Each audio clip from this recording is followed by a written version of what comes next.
everyone, welcome to this course on data acquisition and manipulation using SQL by Simplilearn, where we will learn how data is stored, accessed, and manipulated using one of the most essential languages in data analytics, SQL, which stands for Structured Query Language. It's the backbone of almost every data-driven application. Whether you're working with analytics, business intelligence, data science, or backend system, SQL is the skill that allows you to retrieve meaningful data, transform it efficiently, and answer real business questions. So in this video, first, we will dive into databases and SQL foundations, where we will cover the evolution of data storage, core database concepts, and the asset properties, along with an overview of SQL commands and setup. Next, we'll explore SQL basics and crude operations, including MySQL Workbench, SQL syntax, and best practices. Moving on, we will learn about filtering functions and query control, focusing on logical operators, string functions, and handling null values. Then, we'll cover grouping conditions and time functions, diving into advanced grouping conditions filtering and date time functions. Finally, we will wrap up with joins and advanced data manipulation, where we will learn about SQL joins, table creation, and advanced querying techniques. Now, if you're looking to advance your career in data analytics and generative AI, then the professional certificate course in data analytics and generative AI from ENICT Academy, IT Kanpur is designed to equip you with the skills you need to succeed in today's tech-driven world. With masterclasses delivered by IT Kanpur faculty and a program certificate that boosts your professional profile, this course offers hands-on learning through over 215 exercises and 12 plus real-world projects. You will deep dive into data analysis, Python, SQL, generative AI, and AI-powered visualization tools like Power BI and Tableau. With live interactive sessions, you will not only gain expertise in these tools, but also earn Microsoft Azure Data Fundamental certification along the way. So what are you waiting for? Hurry up and enroll, and I can find the course link below. So before we get started, here's a quick quiz to test your understanding. Which SQL clause is used to filter aggregated date? Your options are where, having, group by, or order by. Let me know your answers in the comment section below. Let's get started. Certification along the way. So what are you waiting for? Hurry up and enroll, and I can find the course link below. So before we get started, here's a quick quiz to test your understanding. Which SQL clause is used to filter aggregated date? Your options are where, having, group by, or order by. Let me know your answers in the comment section below. Let's get started. Let's start with SQL. Now, let's get introduced to SQL, or sometimes you also call it SQL there.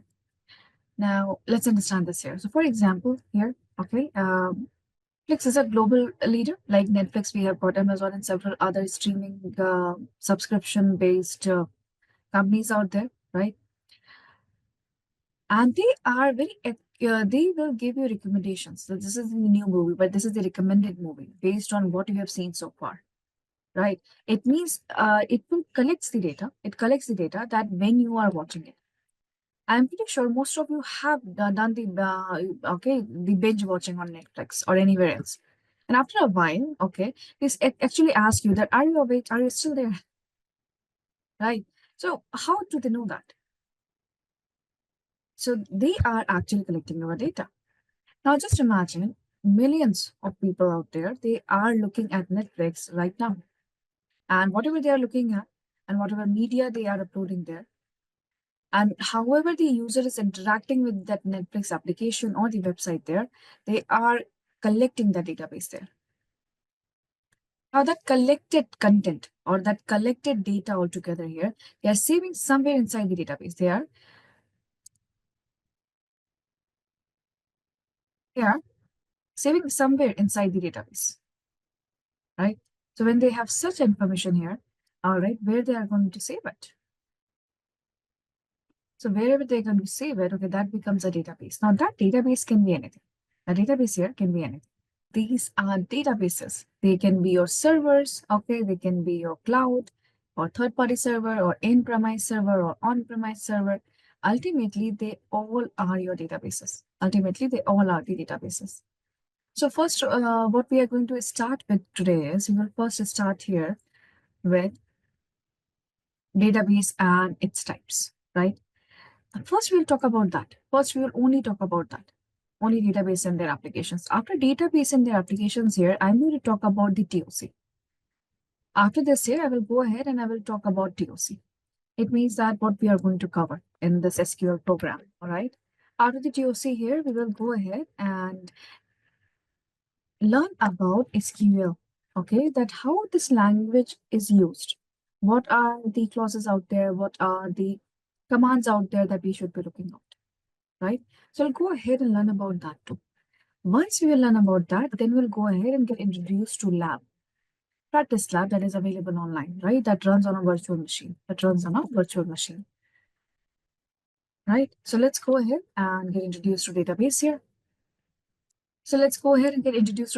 here. But before I go ahead and start talking about database, everyone, let's have some few small things straightened out, right? What are small things are we talking about here? Because it's just not everyone is using Snowflake, right? A few percentage of the companies use that here. Now, why are we learning SQL here? Because SQL here is the base or foundation language to retrieve data from any database out there. Okay, so since you are using a Snowflake, so we think that oh my God, everyone is using that here. But that is not the case. People are using Oracle also. People are connecting with AWS. Those who are working with Power BI, they're working with Azure there. And most of the companies, those are the older companies right there, their data is still lies in Oracle. And they are still utilizing that perfectly. So if we are about to learn any kind of language here or towards data engineering, just simply retrieving or connecting my Power BI to any other system or connecting Tableau to any other system out there, or it can be a cloud storage or database there, at least I should know what I'm doing. So as a data analyst or a business analyst here, we should be aware about this, that, okay, how am I connecting my data there? Even if you're a data scientist, you're far away from an analyst or and the data engineer there, you should know how the data is getting here. So if someone provides you a code somewhere or you are having little bugs out here, you will be able to at least understand what is going on. So that's how learning SQL language will help you. It will also help you to understand that how database is actually created. And once you understand that, it will be far much easier to actually analyze the data set and understand from where this will be coming from. And it will actually help you to write the calculations or use the functions effectively. So that's how it works. Okay. Now let's understand here. Now we say that we have social media and everything, and the data is getting collected, and we need to save data somewhere here. But we didn't had the cloud technology before 2000s. It is not available widespread to all the businesses likewise there. And later 2000s here, we get to have our cloud technology, and it was a big boom. And everywhere after 2010, we had social media and too many and two different types of data set there. But before that, also data existed, business existed. Clinical research were happening there, back there too, meaning everyone has the data with them. So where will they saving that? When we didn't had any databases like that at the back end, okay, we were saving everything in the flat files. So whatever data we had, it was getting saved in the flat files here, right? Now you must be thinking that why I'm taking you through here, okay, for the understanding about what is database here, because nowadays we think about database, or it's a cloud, it's a database. But what is actually happening at the backend, let's understand that here. I will be very quick, don't worry about that. So here, let's say we are saving the employee records here. All right. Now these are all going to be simple flat files as I'm typing it right now in the notepad. So for example, if this is the employee data here, maybe I'm going ahead and here we are saving the employee data. So I need my headers like ID, name, designation, employee status, and a lot more. Inside that here, we will keep going here and typing the row by row details of the employees here, row by row details of the employee here, likewise. And like this, we have to go ahead and I will go ahead and write all the 1,000 entries right here. Now, of course, people are leaving, people are joining back again. Okay, so this data will keep on getting edited. So if the 5 people are there and those who are responsible to update this data every time, or have the access to this data here, you'll keep on accessing this data and they keep on adding and deleting that. But everything has to be very manual here, and they have to be very, very careful that what they are doing right here. So if this is a notepad file, simple notepad file here, and we are collecting our data set right here, what do you think here, what can go wrong? In this case, if it's a simple notepad file, it is a simple text file and we are manually entering the data here. What do you think can go wrong here? There is no data type here. There is absolutely no data type here. Okay, so for example, look here, it is using 1,000 separators. This is not using 1,000 separators. Okay, here we are using uppercase, here we are using lowercase. Again, we are using uppercase. So there is absolutely no data validation. There is absolutely no data validation. Meaning your data type has no meaning. Okay, we cannot enforce that this is the way you should be entering the data set too. Plus, there will be issues with data integrity because we have no idea what someone is typing. Okay, there can be manual errors here. So here comes the question for data integrity. Very good. Now here, if someone will ask us here that can you get me the list for all the managers out there? It is going to be very difficult here because it is a simple text file. I cannot simply put a filter and get the data out. So here comes that retrieving the data becomes very painful. You have to go line by line, and try to figure out that, okay, this is, and copy paste manually to figure out that, okay, what's going on. So these are the few limitations that we were going to see there. So they have faced these limitations, of course, and then they came up with the database management system. Database management system, they understood that as the technology has progressed, okay, they understood that flat files are a no-go. Okay, that is very, very difficult here. We have got tons of files saved in a computer drive there. And that drive, that is my server. I'm connecting via LAN there. Those who sit there, they can only go ahead and access that file. And still it can have multiple wrong entries there. And of course, it was very, very difficult to update this here. For example, if someone leaves right now, okay, if let's say Dipali is leaving right now, so should we simply go ahead and delete this line that Dipali has left the company? Should we simply go ahead and delete this line here? Why not? She's not working with us anymore. Should we delete this since Dipali has resigned? So, for example, right now we have employee status here, right? So we have to update the employee status, and with that we have to give date of joining and date of resignation too, or date of leaving. We have to update that date too here. We cannot simply go ahead and delete the thing here. This is why this is required. Okay, so now they will keep adding DOJ and date of leaving here. So let's say now this person has resigned. So they have to go ahead and update the status resigned. Now here they have to write DOJ. They have to write again one more status there and keep on writing the dates. If this person has resigned, this person is active. Of course, they have to go ahead and type NA there. So of course, there is going to be a lot of duplication again. So that's where they came up with the database management system that, okay, this is not working for us. So let's go ahead and they created a database management system. What was the good thing here? Okay, they decided that there are no simple flat files here. Now we are going to go ahead and save everything in the table structure. Now they actually define the table structure. They said that everything will be saved in the table structure, which is going to contain rows and columns. And the first row that is there, okay, the first row there, it has to be a header. So they came up with the rules there. The first, it should have rows and columns. First row there should be always be a header there. And while you're reading that data set, okay, you should read from top to bottom. Plus, each column header that we are giving, or each column name that we are giving there, each column header should have its own data type, and data written inside it should be written according to that. So if I'm saying it is date of joining, it means inside that column only dates can be written. If I'm writing this is the employee name, only the name of the employee can be written. So they came up with the table structure here, that this is the table structure that should be followed in DBMS.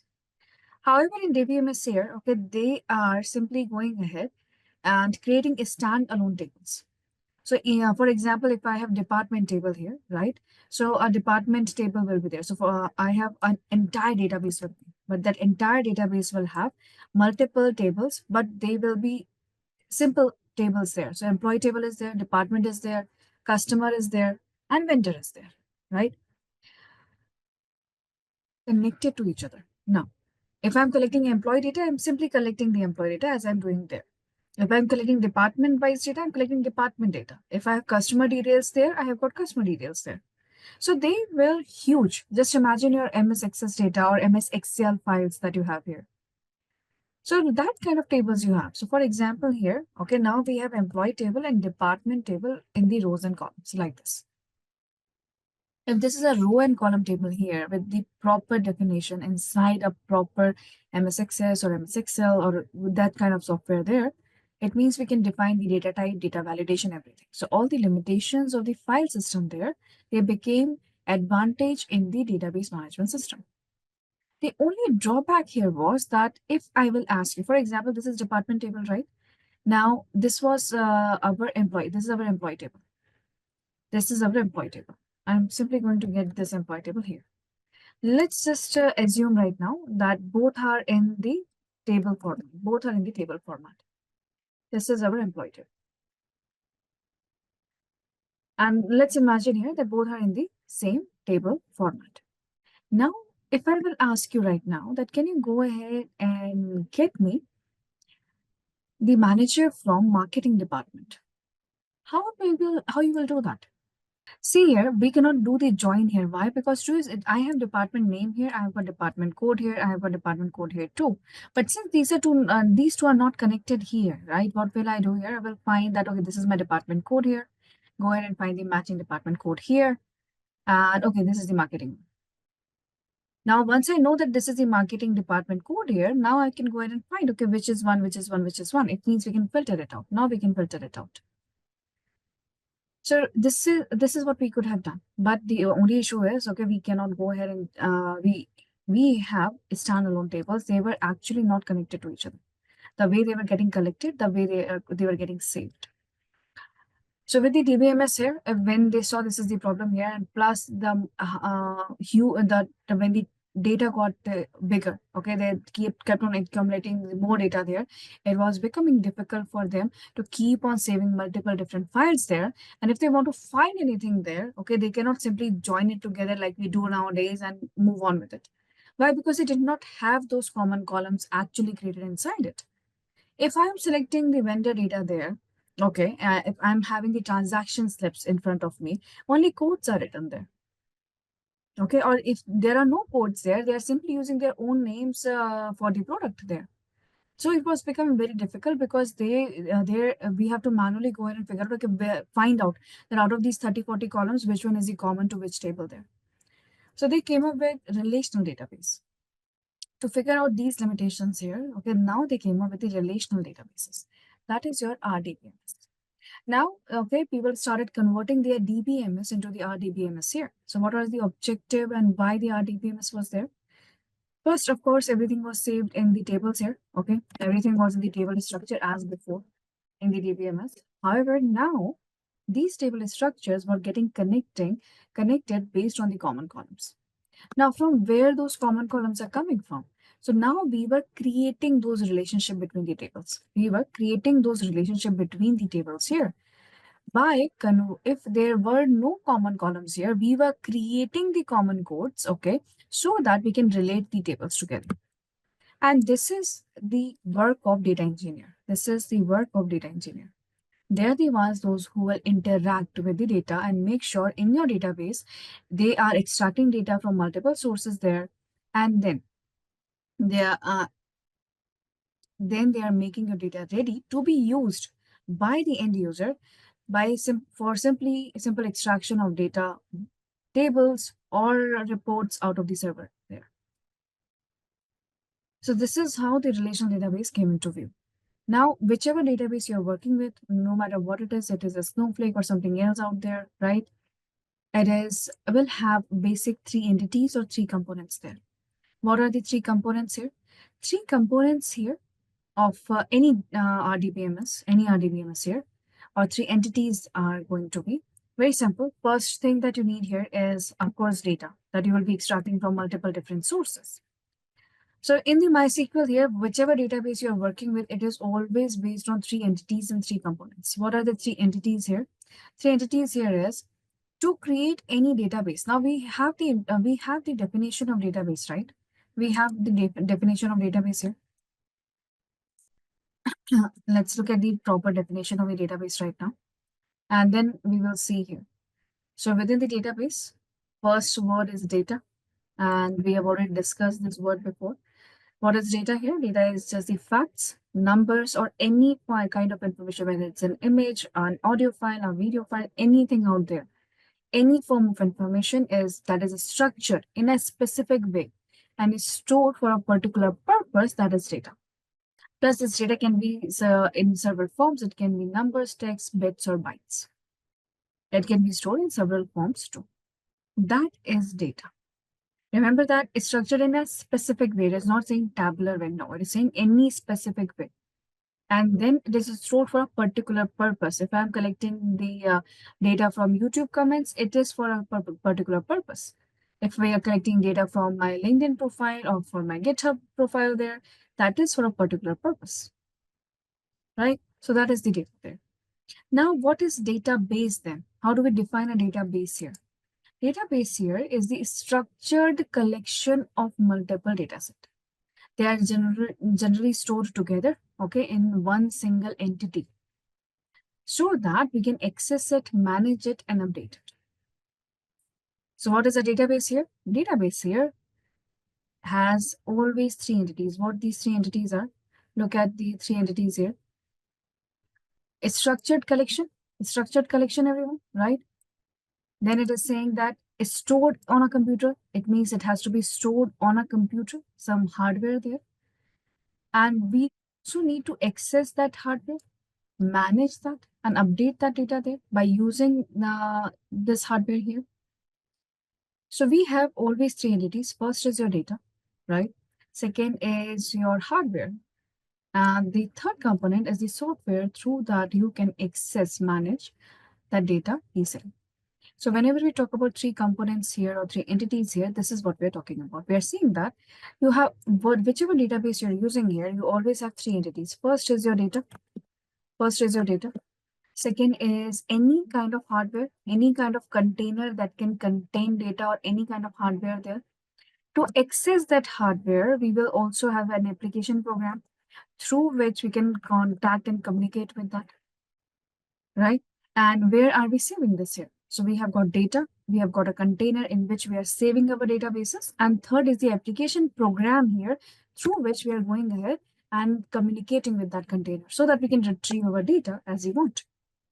So three components will be coming here, right? Of course, here, what are the three components? First is, of course, data. You are importing data maybe from some SAP, maybe you are collecting from Google Forms, maybe some other forms or Excel sheets there. Or maybe your data is actually somewhere from an ERP system and you're trying to extract it from there. Or somewhere a website or APIs, you're trying to get your data here. Basically, you're trying to collect data from multiple sources right here.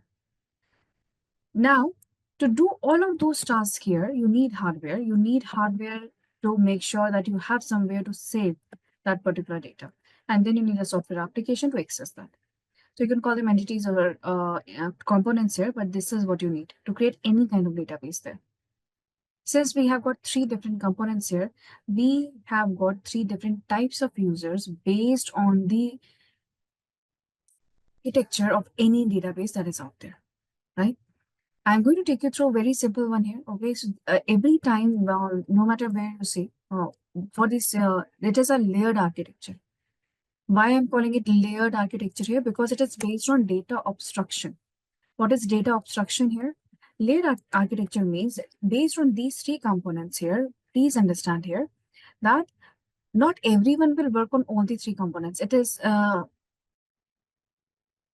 why? Because they are not going to give the access to each and every one to view in and out of everything. Okay, that's why it is always based on abstraction. So if there exactly three components here, one person will be using the one component. Okay, they will not have the access to do something else. So they will be obstructed to view that particular data or view that particular side of the entire database.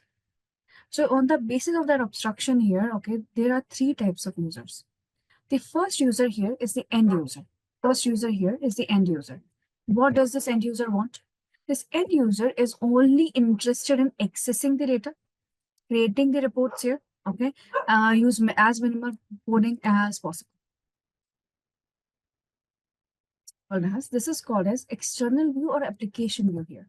So this is your third component where we are going ahead looking at the application program, the end view there, and we are simply using that to create reports, extracting data or accessing data that we want there. That person is an end user.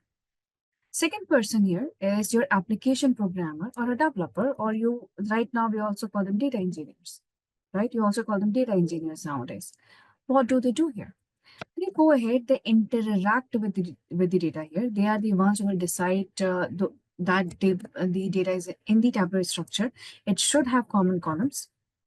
It is having common columns. Their relationship is there, and the entire database is secured.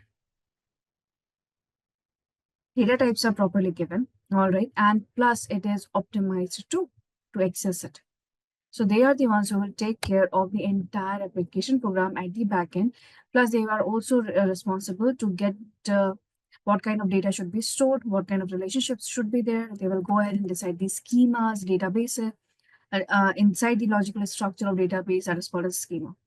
So they will go ahead, create a data model, and they create the entire structure of the multiple data tables that we are saving inside it. They are the ones responsible for this. This is why this is called as logical or conceptual level. This is why this is called as logical or conceptual level. Now, the third here is your best friend in your company. Third one here is your best friend in your company if you're working on any kind of research project there. Okay. Now, third person is your database administrator. Third person is your database administrator. Now, what does this DBA do? DB is the one, okay, that is responsible for maintaining the operability here. Meaning, this is the person who will go ahead and make sure that you are connected to the server properly. You have your access properly given. Okay, you have the permission to data set whatever you want permission with, and this person will be responsible for any kind of recovery, any kind of restriction has to be placed on you, meaning you should be given access to only the data that you are working with. If you're a finance person there, you will have the access only to finance data. If you're the person who are looking at the accounts, if you're the person looking at the HR, you will have only the access to the data which you're responsible for and nothing else. So this is decided by the DBA here. Usually in a proper setting of the corporate here, these three roles are properly defined separately. Okay. In some cases, if you go to a startup, okay, they might ask you to do everything that is out there. So everyone who is working out there, okay, if you are going for a business analyst or a data analyst, what do you supposed to do there? You are supposed to access the data, get that data into some software, and actually create the reports out of it, create the charts there, analyze what is happening in the business, know about that domain, and then go ahead and give that here. Right. The two here looks very fascinating right now, but this is the pure coding here. And this person should not know just one simple language. This person should know everything about the APIs. They should know how to work with any other system too. Okay, they should be well versed with Java, JavaScript. They should be well versed with C, C++ so that they can go ahead and use Python also if it meant to extract the data in a proper tabular format. So these people are the application programmer and the developer. You are not that. Right? They are not concerned with what is happening in the business now. They're only concerned with the data should be there. Are you that person whose work stops at, okay, my data is here, now I'm done? No, our work starts from there. Our work starts when we have the access to the data. After we have the data there, then we have to move forward and analyze the data and work forward with that. Okay, so we are the end users. Do we understand that? Do we understand this part here? That yes, we are the end users? No, right?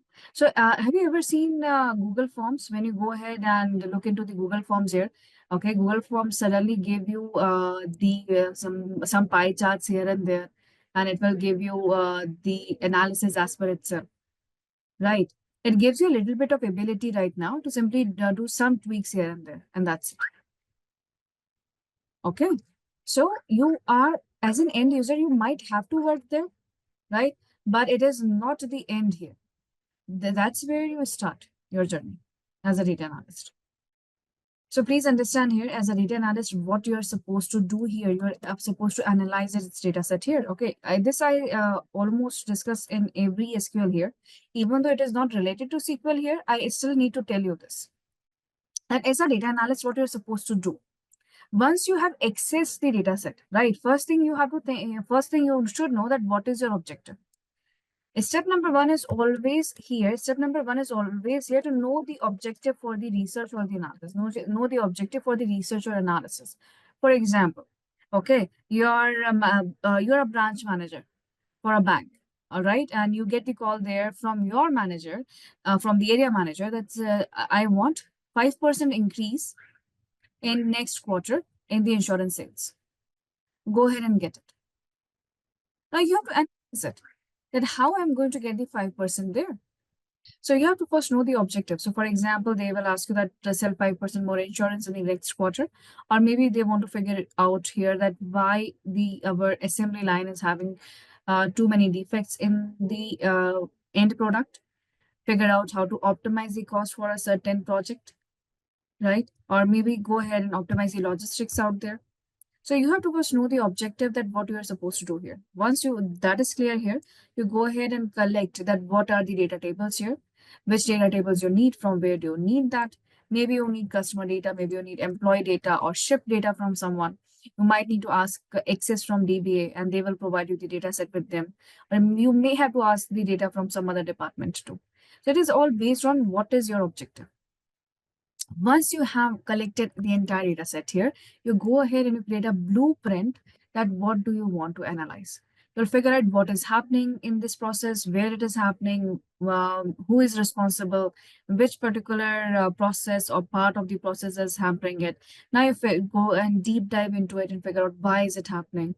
You see tendencies, trends, and patterns out there. You create graphs and reports out of that here. That is your step number 2. Okay. Now, after end, what is your step number 3 here?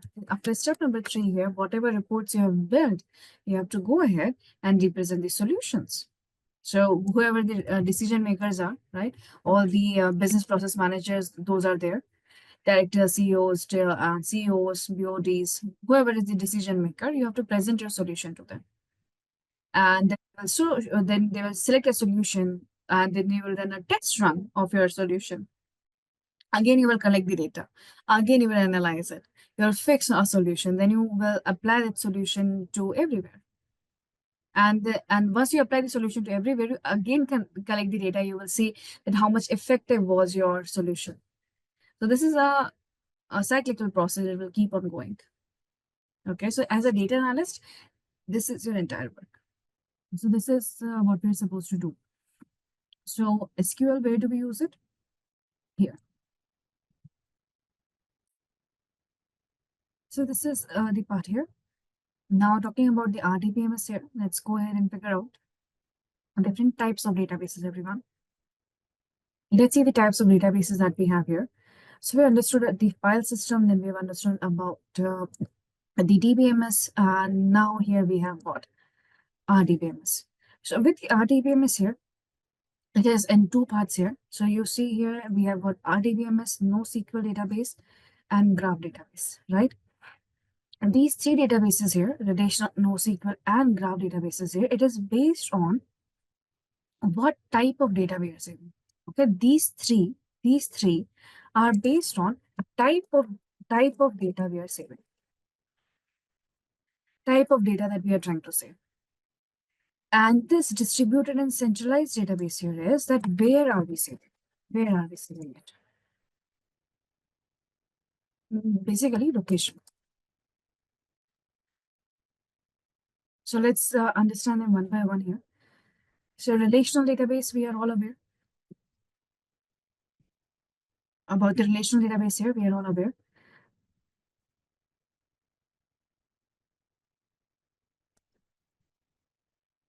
That we have just seen it. Okay, there's a collection of data objects that are linked together by predefined relationships. Last In the RDBMS here, every data is connected to each other, and it is creating a proper logical structure there. It means we have got we can call we will be calling columns attributes here, and rows are called as records. And each attribute is going to have we are going to have common attributes, that is common columns here, that will establish the relationship among the data points there. Few examples here are, okay, MS SQL, MySQL, PostgreSQL, and more. So PL SQL is also there. There are multiple examples for RDBMS here. And most of the time we are using RDBMS, right?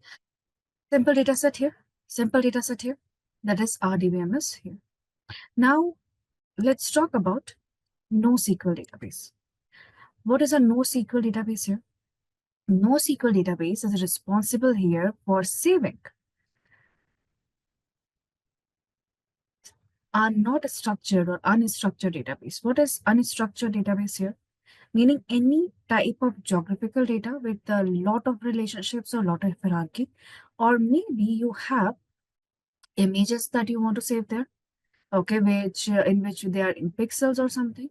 So whenever you have a data here, which is a non-tabular database, which cannot be saved inside a table only, in that case, no SQL is used here. So whenever your data is huge, it cannot be saved in a proper table there, we go ahead and we save that in the JSON documents.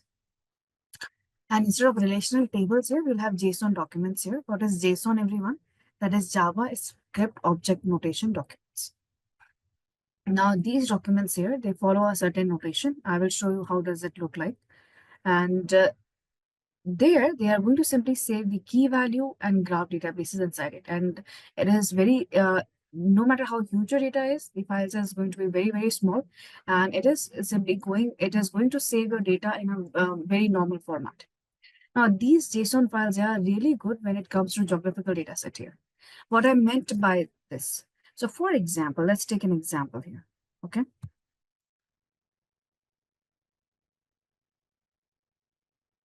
Let's take an example here. Have ever seen a geographical data set? A geographical data set? Let's go ahead and create one. So let's imagine here, we want to go ahead and list all the countries. A geographical data set there. And in this geographical database here, right, what we need, let's say we want all the countries there. So we need a column called as country. In front of country here, what we need, what we will go ahead, we need a states, what the states are inside it. And then here we will need cities that are inside it. Now, if I will go ahead and write the country A, for example, in front of the country A here, I will type the state here, right? I will go ahead and type the state for country is here, let's say A1. Done. Now let's say that country A has 50 states. It means that the country has to be repeated 50 times. Country name will be repeated 50 times because I have got 50 states here. We have got 50 states here. Now just imagine here, if each state here has, let's say, 100 cities, or let's say in a very nominal way here, let's say it has got 30 cities or 130 cities out there. So that many times country will be repeated, state also will be repeated. So simply save a hierarchical structure here, that inside this country, these many states are there and this city is there, we have to actually go ahead and save thousands and millions of rows there. And that too a lot of redundant data out there. So because of this reason here, we have got JSON documents, and JSON documents are very, very easy to save your data set here. So I will go ahead and open up a document here to show you out. But before I go ahead and show you a JSON document and how does it look like, okay, the major examples here, as you can see, MongoDB, Amazon, and HBase here.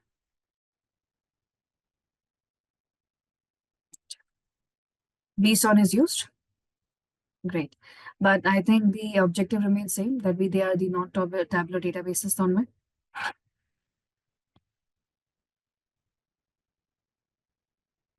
Great. Thank you very much, Tanmay. So this is where we use it. So basically you're saving the databases in these kind of formats. Now comes the graph database here. Now what is a graph database?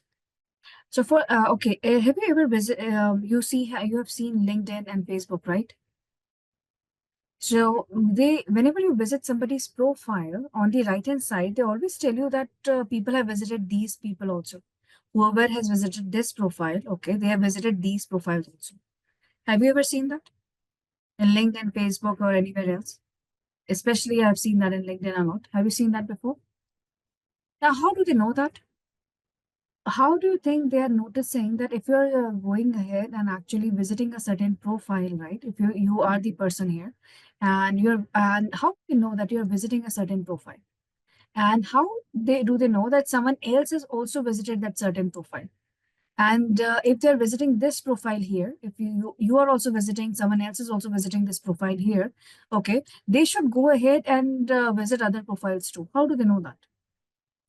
Do you think they can save that in a table structure? Do you think they can save this in a table structure format? The entire path that you're taking there, or anyone is taking there, whether your paths are getting crossed at a certain point, how do they know that? That's where comes the data graph database here. Basically, to figure out the social networking and recommendation systems here. So, for example, this is you, okay, and this is some other person one, this is other person one, and you have been visiting multiple LinkedIn profiles there. This person and you have visited the same profile here, same profile here. Afterwards, okay, you went ahead and you looked for some other profiles back here. You went ahead, you went in a separate direction, you were looking at some other profiles, and this person is looking at other profiles here. Right. So now what will happen next? What they are going to do here, they are going to simply tell you that why don't you view these profiles? Why? Because this person has also seen this profile, but he went on to see these profiles. And to person one here, they will tell that why don't you see these profiles? Why? Because you came here and you went ahead in different direction and you were viewing the profile of these persons here. So basically, so they are simply tracking here, okay, and they are making sure that you understand what is happening there. So instead of saving that in a table, yes, it is going to create huge data records and very complex ones too. So instead of managing that here, okay, they will go ahead and use these graph structures or to store the data, where they are going to have notes, edges, attributes, and the parent-child kind of relationships out there. So these are the graph databases here. If you're interested in that, go ahead and read more about it. It is quite interesting that how do they actually build these systems at the back end and how they are saving that kind of options with us. It is quite interesting. Okay, go ahead and read about that. And this is your graph database there. So these are the three databases based on what kind of data we are saving inside it. Okay. Now we have centralized database and distributed database here. So what is centralized database here? Centralized database says that whatever database you have here, whatever hardware system you have, where you are saving your data ultimately, okay, it is maintained at a single location. It is maintained at a single location, such as mainframe computers. And physically also, it is going to be stay at one single location there. And if anyone wants to if anyone wants to access the database from anywhere, of course via LAN or WAN connection there, okay, they will simply connect with the one centralized database here. So most of the servers that we see here usually are centralized like this. Now, centralized is used a lot. Major banks here uses the centralized system, right? For example, whatever users they are getting fetching the data here, they save the entire customer transactions in one central server. Even the airlines reservation systems, the few are out there, they save in one single. They will go ahead and save that in one single server at one single location. Even whatever ERP system or SAP systems we have there, right? They will all for especially created for the enterprises. That is also saving entire data in one single place. So most of the time, okay, we are using these centrally. But yes, these are the disadvantages right here. Now, what is the distributed database here? What is the distributed database here? Distributed database is it is just opposite to centralized here, right? What what we will do here in distributed database?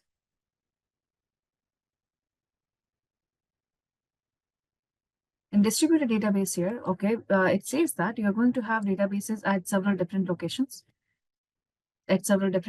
here.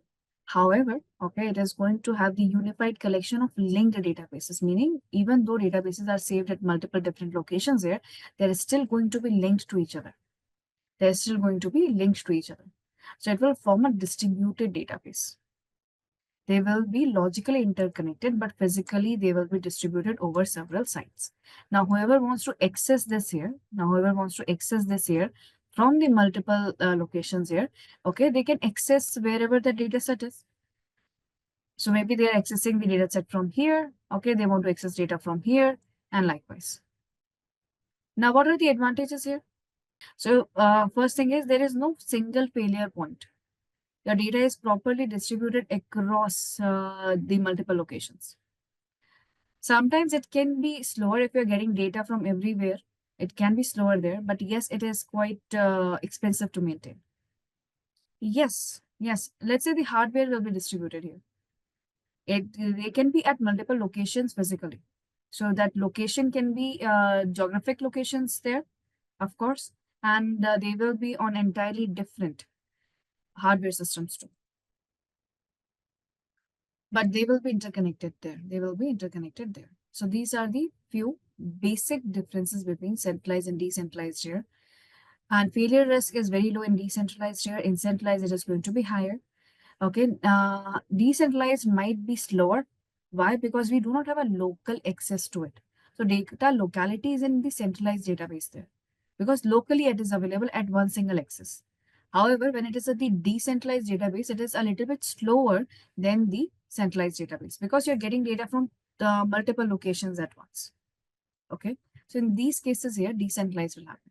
Usually the Google Cloud that we have here, okay, they use the distribute database, and across the data centers, they actually distribute the database there.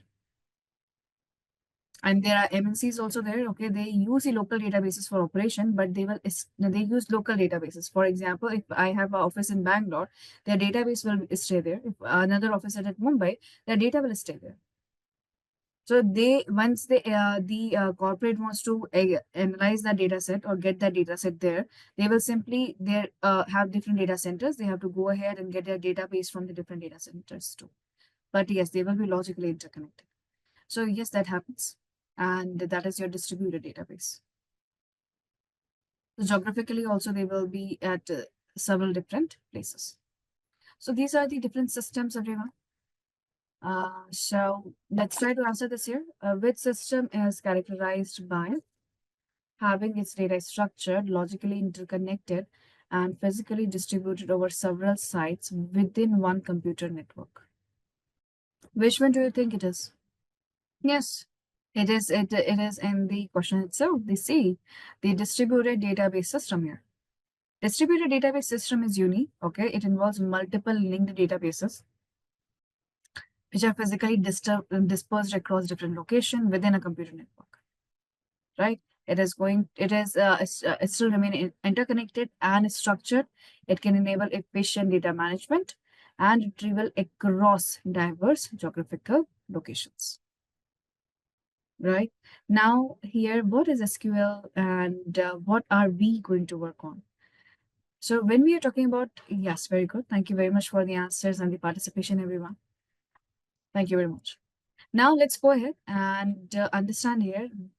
We understand what databases, how we are collecting everything and why we are doing that here. But when we say that I want to access the data here, that's where we need SQL as a language. Now, what is SQL here? SQL here is a structured query language, right? So let's divide it by everyone. Let's divide it by. So we have got a structured, right? And then we have got query and the language. What is language? Medium of communication. Yes, very good. It's a means of communication. With whom we want to communicate in this case? We want to communicate with the machine. We want to communicate with the machine because machine contains the data. So I want to ask to the machine there that can you give me my data? That's it. The system that we have developed, the application that we have developed there. We want to talk with that particular database specifically, the container that is holding all the data set. So what is it? So we have to use a language there. So it's a language. Now, what kind of language it is? It is a query language. What kind of language it is? It is a query language. What is meant by the term query here? What is meant by query here? That we're asking a question, right? We're asking a question there. We are querying something out. So this particular language is simply meant for asking the questions to the database. It is not a programming language. Programming language is the one where you create something. Okay, from when something doesn't exist, you create out of nothing. So we are not creating anything there. We are not developing an application here. Absolutely not. We are simply communicating to the application. Let's say I wanted to create this. Can you give me this? Can you give me that? So basically, we are simply requesting, yes, data or information here. So we are simply going to request that data information here. We are simply going to ask questions. But since we want to ask questions and it's a language here, right? It has to be structured. It will have its own grammar. It will have its own rules and regulations and certain keywords and letters that it should be using there. Okay. That is why it is called as a structured query language. So it's a language through which we ask questions to the system. But since it's a language, it will have its own rules there. Okay. And this particular system here, it allows for any specific data query that we want to extract, right? Through this function here, we can go ahead and we can create, read, update, or delete. What does that mean here? Meaning we can go ahead and we can create databases, we can create tables out there, and we can read or extract whatever we need. We can update whatever already exists. Maybe I want to update my data set. Maybe I want to update more columns inside it, maybe rows inside it. Multiple different kind of updates can be done inside existing table here. Plus, maybe we want to simply go ahead and delete whatever we want here. So these are the 4 type of operations that can be performed by using SQL. Now in SQL here, we have learned about here RDBMS, right? So what we will be using there, we will be using a MySQL there. So the lab that we have available, right? That lab is going to access the MySQL for us. Why are we using MySQL here? Because it is a very specific software product. It implements the functions of database server, and it is the most fundamental and easiest tool to learn SQL. Okay, whatever we are going to work here, whatever we are going to work within it, it will be almost, you will find the commands, the concept almost everywhere else, right? So that is MySQL that we are going to use here. Now we are seeing that our this MySQL here is RDBMS, meaning this is the Relational Database Management System. This relational database management system here, it is the most popular one right now. Even though we have big data, not everyone has the big data. They are still using the RDBMS here. So what is RDBMS here? In the RDBMS here, okay, we will have here. So what will be the RDBMS here? Okay, in the RDBMS here, you have multiple data tables. Okay, you will have multiple data tables here. And all these data tables will be interconnected, to each other based on common columns, Okay, so that's how it works. So that is RDBMS here, Relational Database Management System. Okay, so that's how it works. All right, great, thank you. So if that is RDBMS, everyone. Okay, few examples are these. This is just the advanced version of there. And then now we have, wait. Right. Now, what is the difference between DBMS and RDBMS here? DBMS here, it stores data as a file, a single file here. RDBMS, we do have multiple data files there. What are the differences here? It stores data which is not related to each other. These are the standalone tables. These are the tables which are connected there with the foreign keys, or they will have their primary keys and foreign keys there, meaning basically the common columns here. In DBMS, if we want data from multiple tables, it is going to be slower and complex because the data volume is huge. In RDBMS, your data tables are smaller and interconnected. It will be easier and faster than DBMS.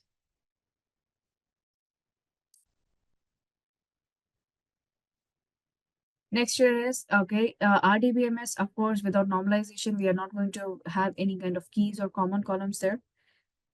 So RDBMS will have the normalization. We'll see what normalization is. And it has got multiple levels of security here. DBMS doesn't. And it has got absolutely no security. So what are the examples of DBMS here? Okay, any kind of file system we have in our particular drive, which is a let's say a shared drive among the entire department there, any kind of XML file or XS file there, right? So these are the files that people can access. They can access it. Okay, understand that, Yogesh? They can actually access, multiple people can access that file there. But if they are making the changes simultaneously, okay, DBMS might not be able to isolate the transaction. So, for example, there 10 new people have joined. Okay. And the two people, there were two HR executives, those who have been given the responsibility to update the data there. They didn't communicate it well, and both of them updated the data inside. So, let's say the executive one has updated the data at 11 a.m. at 11 a.m. and the executive two has updated the data at 1300 hours. So this is how it works. This is how it works because there is absolutely nothing there it can do. So that is your DBMS and RDBMS and everyone. This is the difference between them. Now we will talk about RDBMS and we will only work with the MySQL here. Of course, the MySQL here needs Workbench. It also needs uh, the server there. So we will always be working with two things there. One is going to be the server, one is going to be the Workbench. Workbench will be the one where we will go ahead and type down what we are looking for. And let's talk about what about the database or RDBMS right now. That is very, very important here and why we are working on that.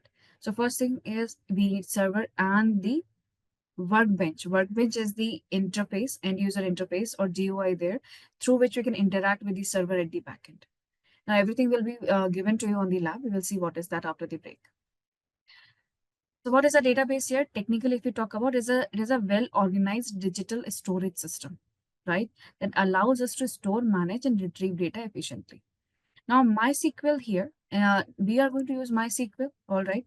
So MySQL here, in MySQL, the term schema and database are synonymous. And they can be used interchangeably. And this happens in MySQL only.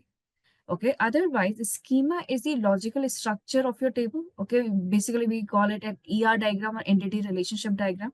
That is the logical structure at the backend. And database is the physical entity or in which we will go ahead and save that schema. Okay, however, in MySQL, whether it use the term schema or database, they are going to be synonyms. Always remember that here. Second here is it follows a certain quality. Okay, these are called as that any database that is a good database. How do we decide that?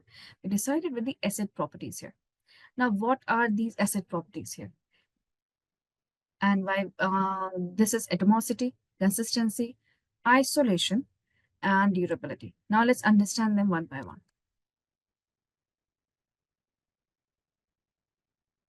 First here is atomicity. What is atomicity here? Okay, atomicity here is that whatever transaction we are doing, it has to be completed. Whatever transaction we are doing here, it has to be completed. Meaning, if any part of the transaction fails, right, it should be considered the entire failure and we should roll back everything else. Meaning, we should undo that change immediately and it should go back to the original manner only. So, it is all or nothing. What is atomicity here? It is all or nothing. All or nothing simply means that you can, for example, here, let's take a very simple example to understand these terms around here. Let's say we are doing some banking transaction, right? And this happens to a lot of us whenever we are using any kind of UPI or transaction there, that your transaction fails. What happens when your transaction fails? Do you get the message that your transaction has been failed? Does money leave your account or not? As soon as you get the message that your transaction has failed, did your money actually left your account? No. Why that didn't happen? It didn't happen here because of the atomicity. Because whichever a good database here will make sure that if any transaction fails, right, the entire transaction should be reversed. No database here is left in the half done state. So if any part fails, we simply go ahead and roll it back, right? So that is atomicity. Now the second is consistency. What is consistency here? Consistency means that database should always be in a valid state before or after a transaction. Okay, what does that mean here? It simply means that, for example, if you want to go ahead and you want to go ahead and transfer 10,000 to someone, it means that your account should have 10,000 in your account.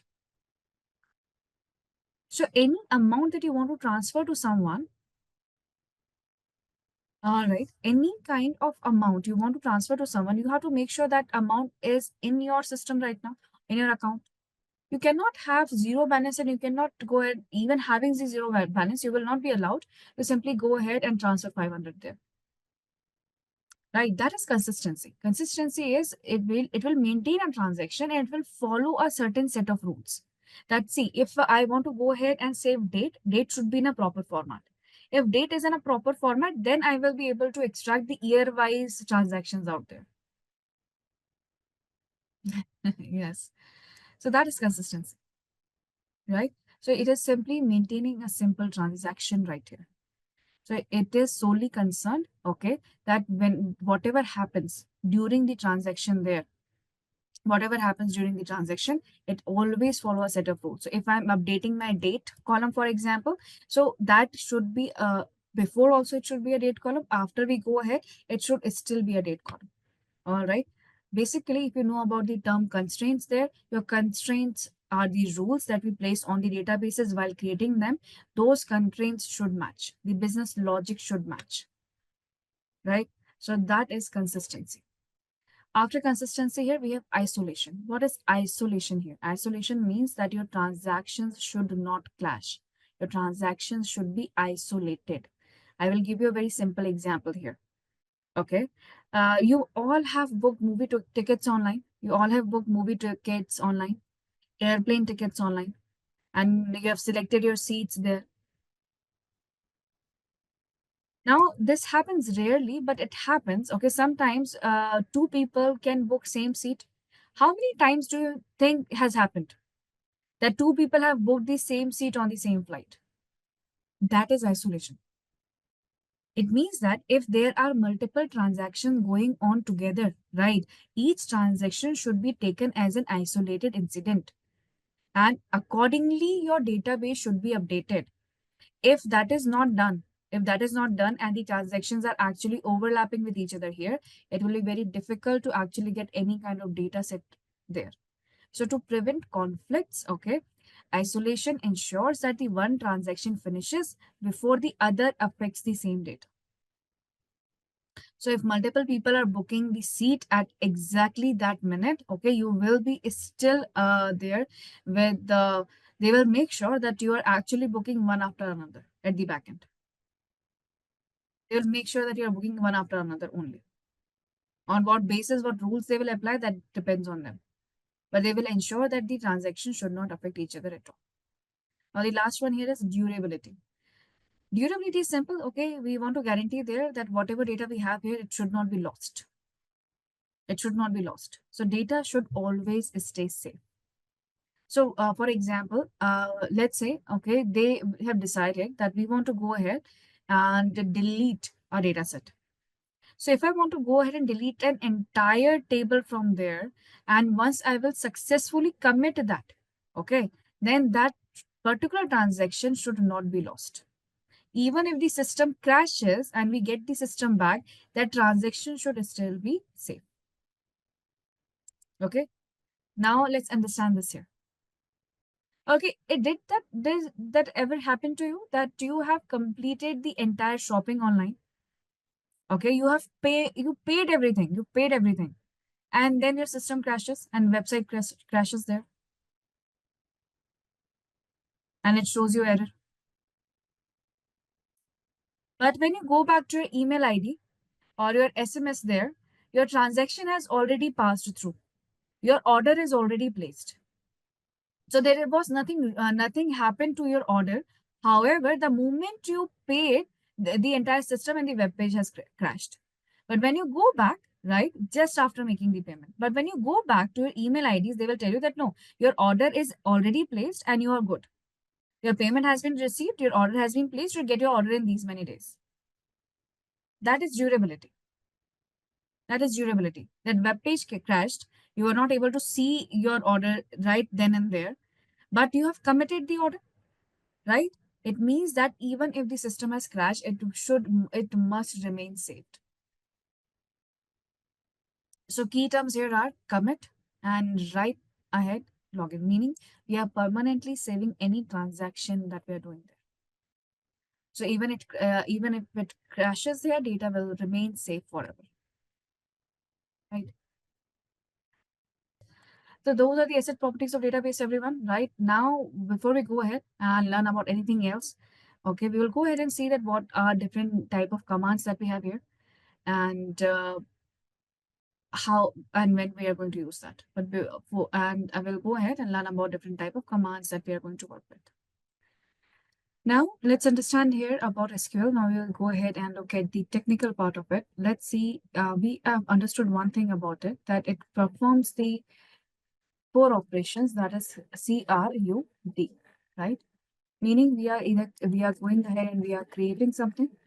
It means we are creating a database or a table or inserting the database and creating that here. Yes, we can verify that. But what we should know commands first to check whether that property actually works in that or not. Okay, we have to first check. We should know the proper SQL commands first. So we know the commands and how do they work, then we will be able to check that. Those who already know about it, right? For you, it is easier, but it is not easier for for I think 60% of the class, which is for them it is very very new. Okay, so let's see. Learn technicality, everyone first. Thank you, Radha Prasad. Thank you there. First, let's go ahead and learn about the commands, basic commands, right? And then when the time will come during the end of when we have seen all the commands, clauses, operators out there, right? Then we'll go ahead and we'll see that how do we verify the asset properties in our database. Okay. Yes, let's go ahead and see create, read, update, and delete. Now remember that these are the actions we are talking about. What are these? These are the actions we are talking about. It is not talking about the types of commands. But to carry on these sections, okay, how about now? Am I audible right now, Ritushna? What about others? Am I properly audible?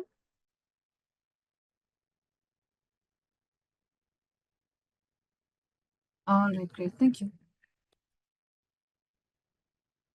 Okay, great. Thank you very much. So these are the actions, everyone. These are the actions that we can perform. But to perform these actions here, we need commands, right? We need commands here. So here are the four types of commands, as you can see. That is DDL, DML, DCL, and TCL. What is DDL here? DDL here is data definition language. Data definition language here. What we are defining here, we are defining here how we are defining the table or a database. So we are here trying to create a database here, or alter the table structure, or drop the table or a column, or we simply want to truncate it or rename a table or a rename a column. So this is here data definition language where we work on the table structure and the database structure here.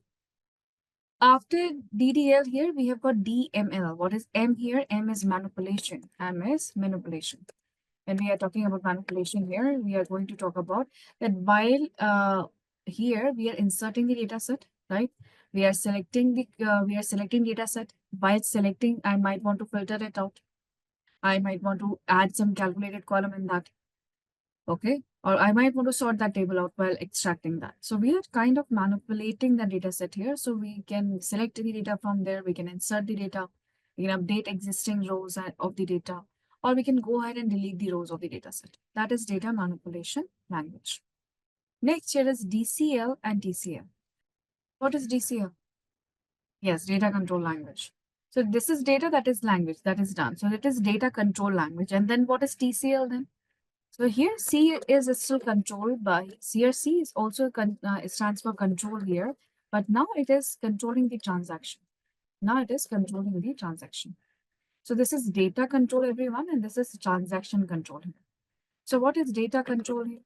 Data control here is we are simply controlling the permissions. What we are controlling here, we are controlling the permissions and the access. We are controlling the permissions and the access to certain database or data tables. So either we are granting the permission, we are revoking the permission. So we are creating the users. So in the DCL here, we will be creating the users out there. We were granting them the permission, giving access to certain databases and a lot more. So who does this? Which user does this part? And we have transactional control here. What is transactional control here? Transactional control here is that if I want to go ahead, okay, and insert a new data set. So this month, let's say new customers have subscribed our application. So I want to go ahead and insert the new customer data. Of course, in the existing data, in the existing data table, in the existing data table here. So while I'm inserting the new customer data here in the existing data table, I have to go ahead and abide by the rules and everything, right? I'm updating here. We have got the entire team who is extracting and inserting the entire new customer data into our database and pushing that data there. So while I'm doing any kind of transaction, I'm altering the table structure, I'm inserting the data there, I'm deleting something out there, or I'm simply updating something inside it, or adding more columns inside it as per the need there, making any changes there, that is called as transaction. Because right now you're transacting with the database. You're giving some data there or you're taking some data set out, meaning permanently making the change inside the database. So in that case here, you get to either commit the change, roll back the change, meaning undo the change, or save up to that point, and later on you can decide whether you want to roll back or you want to commit. Commit means permanently saving it. Roll back means undoing the change there. Save point means just save till here and don't change it permanently. Just save the changes till here. So this is transactional control. Basically, we are transacting within the database with the data that we are controlling with. Who takes care of this part? Managing the data inside the database. Does this part? Are we supposed to interact with database? These are the developers. Either the developers or data engineers or application programmers, those who are supposed to bring data from multiple sources here and make the changes there. And in some cases, DBA will also do this part. In some cases, in very few cases. Right. Okay. In very few cases, admin people will be there. Okay. Though this will be separately working as a data engineer and working with the database there. So what is our focus is going to be? Our focus is going to be these two. Our focus is going to be these two here. DDL and DML. Now to talk about DDL and DML here, right? So can you tell me which of these comes under the DML command? Data manipulation language. This is our DML, everyone. This is our DML. Select, insert, update, delete. So what falls inside it? Okay, DML here, our purpose is to manipulate and interact with the data that is already stored in the database. So what is data manipulation language here? The only purpose of that is to manipulate and interact with the data that is already stored in the database. So we are going to select it, insert it, or delete it there. So which of the following commands are we using here? Select, insert, update, delete. What is available here? Select. So first, I am going to talk about DML here. Let's talk about DML first, then we'll talk about the DDL. Now in DML here, we say that it is about inserting, updating, and deleting databases here. It primarily consists of retrieving, inserting, and updating and deleting the dataset, right? So we will go ahead and understand about these options here. First, we are going to start with, of course, select the statements. But before we see the select statements here, we will also have to understand about DDL, because unless we don't have a table there or a database there, we cannot simply go ahead and create it. We are going through the MySQL workbench here, and now first let's go through the interface here, and now we will be able to smoothly work within the SQL and learning process through.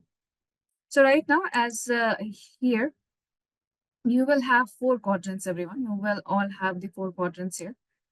So as you can see right now, You will have query 1 written here. Yes. And we'll go one by one, step by step. Step number 1, left and upper corner, everyone. You will see 2 tabs are there, right? One is home tab, one is local instance tab here. We can switch between them. So if you click on the home tab, you will go to the home tab. If you come back here, you will see the local instance tab here. Just below this, you will find your menu card system, that is file, edit, and view. Why these are all menu drop downs, file, edit, menu here. These are all menu drop downs here. So in the file drop down, edit, view, you will see all the options right here. Below this file menu drop down here, you will see quick access toolbar. In this quick access toolbar here, we have exactly the similar ones, but these are the ones that are used frequently. Okay, these icons here or features or functions, these are used frequently here. Now below this here, okay, this is our navigator window. This is our navigator window. Currently in this navigator window, you are able to see all these options here, management, instance, performance, right? I would like all of you to go ahead and look here. Right now you are in administration. Right now you're in administration here, but there is one more option called as schemas. So within the navigator window here, we have got 2 options. One is administration, another is schemas. So go to the right side of the administration there and click on schemas, please. So once we click on schemas here, we are able to see here SYS. This is our simple database, right? It's a simple database here. Whatever system, yes, it's a system database here. So right now, whatever databases we have here, it will be written here. So this is the schemas window. Now we are here. And now here you have query 1. What is this query 1 here? Here we get to write our script. Then we go ahead and we get to write our script. And this is the help section as it is written here. Whatever we use here, the help started appearing here. Below this here, we have got output window. In this output window, whatever query we are going to execute there, okay, it will tell us what is the date and time there, what was the action we performed, is there an error or it was executed properly, and how much duration did it took to fetch the answer.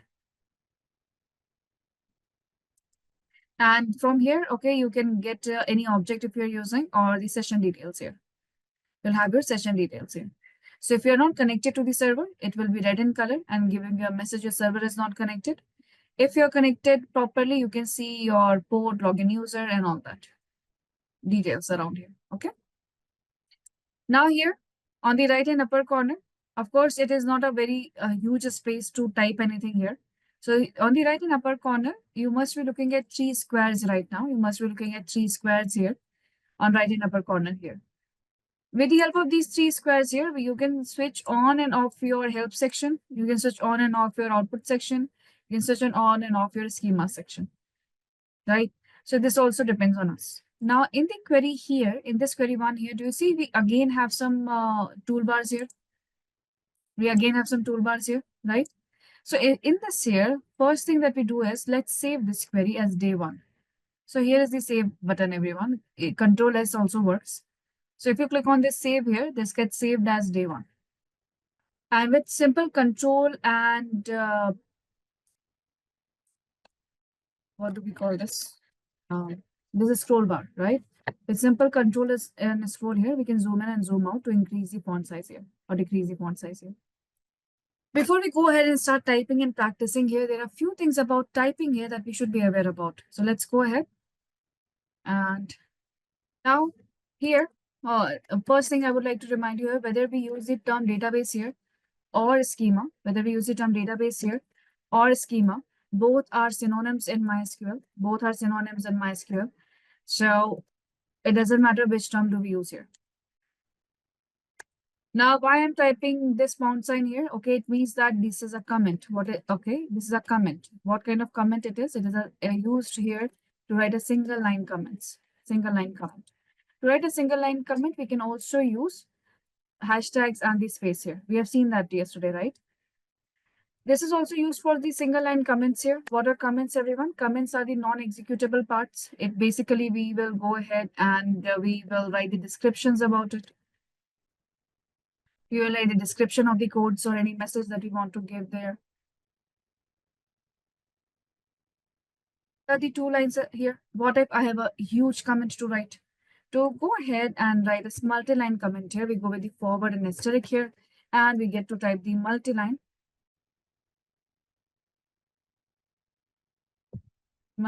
comment here. How do we end a multi-line comment right now? So multi-line comments are enclosed with asterisk and the forward sign again. And when you have multi-line comments here, you see this minus and plus. Okay. So these all are comments. Now we will go ahead and we need to get our schema. We need to go ahead and get the schema here, everyone. And in that schema here, we will do 4 applications here. Either we are going to create something, or we are going to read it, or we are going to update it or delete it. So these are the 4 options that we are about to see. First, let's go ahead and understand about create here. In the create here, first thing we should know how many data types SQL can handle. If we understand that, it will help us to, it will help with a better understanding of the data base that we will extract right now here. So we will see how many data types SQL can handle and how we should be reading that there. To check out the data types in SQL, well, how many types of data types we usually have in general? Types of data variable. No, data types in a table. What are the basic data types in a table? So there are 3 majors one. There are 3 major ones, right? What are the major ones here? The first one here is character. You can also call this text. You can also call it string, right? What is the second one here? Second one is your numbers. Numbers. What is the third one here? What is the third one here? There is third one also, other than character numbers. Date. Date. Very good. Date. Boolean is also there. Boolean is there. But the major these are here. Date. So let's see these 3 first here. So let's talk about the characters in SQL. So what are the characters here in SQL here? The first one here you will find is car. So what is a car here? It's a fixed length character. It's a fixed length character. What is meant by fixed length character here? Fixed length character means that, for example, I have got any kind of IDs here, or any kind of a student ID or codes or keys given to something, right? So when you are giving any column a character here, it means that in every row there, okay, we are going to have exact same length of the characters there. In this case, we use the char. Second one here is the varchar. Okay, we are using here everyone. We are going ahead and I'm simply giving you the description about whatever we generally use. Varchar, as the name suggests, it's a variable character. Variable character means the length is variable. Variable length here. What is meant by variable length? It means that if we are going ahead and writing somebody's name, person's name, employee name, country name, city name, or product name, department name, whenever you're writing name of something or anything here, okay, in that case, every record that we have inside that column, it is going to have multiple variable length, right? Of course, we can go ahead and we can define the maximum length there. So after varchar here, okay, we get to define the maximum length. So that what is the maximum character length that we have here? So we get to define that in character and see a car and varchar. Car and varchar. That is there. These are the simple ones here. Char and varchar. Of course, we do have more here. These are the most used ones there. Let's talk about the numbers here. Or you can call them numeric. You can call them numeric here. So these numeric variables here, in here, the first one here in numbers, first is integer. What's an integer, everyone? Integer here is a whole number. Whole number, for example, number of cars, number of employees, number of classes we have, number of branches, number of departments. So it is always going to be a whole number. Other than whole number here, we have got float. Float is sometimes also called as double. Float is sometimes also called as double. With the float here, we do have decimal. We do have decimal, and yes, both are different. So with float and double here, what is float or double? Okay, a huge number with decimals, or a big number with decimal points. Or you can call this as that it's a fractional number. Okay. What is decimal? Decimal also contains the number with decimal or fractions. And then what is the difference between the two? Now let's understand the difference between that here. Float and float or double here. Okay. Any the kind of numbers or the columns where we are using float there. Okay. We can go ahead and round that number off. We can go ahead and round that number off. We are allowed to do that in that float here. Meaning, for example, I'm doing any kind of a statistical calculation. I've calculated average of something.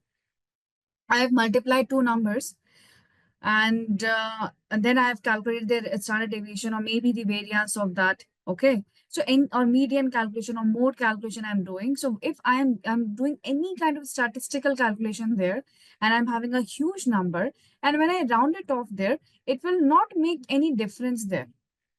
That is float.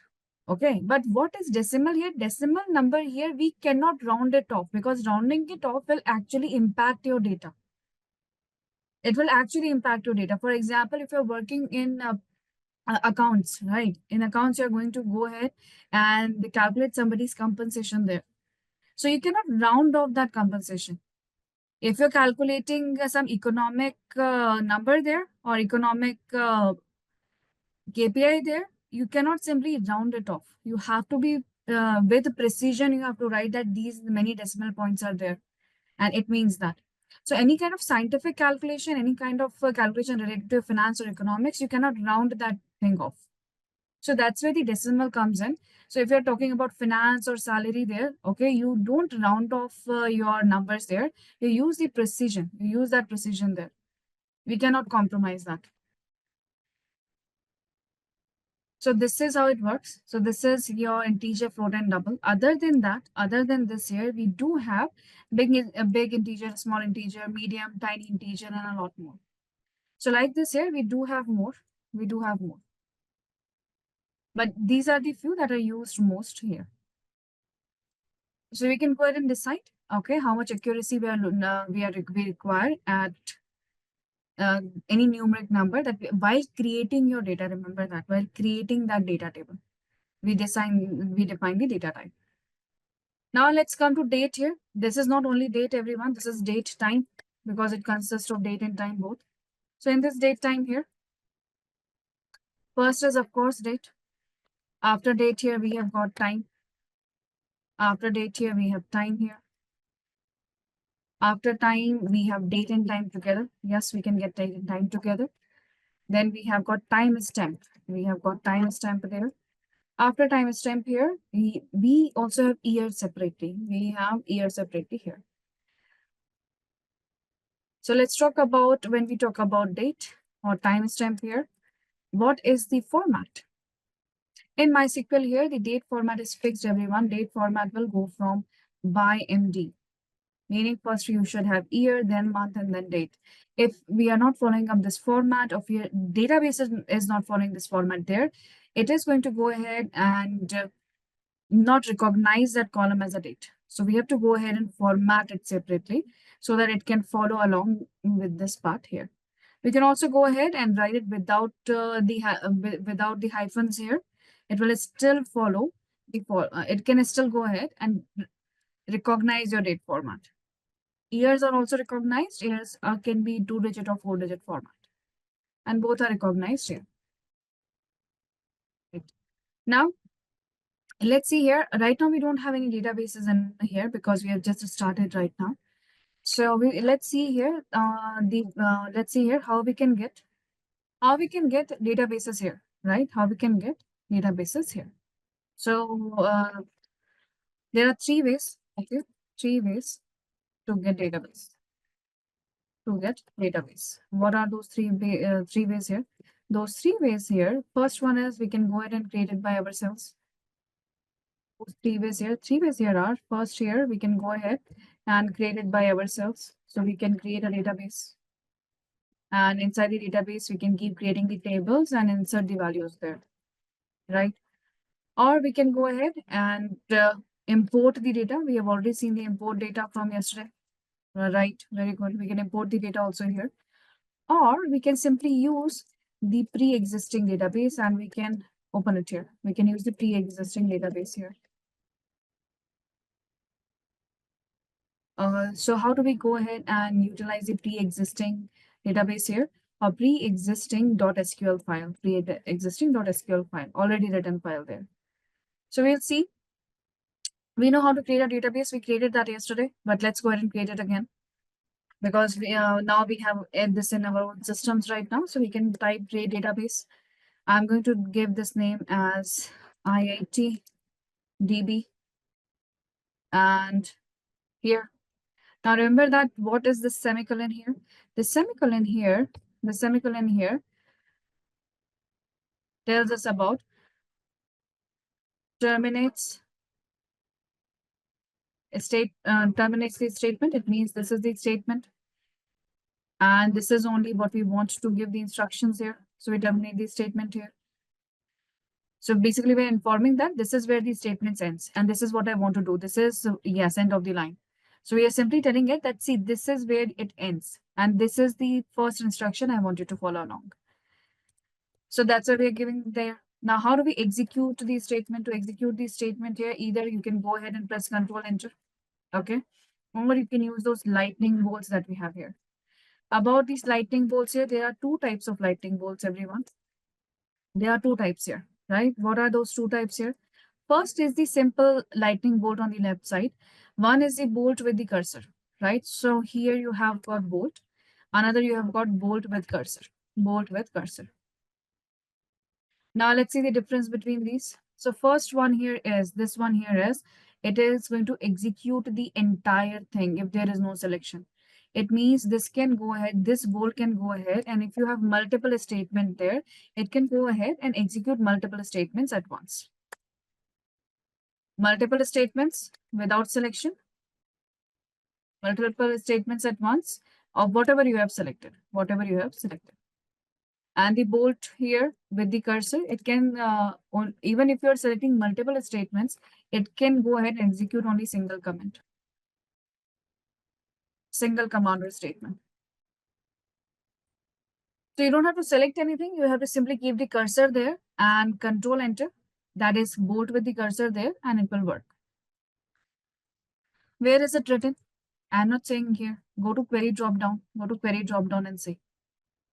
Execute all, Control Shift Enter. Execute current statement, Control Enter.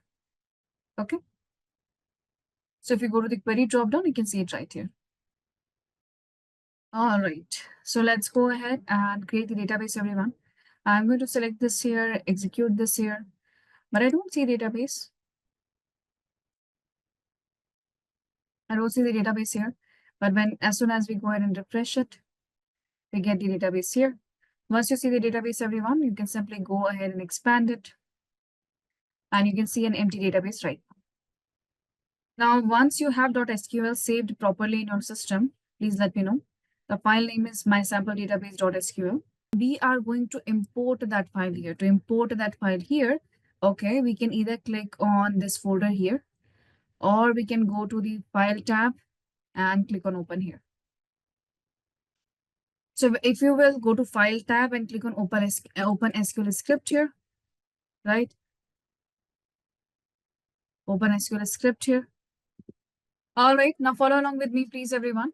Okay, whether you go to File drop down or you click on Open SQL script, or you simply go ahead and click on this folder here. You will see this right now. Now from here, you can go ahead and get your MySQL sample database, wherever it is. So go ahead and get the MySQL sample database. You will easily find the .sql file. Please click in here and click open here. Everyone, go ahead and click open there. Do you see MySQL sample database here? Multiple lines are here. So table script is already written here. As you see this table script here, do we see this table script here? As you can see the annotation right now, everyone, go ahead and click on the first lightning bolt. It is going to go ahead and execute the entire script. Once the execution is done in next 4 minutes, 4 or 5 seconds, click on refresh. Once you will click on refresh here, you will be able to see classic models. And when you expand the tables inside it, You can see the list of tables here. Once you can see the list of tables here. So first here is, we are going to go ahead and start with the read query here. It means we will start with the simple select query, everyone, which comes inside the DQL. So from the CRUD here, we start with read and select query DQL here, right? So first thing here, how do we go ahead and select anything here? So for example, we want to view customers table here. So how do we go ahead and give the table reference that which table I want to view? Before we go ahead and understand the table reference here, let's understand the how the tables are located. So as you can see in the schemas right now, first we have got database. Inside the database, we have got tables. If I go ahead and expand the customers table here, you will find that inside the table here, now we have got columns. And if I expand the columns here, can see the column names are all here listed out. So if I want to see the entire table here, we have to go ahead and give the entire location, meaning we have to go ahead and say that, go to this particular database or schema, go to the schema here or database name here, and then we have to type a dot here and get the table name there. That's how we have to give the entire location here. Now to give the location here, we use the select query, right? How does the select query works here? In the select query here, we go ahead and we write select first, select. Now in the select here, we have two choices. Either we can go ahead and define the column names, that these are the columns I need to see from a certain table. Or if we want to see all the columns there, okay, we can go ahead and type the asterisk there. We can go ahead and type asterisk sign there. Asterisk means I need all the columns. That's it. All the columns are good. So we can go ahead and we can get all the columns there. So for all the columns here, we go ahead and we type asterisk, right? So we need these things here. Now we have to go ahead and define from. So after select is written, now we will go ahead and type from here. In the from here, we go ahead and we give the location here. What is the location here? That inside a certain schema, there is a certain table that I want you to go to and pick up these columns from there. So this is the certain syntax, everyone, right? So let's go ahead and write the syntax here. So right now we are going to fetch the whole table. We are going to go ahead and get the whole table here. To get the whole table here, this is how we get it. So select everything from classic models. I'm selecting the database here. I'm putting down a dot here or period and see what I'm getting, the list of tables. Right now I want to see customers here. I'm selecting customers. And then we terminate the statement here. After terminating the statement here, either we can click on this or we can press Control Enter. And here we see. What is this here? This is the result grid. What is the result grid here? This result grid here, everyone, it is your temporary output. And in this temporary output here, you get to export your file from here. So we will move forward right now. Now, and let me please tell you here how we are going to practice it. Right now, what we have seen, we have already selected the entire table. So we have the entire table here. We have the horizontal bar. We have got the vertical bar here. If we look at the output right now, look at the output here. We have 122 rows, meaning the customers table right now have 122 rows here. Great, wonderful. What if I don't want to see all the columns here, right? I want to see select few columns here. So here I will go ahead. I'm going to copy paste the entire thing same as it is. I'm copying pasting exactly same thing here. However, instead of asterisk here, now I will go ahead and type the column name. But I don't want to type the column name here. Why? Because it can be case sensitive. I can make manual mistakes here. So instead of typing down the name of the column here, we will simply go ahead and double click on that column name. Just double click, everyone. So after select copy paste here, when the cursor is blinking here, I'm double click here and see I've got customer number. If I go ahead, okay, if I go ahead and type a single column, here and execute this line right now, you can see I'm getting only one line here. Correct? In the similar manner here, we can go ahead and get multiple lines too. We can go ahead and get multiple columns too. How do we get multiple columns here? So since I already have the single column here, I can go ahead, type a comma here, and double click again to whatever we want. Maybe I want customer name, customer number, country here. So just type a comma and get the another here. Type a comma and we have credit limit. Let's get that too. Simple, right? So like this, we can go ahead and get the multiple columns here. If I now go ahead and execute this, how do we execute this? Either you select and control enter, or you can simply keep your cursor inside and click on this bolt here. And see, now I only have 4 columns here. Few things that you should know here, okay, command or that we are typing here, or the keywords that we are typing here, they are not case sensitive, but the name of the columns are case sensitive. Okay, so the commands and queries that we type here, commands or keywords we type here, okay, or the clauses that we are going to type here, those are not case sensitive. But if you are selecting anything else here, that is case sensitive. All right, so here let's move forward right now. Now we understand how to simply get a table there and how to go ahead and select few columns here. Now let's understand something about the select query, everyone. Now in the select query here, we get to go ahead and select columns and attributes. We can call them columns or attributes here. Other than that here, eh, it is not a programming language, and each statement is a separate statement, Tarif. Okay, it is not a VBA code or it is not a VBA code that if my script is start with the sub script or sub process, sub procedure. So entire thing is sub procedure. No, each statement is a separate statement. And while you are trying to extract something, the script will start from select. When you are trying to update something, script will or the command will start with update. If you're creating something, it starts with create. Right? So when we are retrieving something, on that part, you're absolutely correct that it will start from select always. So let's look at the writing sequence, everyone. In the writing sequence here, okay, we get the select and we select with these columns here. Okay, select columns and attributes right now. Within the select statement here, we also get to go ahead and do the aggregate calculations, meaning by doing these aggregate calculations here, we also get to add calculated columns. These calculated columns can be added by simple mathematical calculations or logical calculations. After select, we go ahead and we type from here. What is from will do? From will simply tell us about the location or the address where the columns are. Because I want to select columns in a table, and from will give us the location that where the tables are. Generally, where the tables are always inside a table or inside a schema name. So instead of writing table here, we have to first give it a name of database. Then go inside this database and now go ahead and get the table. Inside that table, you'll find the columns. After from here, we have got where. Because every time I don't want each and everything out there, right? Instead of that, I might want only data from USA. Maybe we are looking for the persons who have credit limit of more than 75K, largest spenders out there, right?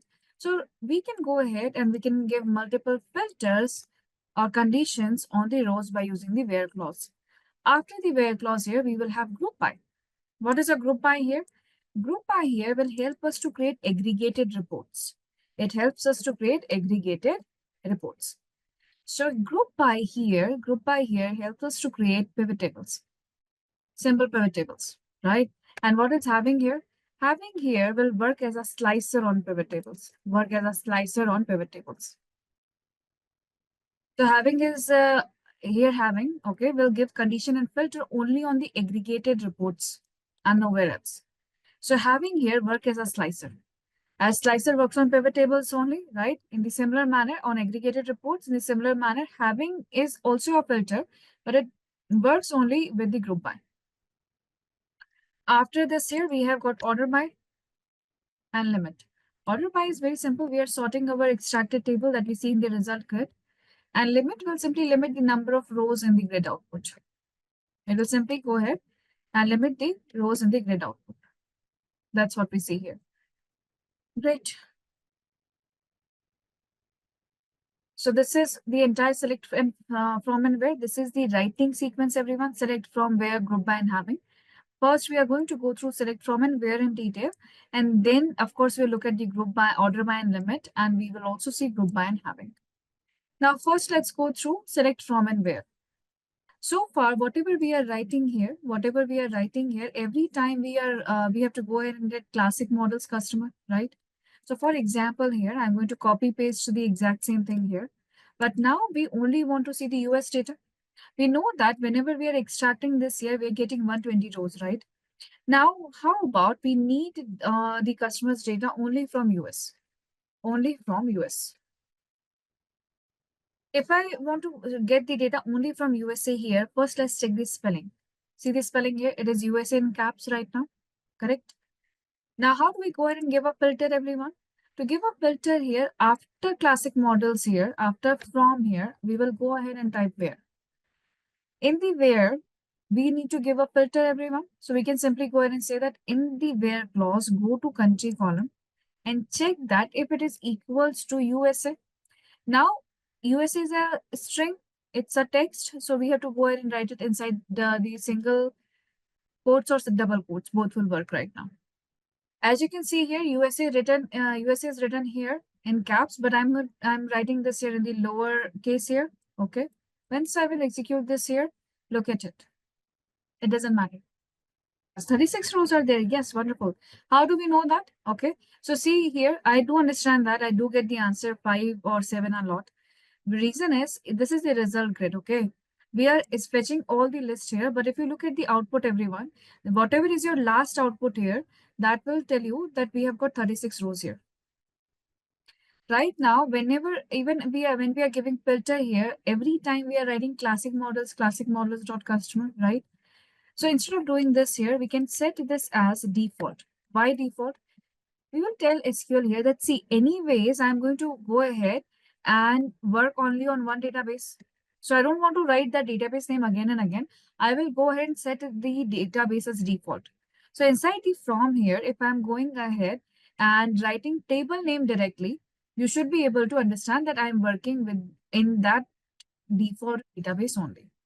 To make it a default database, you can simply write use and name of the database here. The name of database here right now is classic models. I'm going to select, copy and paste here, and here we go. It is here, right? What are the other ways here? Other ways here, whenever you want to go ahead and make anything default here, you can always right click and make here, you can set as default schema here. This is manual process here. You can simply right click and set as default schema here. Or we can go ahead and simply double click on the name of the schema and it will be set as default. Say here, default. And also observe that if I go ahead and execute use classic models right now here, okay, classic models turns highlights in bold. So whenever something is default, okay, it is going to highlight in bold. Then here that it is working fine. Okay. If we are giving it as use classic models here, okay, how we can go ahead and write it again? So right now I'm going to go ahead and write a simple query. Let's select everything from, and this time let's go ahead and get it from the products table right now. If I want to type any table name here, I'm not going to type it at all. I'm simply going to go ahead and double click on that table. I will simply go ahead and double click on the table. And control enter, we have the result grid. Easy. The question here is which product has a standard price of less than 150? So if you look at the products table here, all right, you will see right now we have MSRP here. Okay. Now we want to find out all the product here which have MSRP less than $150. Let's see how does that work. First thing is when you look at the product table here, how many total lines do we have? 110. Right. Well, how many rows we have here, everyone? 110 rows we have here. Now, what are we looking for? We want to now go ahead and get the list here only for the MSRP less than $150 here. Correct. So we will go ahead and see. We want to see entire columns here. So within the select here, we want to see entire columns. Within the from here, we want to get it from the products table here. But now what we want to do, we want to filter out here, right? MSRP less than 150. So we have to use the where clause, everyone. In the where clause here, okay, we will ask it that go inside the column called as MSRP here. Go where the MSRP is less than 150. And we end the statement here. That's how we write it. That's how we write it. Now the answer will be 98 rows. Answer will be 98 rows. So remember that the sequence, everyone, very, very important here. Select will ask you to select the columns from the location, frame, and where is the filter? Where is the filter? Read this here, try to understand what is asking here. Which product? It means it needs all the columns. It is not specifying here. Standard price, that is MSRP, is less than 150. Of course, where is the product columns here? In the product table. And then it is asking us to filter it out. Very good. It doesn't understand currency, Rajat. It has only three things: numerical, character. It doesn't understand currency here.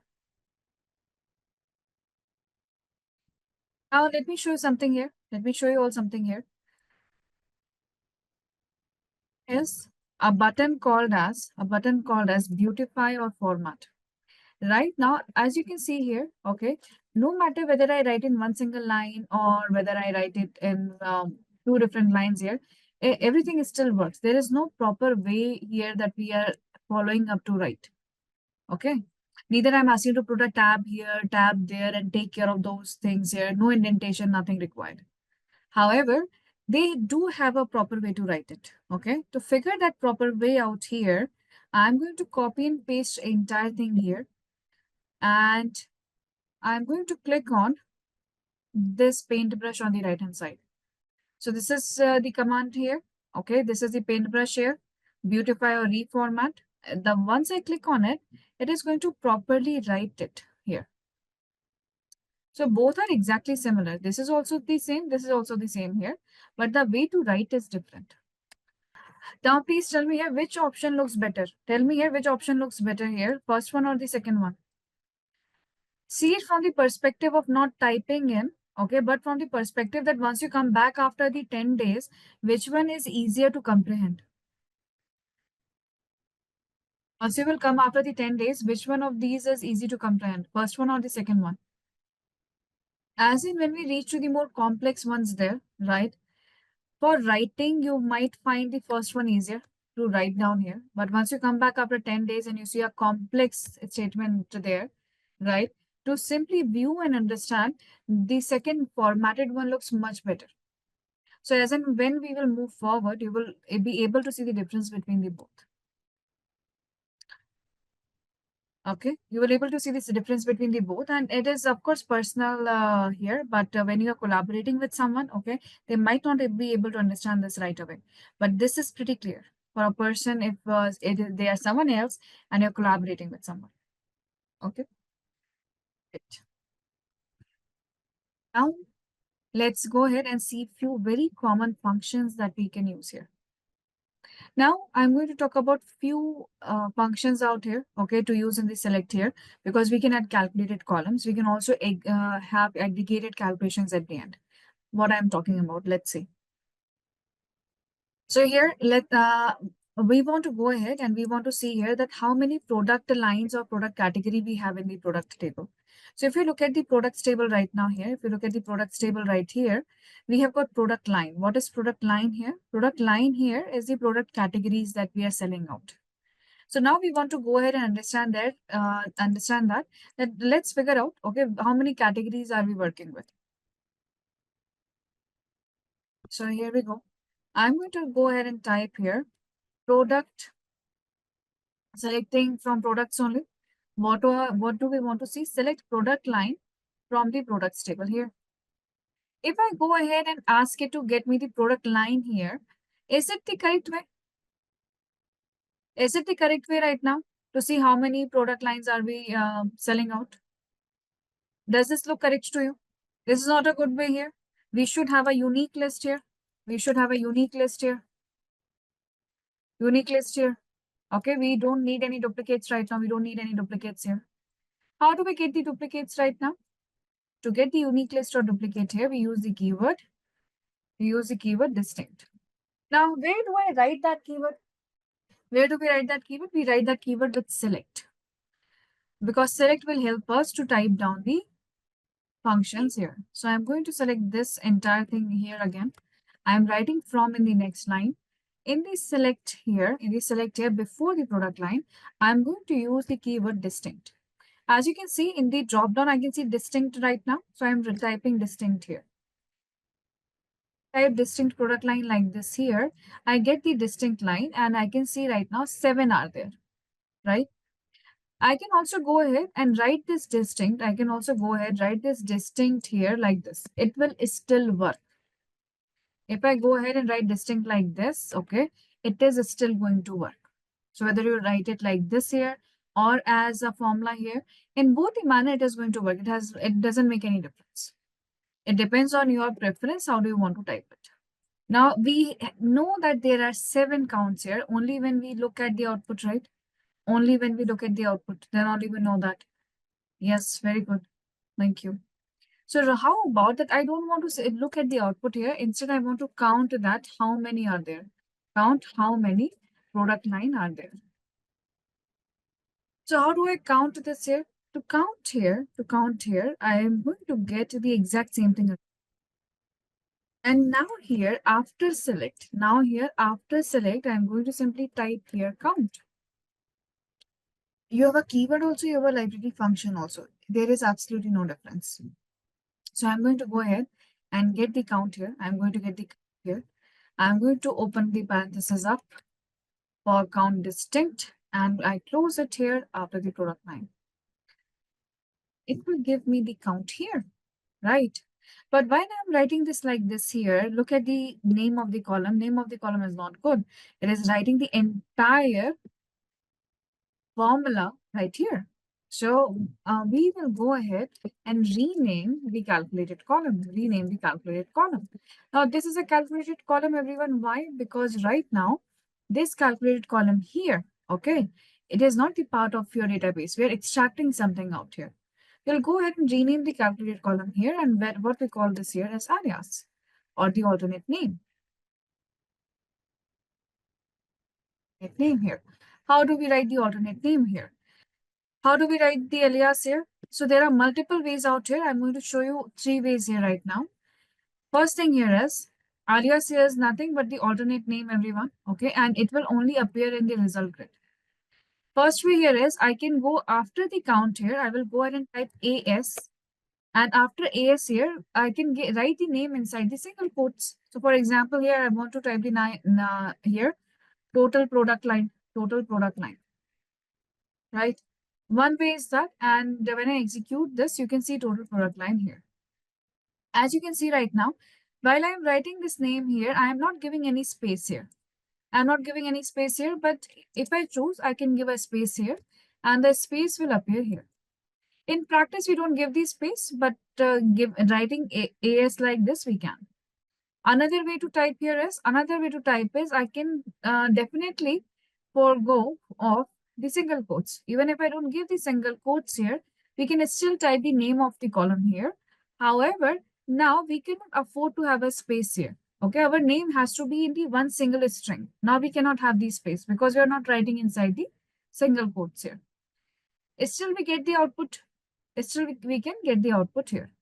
Another way to write the alias here, we can simply go ahead and forego AS altogether and directly write the name in continuous string and we still get the output.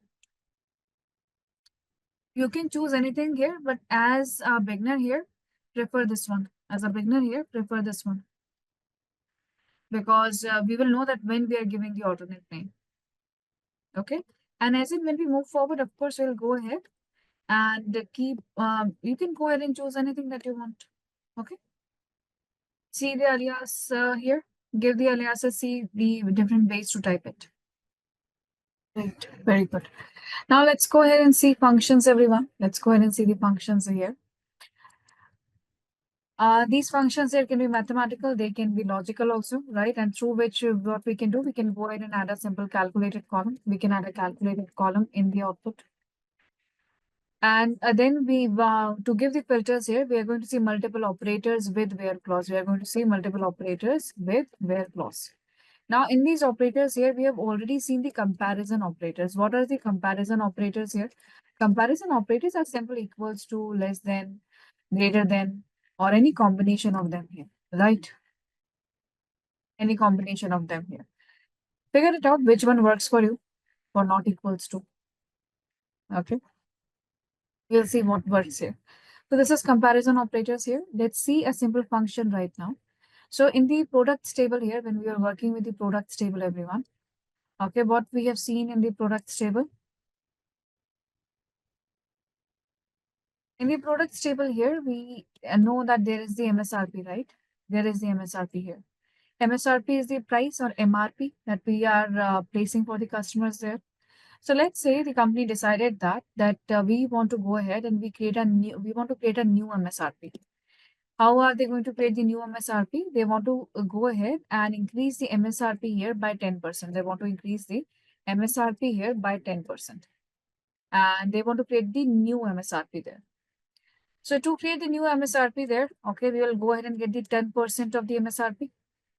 Can I go ahead and write this new MSRP calculation like this? 10% as 0.1.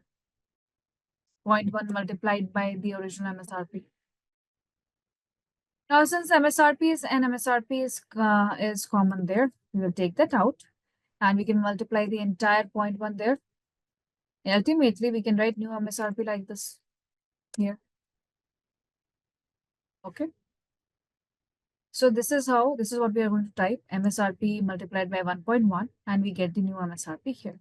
Now, how do I write this here? First thing first, all right.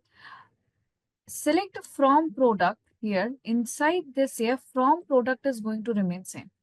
So I will go ahead and type the from product first so that we are through with that. Now, instead of selecting everything here, I will go ahead and I will go back to the products table here. And maybe from here, I need product code and the product name. And then we need MSRP. But this MSRP here, okay, I'm going to rename this as old MSRP. This is our old MSRP, everyone. Correct? This is old MSRP, comma. After comma here, I'm going to the next line because here now we want to add a calculated column called as new MSRP. To add that calculated column here, I'm going to get MSRP. We are going to multiply that MSRP with 1.1. And I'm going to name this as new MSRP. This is our new MSRP. This is our new MSRP here. If I go ahead and calculate like this here, we get the output here. Let's see. But this output here contains 3 decimal points. This output here contains 3 decimal points right now. So we can go ahead and we can control these 3 decimal points here. How do we control that? By using another function here called as round. So I'm going to use the round function here. You can see that in the drop down. So I'm writing round function, opening the parenthesis here and closing the parenthesis after 1.1, type a comma. I want 2 decimal points. So I'm typing 2 here and closing the bracket. Same as Excel, everyone. And here we go.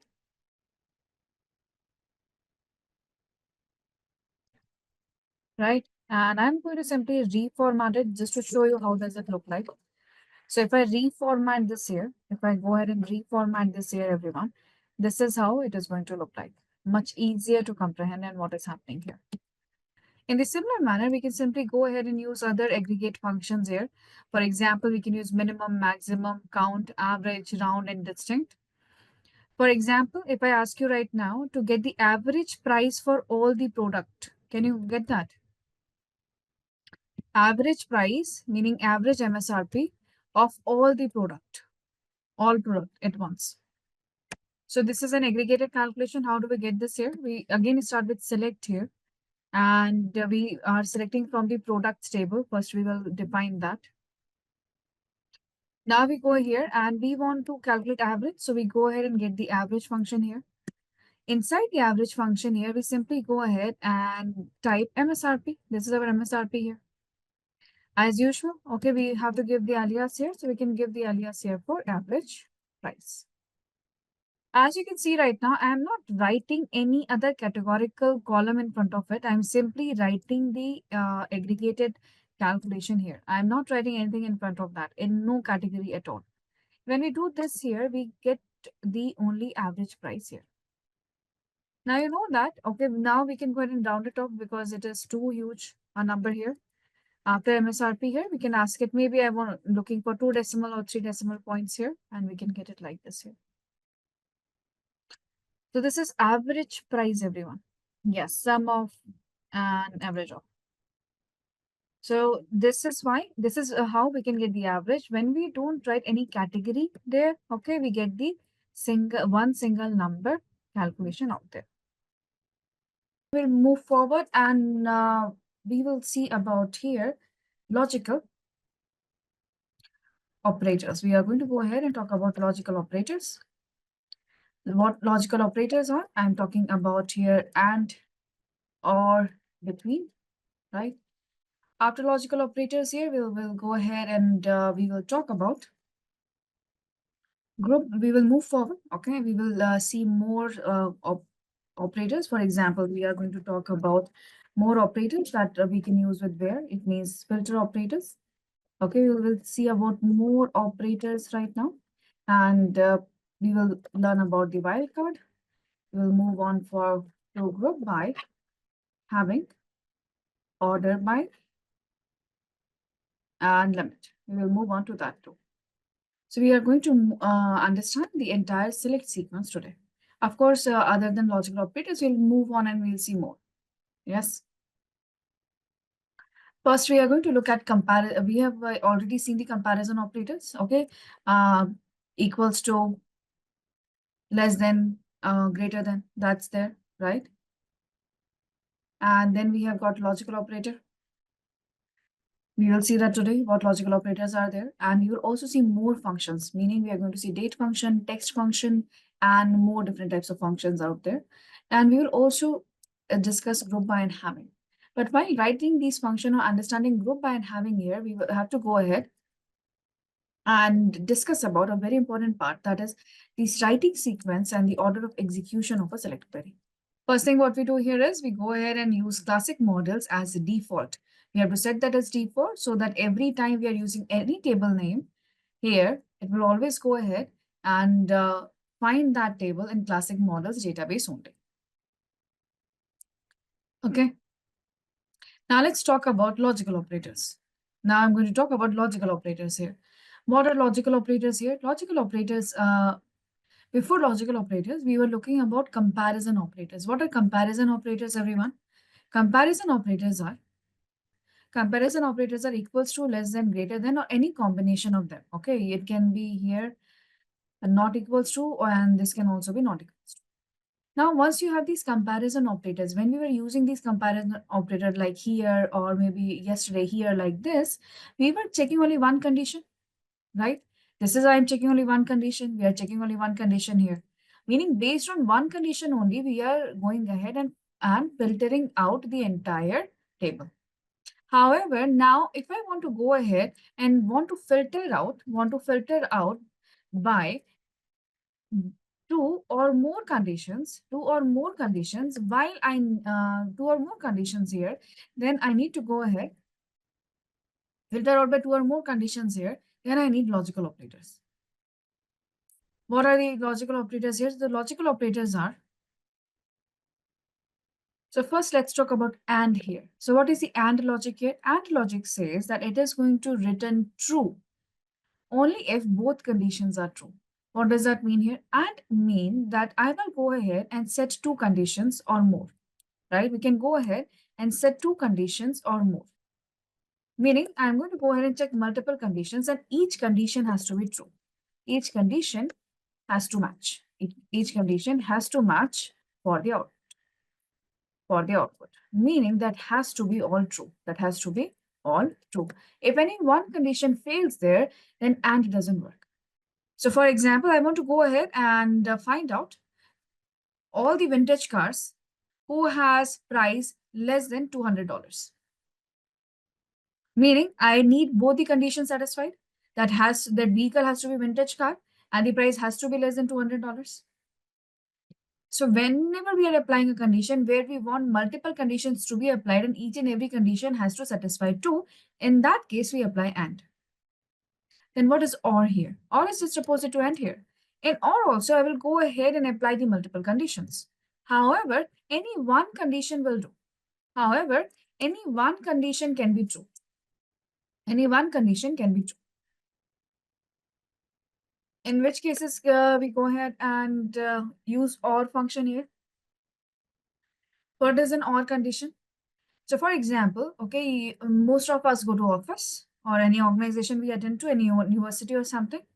So when you are going ahead and logging your attendance, okay, either it can be with biometric or you should have a card. If you don't even have that, you forgot, okay, even if that is not there, you will go ahead and sign in a register. So if you go to your organization there, let's say you forgot your card. So they will say, it's okay, use your biometric. And if you don't have biometric, they'll say, it's okay, sign in the register and go. Meaning you have multiple options by that. You can choose any option and you will be let in. In a similar case, what happens in OR here? In OR here, I will say that, okay, I need a person, okay, who lives either in USA or in France. Or I need a manager that can work in marketing department or in sales department. So right now, OR will, if any one condition is satisfied, I'm good with that. I want that row in the output. That's all. What is between here? Between is pretty simple. Okay, between is always used with AND. And it will simply give us the range of values, and it is always in numerical values, of course. So it will simply go ahead and give us the range of values, and usually the range of numerical values. For example, okay, I want the credit limit I want all the customers whose credit limit is more than $75,000 or between $75,000 and $100,000.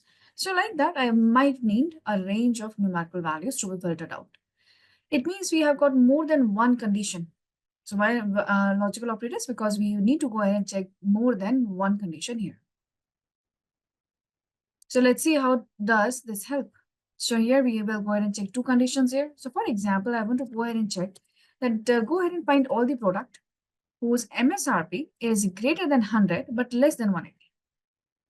Whose MSRP is greater than 100 but less than 180.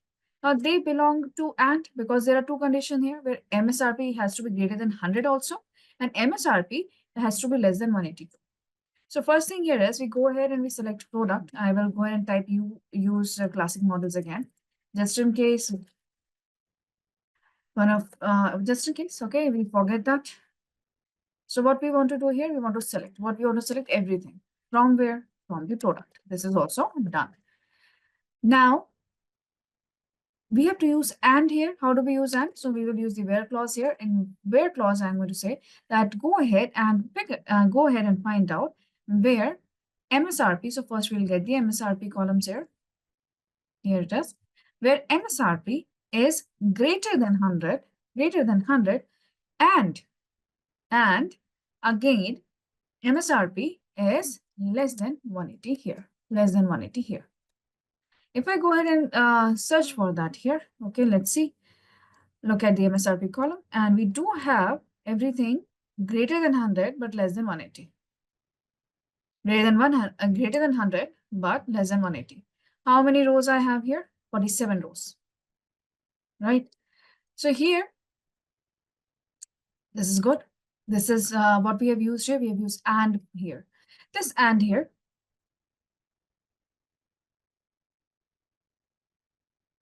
Now you must be thinking that why have you not written greater than equals to or less than equals to here? All right, because we have a choice. We have a choice here. Okay, I have a choice here. If I want greater than less than here, if I want to type equals to, I can. If I want to include both of them here, I can. All right. So with the AND here, I have the choice, right? Go ahead and get how does AND works. And then we are going to talk about between. Yes, I understand that. It does more look like between. We can solve it with that too. And yes, we can. But first go ahead and see AND, come back, then we'll talk about the between. We'll also talk about the difference between writing with and between. Now here, let's talk about between. So this is and here. Now after and here, it looks more like between portion because it is in numerical range right here. So here I'm going to use between. So how does between works here? So we will use between and together. I've told you before.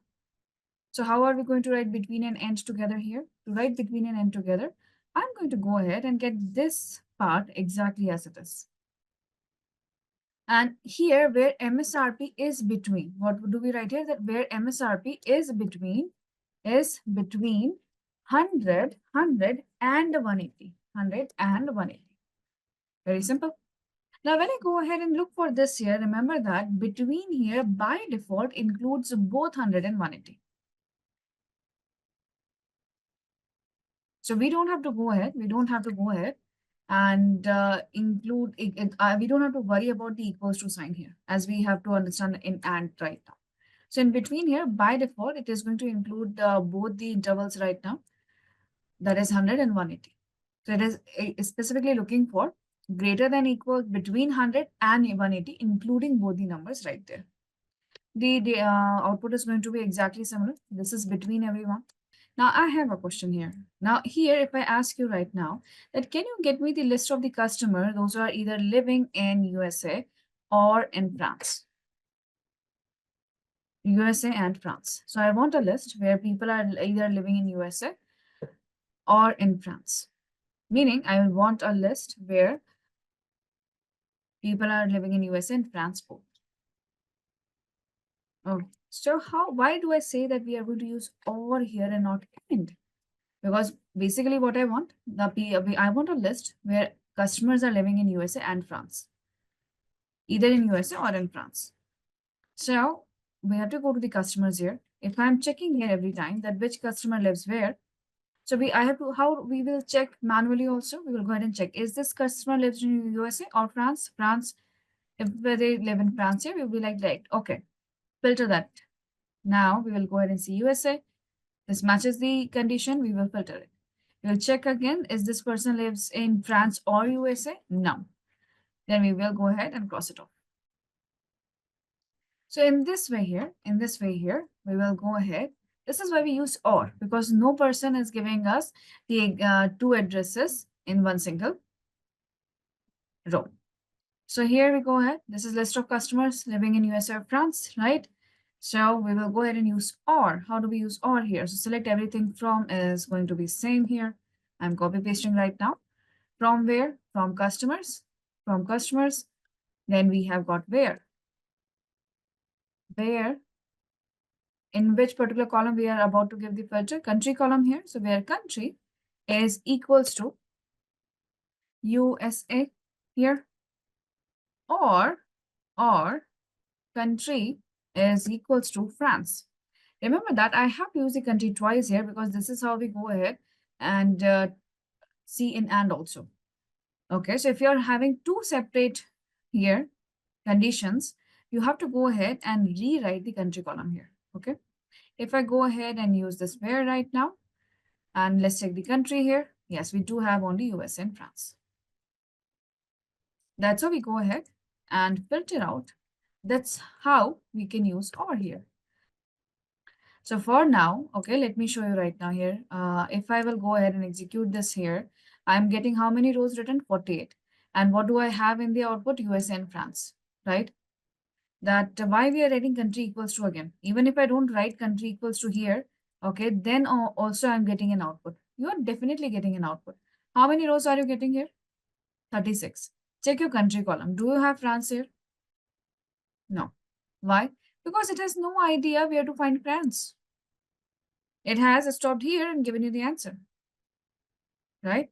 That is why we have to go ahead and include country equals to here, because or only understands that after this something else will comes. That's it. All right. Now, if I will ask you here, that okay, now go ahead and go ahead and give me the list of customers living in either USA, Australia, or France. It means that I'm going to ask you here to add one more country.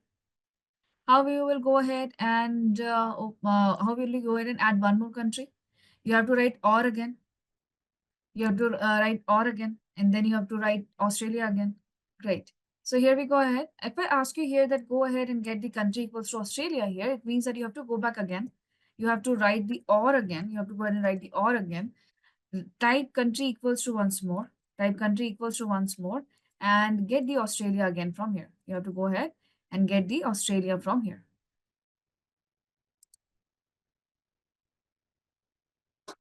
right? So here I have to go ahead and get the Australia again. It means that if I need the list of 10 countries, maybe I list the list of 10 product out there or product IDs, every time I have to go ahead and type equals to column name, equals to column name, or equals to column name, or. I don't want to write it like this multiple times. So what we do here is we go ahead and use the operator there. We do have 53 rows. Now here I'm saying what is the objective right now here is this. Objective here is that I don't want to write country equals to here because as you can see right now, we are making mistakes, manual mistakes here.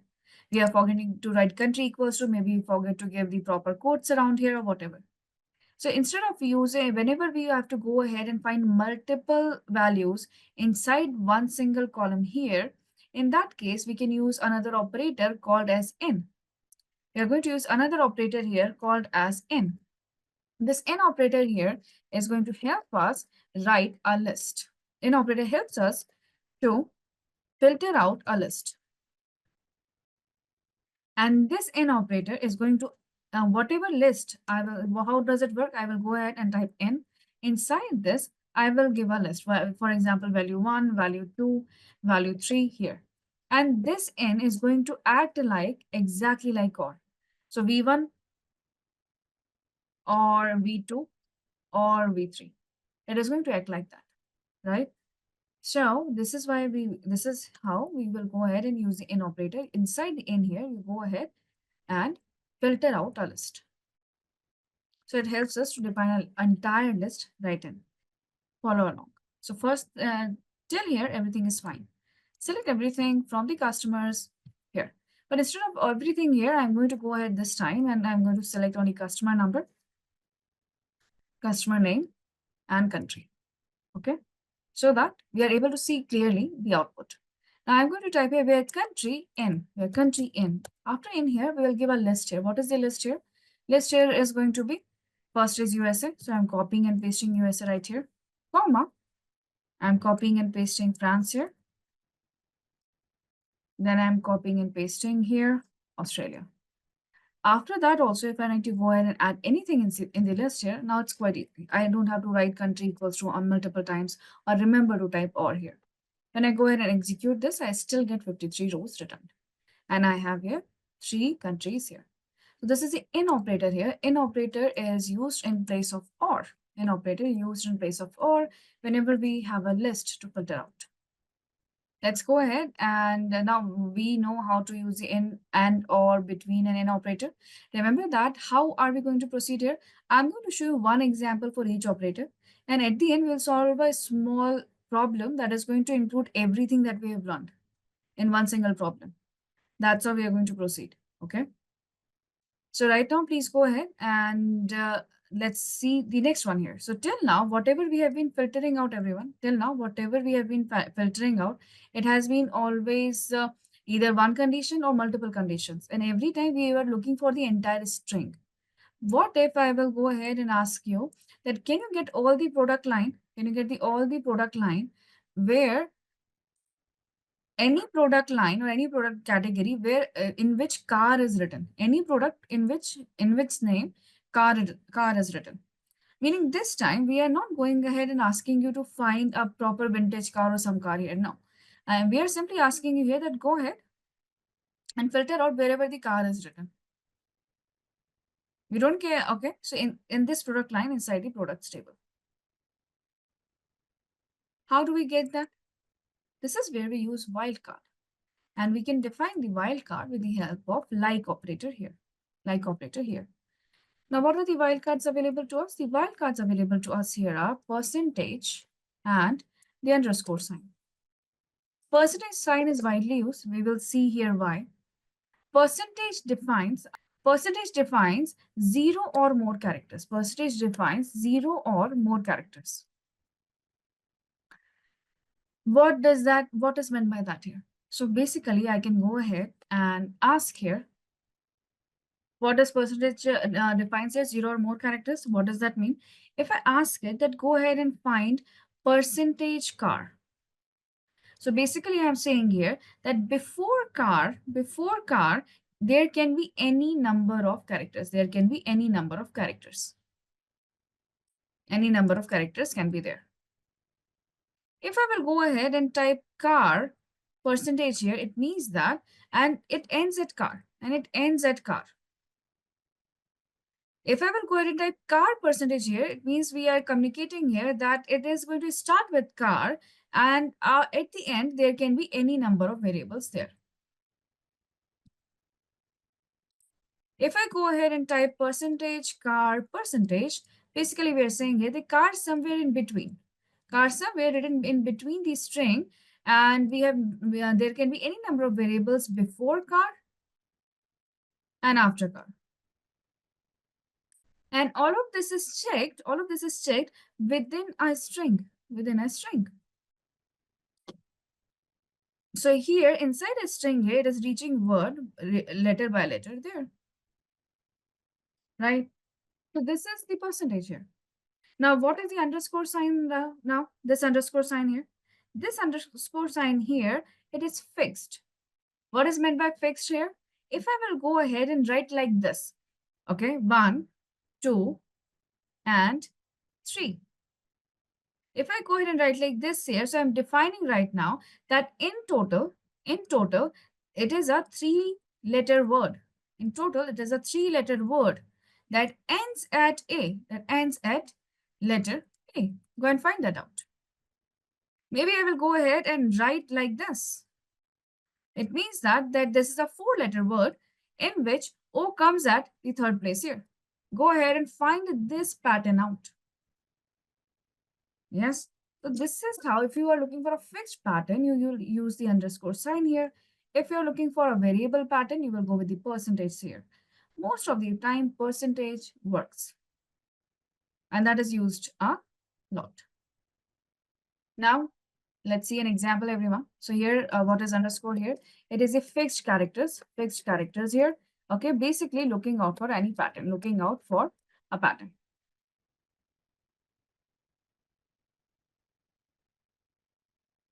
What is the example here? Example is exactly this. Okay, we want any product with car in it. So we are looking for get all product lines with car written there. Now, since we are not that familiar with the data set, okay, I have to go ahead and check each and every line there and each and every number there.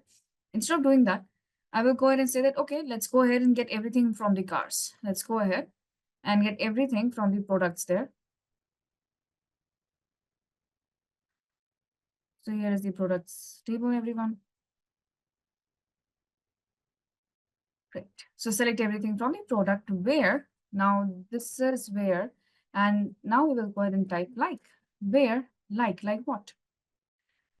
Where product line is like. Where product line is like car. Now where the car should be there. So I have no idea where the car is going to be, or whether it is car or cars. I don't know that. So I'm going to simply go ahead with percentage car percentage, that there should be car somewhere in there. It is at middle, it is after that, I don't care. And it is, we'll go ahead and get the cars. Okay. Go ahead and get that, please. Now, in the similar manner here, please go ahead and get all product name. Go ahead and get all the product name with the word Ford in it. I don't know where it is. So here, everything is going to go, and everything is going to be exactly similar to this here. And after this, we will need product name. And after product name, we'll go ahead and write like, and it will be Ford.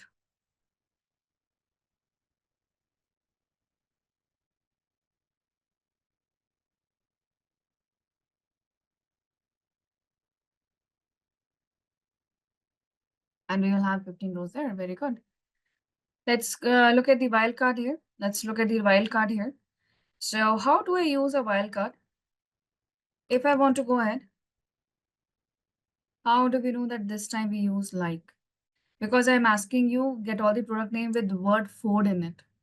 I'm asking you to find not an entire string, but I'm asking you to find one word inside each name.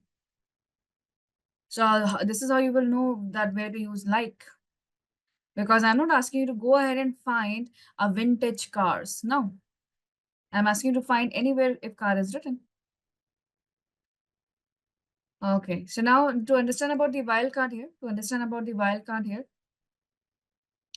find the customers whose first name starts with letter M and have exactly three characters.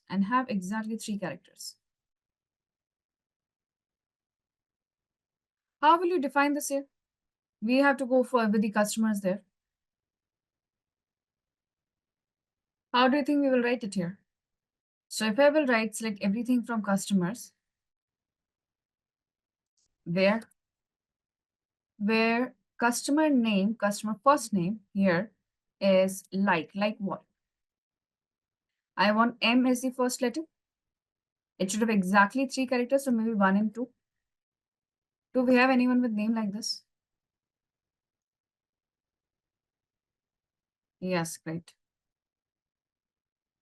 This says that anywhere in the name M is there. No, I'm saying starting word letter should be M.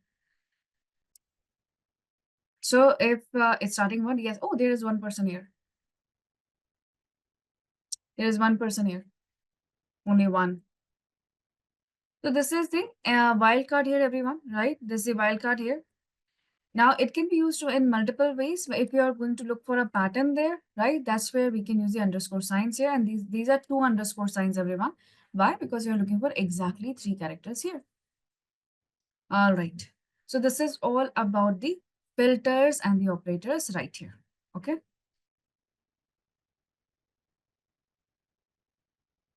It's very, very good. Very good. Right. So we know how we have to go ahead and find select. Okay. And in the select here, what we need to count here. And from which table are we working with? We are working with customers table here. So I can say count customer number. From where? From customers table. Now we have to type where. Now we know that how to get the list here. So in the where we have to go ahead and get the list. That is country in this particular list. Very good. It means we understand right now that where and these operators can be used with each other too. Very good. The count of the customer number here will be 53. Now we'll go ahead and discuss about the functions, everyone. Yes, more functions. Now, what is the next here? Right now, we have seen multiple operators, how to give the, how to go ahead and give multiple conditions here for filtering out. Now, let's talk about the functions here. What type of functions can we see here right now? So here we are going to go ahead and talk about first string or text functions, then date functions. We'll also go ahead and learn about conditional statements, and we will also discuss about the null values, how to find out the null values, how to deal with the null values too. And we can do that by using the functions only. So we will go ahead and discuss about these functions right now. First thing that I'm going to discuss here is the text functions. That's why I need your attention here right now. What are going to discuss about the text functions here. So let's see how many different types of functions can be here. So these functions are going to be exactly similar to what you have seen in Excel or on any other platform. They're mostly similar on Tableau, SQL, Excel, and other similar platforms. For example, there is a function called as upper. What does upper do here? Upper will make sure that your smaller case letter gets converted into an uppercase letter. Similarly here, okay, we have lower function here. Lower function makes sure that your uppercase letter changed into a lowercase letter. Then you have got here another function called as length. What does length do here? Length will tell you about the length of a string, or how long your address is, or what is the length of your data point inside your rows, inside one single cell there. Then we have got trim function there. You also have left trim and right trim. What does trim function will do here? Trim function will get rid of the extra spaces. Where extra spaces? Well, it can be a sentence, it can be a name. It simply gets rid of extra spaces. It understands that there should be one space between each word that it understands. So there should be only one space between each word. If there are extra spaces, trim is going to trim them down and keep whatever is required.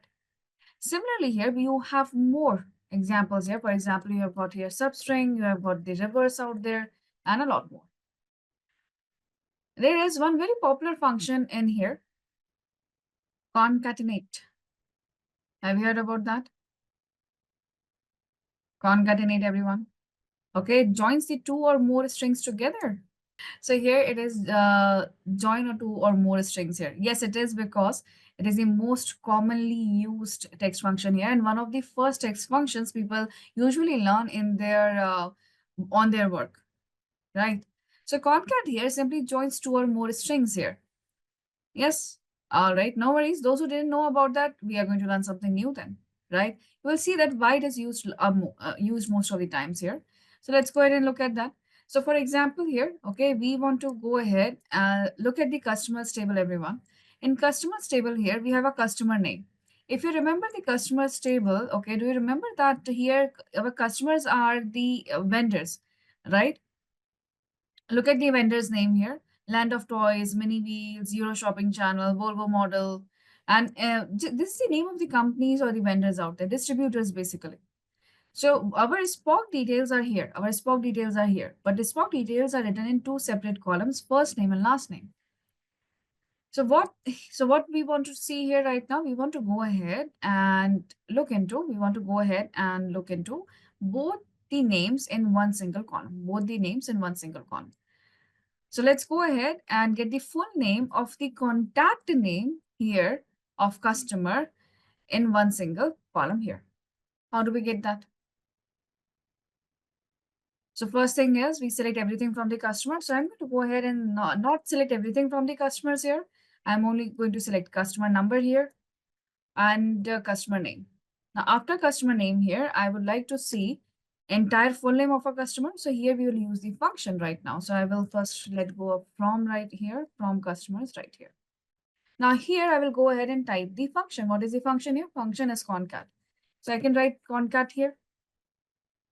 And you can see that it's a function right here. I will select concat.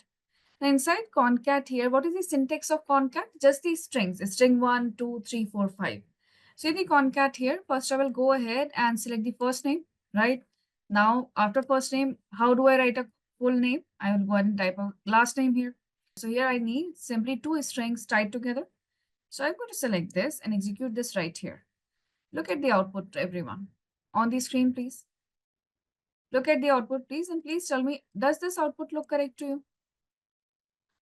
Does this output look correct to you? I've got a space here at Karine. I've got a space for Janine and Jonas. I've got a space at Diego and Christina. I got a space here in the name here, Mary. So in few names, I have this space, but in few names, I don't have this space. Any idea why few names have this space and few names doesn't? Because here it already had the space here. So when someone was writing the first name and last name right here, when they were entering the data here, they might have added the extra spaces, maybe after the last name or maybe before, after the contact first name or before the contact last name. So they might have some extra spaces somewhere, maybe at the start or the end. So what I have to do here? First, I have to go ahead and trim these spaces here. I have to go ahead and ask you to trim these spaces. Now the trim spaces here, trim will work on individual column only. So I have to write the trim function here for individual column. It will not work outside the concat like Excel. So I have to go ahead and write the trim function for individual name here. So when I'm writing trim function for first name and last name both here, and now when I execute this here, now I'm getting absolutely no, now I'm getting here absolutely no space. When I'm getting absolutely no space here, then we will go ahead and add few spaces right here. So here, single quote space, single quotes, comma again. And now here we have a proper output, right? Of course, the name has to be given here. So I'm going to give the name here as contact name. Right here. Of course, it is not going to make any changes in the existing database. Existing database will have the separate names. It only affects what we are trying to export or retrieve from here. Okay. So this is the full name here. I'm going to beautify this for you so that you can see how it is going to look proper here, because now the functions here are going to look a little bit longer. So here I'm going to beautify this right now or reformat that. I will show you how the reformatted version looks like. This is how easy to look at. We are moving forward right now. So we can see here contact name here right now, and we have seen how to use trim and concat together. Now, once we have seen the trim and concat together, go ahead and get full contact name with the full address within the same query, right? So the query that we have written here, within this query itself, please go ahead and get the customer name and the full contact address too. Go ahead and get that, please. So basically what you have to do is you have to copy and paste, right? Copy and paste. After you've copy pasted here, after copy paste here, type a comma, press enter, and type concat again. But inside this concat here, I would like you to go ahead and get the address, get the full address. Get the full address. What does full address is going to consist of? Full address is going to consist of address line 1, 2, 3 till the country, right? Please go ahead and type contact. I know concat here. I know you can do that. We do get the answers here, but there are a lot of null values right now. What does null values tells us? That Karim, Ismail, Jay and King, they don't have given us the address. Only the Australian collectors, they have given us the address here. So let's go ahead and check. Do these people don't have the address? If I go to the customers table here, and if I try to check that here, I see that no, everywhere I have the addresses. However, if I talk about this right now, yes, I do have null values in between. So for example, address line 2 is not there. In some cases, state name is not there. So I have null values in a few of the cases here. Few cases, I don't have any null values. This is quite standard, right? So whenever you guys go ahead and to any website portal, maybe you're shopping something, right? So on the website, if you're shopping, you have to enter your address. In that, they might give you address line 1, 2, 3, city name, estate name, neighboring area, right? So not every line is mandatory. Only address line 1 is mandatory and your city is mandatory. Other than that, they will, and pin code is mandatory, or postal code. Other than that, nothing is mandatory because not everybody's address is going to have address line 1, 2, 3, 4, 5. Not everyone is going to have that. In that case, the address line 2, you can see it has multiple null values right here. And because of this null values, our concat is breaking. Concat is not able to deal with null values. So even if only one column has a null value in this list, even if one column has a null value here, concat breaks and gives null as the output. Concat breaks and gives null as the output.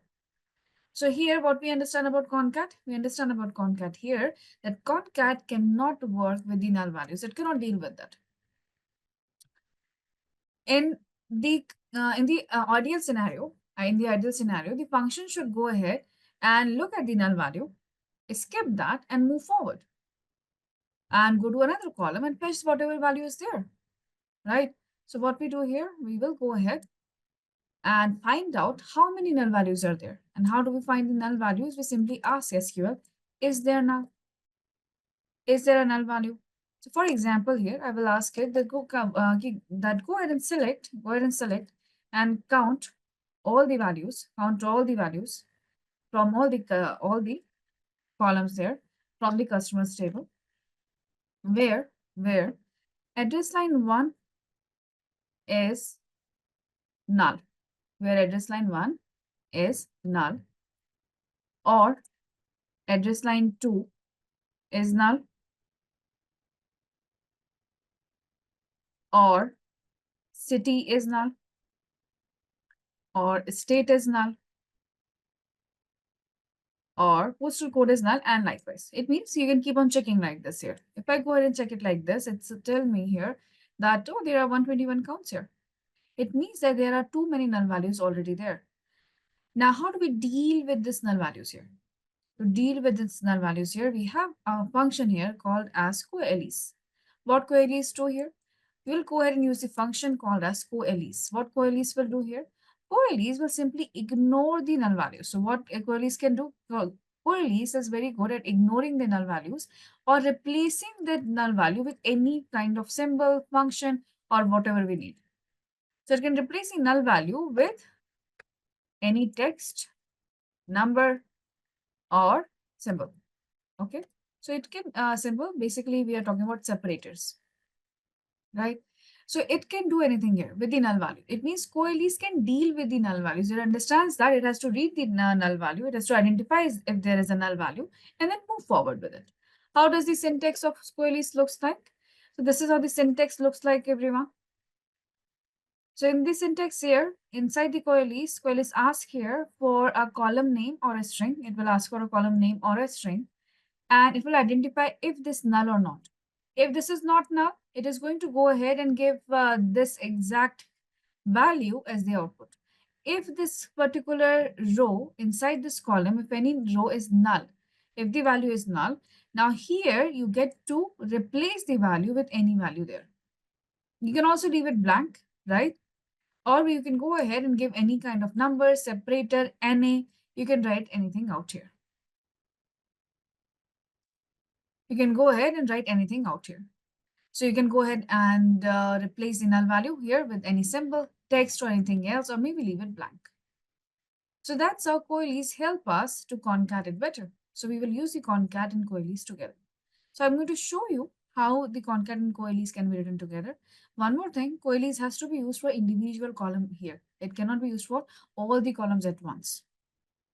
So what I'm going to do here is I'm going to copy. I'm going to copy the entire same thing that I've seen before. And here we will use concat and coalesce together. So here I will type after full address 1, I'm going to type a comma again. And now I will go ahead and type concat again. So this is concat here again. Inside the concat, what is the first thing we need? Address line 1. But before I need address line 1 here, I will go ahead and type coalesce. And inside the coalesce here, I will get the address line 1.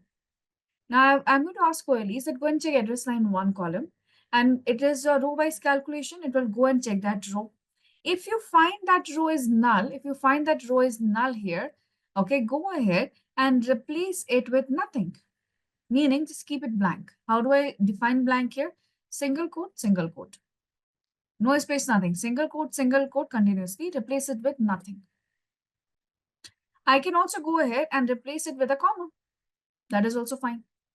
Now I'm going to replace it with a comma here maybe. If there is a null, or just leave it blank. Just leave it blank. So you can write anything also. You can write NA also. For now, I'm not doing that. So I have opened the coalesce here and I'm closing the coalesce also here. Now I'm typing a comma here.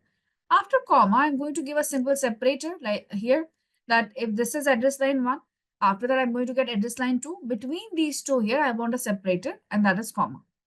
Now I'm going to type comma here again. For the third character, I'm going to type coalesce again. Inside this, I'm getting address line 2. And we are aware that address line 2 has nulls. So I'm going to go ahead and type here NA so that we can identify that okay, there was a null value. Because we are doing it for the first time here, so we should be able to identify that. Now, in a similar manner, I will go ahead and write it for the city and state too. In the similar manner here, I will go ahead and write for the city and state too. So I'm typing comma again, and we are getting coalesce here. This is here for city. If city is null, I would like it to simply leave it with a hyphen so that I can identify what's going on. And now here, I will go ahead and type coalesce again. This time I'm writing it for state. If the state is not there, just leave it blank because it is at the end here. And remember here, always close the bracket for coalesce here. And at the end, close the bracket for concat. I'm going to name this as full address 2.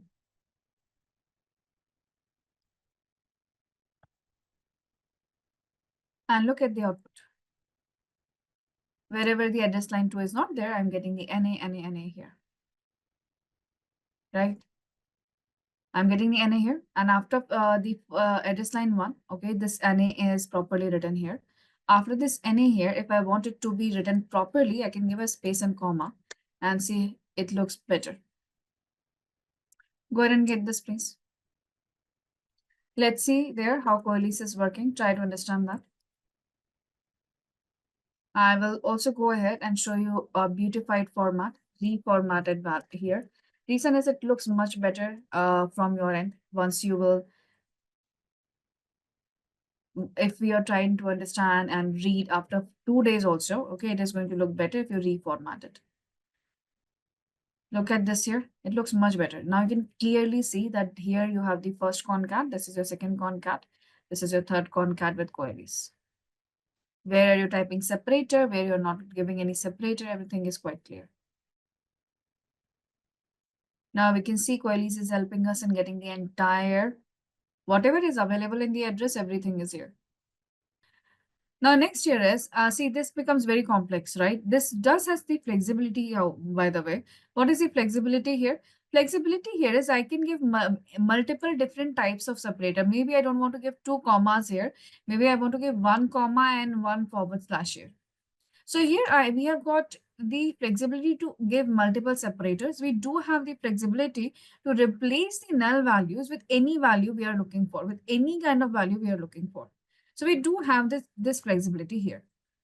However, there is one more function here which can help us in getting the proper full address, but without that much effort, without this much effort here. And that is your concat ws. Concat ws. So concat and coalesce here this is the advantage of concat and coalesce right here. I'm going to write this here. Very important to know the difference. So concat and coalesce advantage is this, right? Multiple types of symbols and delimiters, but we do have one more function here called as concat ws. Ws is with separator. Ws is here means with separator. So this is the concat with separator. This is the concat with separator here. So what does concat with separator does? First thing that it does is it can ignore the null value completely. It doesn't replace it, it simply ignores it. It can read the null value and it can skip the null value. After skipping the null value here, it is going to trim. We have to apply trim if we want to, and it can add only one type of symbol or delimiter, meaning only one type of separator. We can add only one type of separator. We do not have the flexibility of adding multiple separators. Neither we can replace null with any value, right?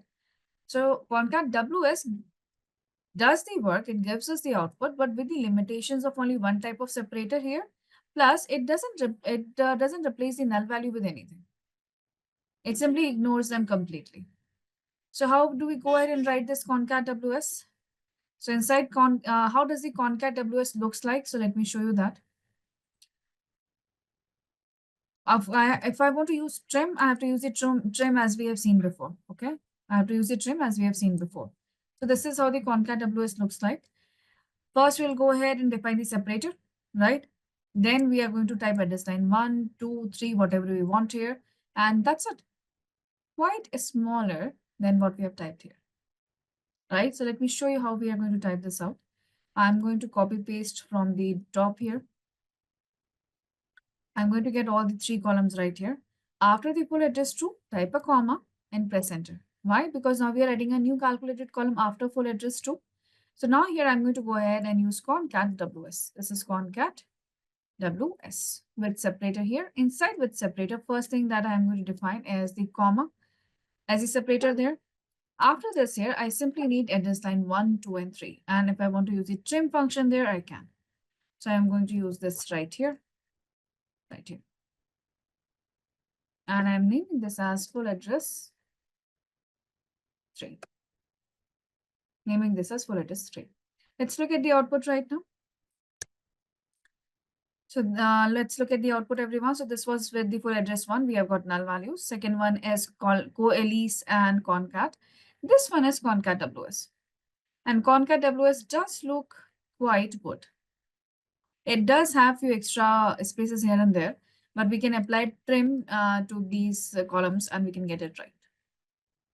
This is concat ws, everyone. Concat with the separator. Now let's continue here with substring, everyone. Substring here. Let's understand about the substring there. Okay, so here we go. This is substring. Substring is a very simple function. Okay, we'll find it again at most of the places there with different names. So substring, what does it do? It simply creates a subset out of the string, right? It simply takes out of some part or some words out of the string there. First, What is the syntax here? Syntax here is that it should be column, right? It should be start position and how much length. So for example here, those who are looking at this for the first time here, so let's say this is the name here. This is a string, everyone. Out of this string here, if I will go ahead and ask here that go ahead and use this string, go ahead and use this string there, use this string here, and start extracting from position number 3. And get the length, position number 3, and get the length here, let's say 5. So what will be the output? So here, we will start at the third position. This is first, this is second, this is third, right? So we start at R. Then we will get D. A space will also be counted. A space will also be counted here. So 1, 2, 3, 4, and 5. So output will look like this. RD space AN. So now do we understand how does substring works? A space will also be counted. Okay. So let's go ahead and see an example right here. So let's extract a few letters from a string or a text. So we have a product code, everyone. Product code here is, if I will show you the product code, it is quite long. We have S10, 16, 78, and a lot more here, right? So let's go ahead and extract the first few letters here. So maybe we can go ahead and say that select product code, okay, from the product. So select, I'm going to talk about the products table here. What are we trying to select from the products table here? First, I'm going to go ahead and get the product code so that we know what we are doing here. Now here, I'm going to apply the substring. This is substring here. Inside this substring, I will ask it that read the product code. Okay. Start here with the first position and get me maybe 4 letters afterwards, right? If I go ahead and get this here, this is what we get. Well, the exercise question here is that generate a custom product code that combine the first 3 letters of the product line, and a formatted price, formatted by price column. So there is a by price column here. That by price column has to be formatted. What do they mean by it should be formatted here? So if you look at the by price column here, you will see that there are 2 decimal points. We don't need any decimal points, right? Formatted by price means we need 0 decimal points, 0 decimal points here, and a unique reverse identifier. Reverse identifier here means I want to go ahead and use the product code here, but I will go ahead and reverse it because I want it to appear uniquely. So it's a unique reverse product code. So I will simply reverse the unique product code here.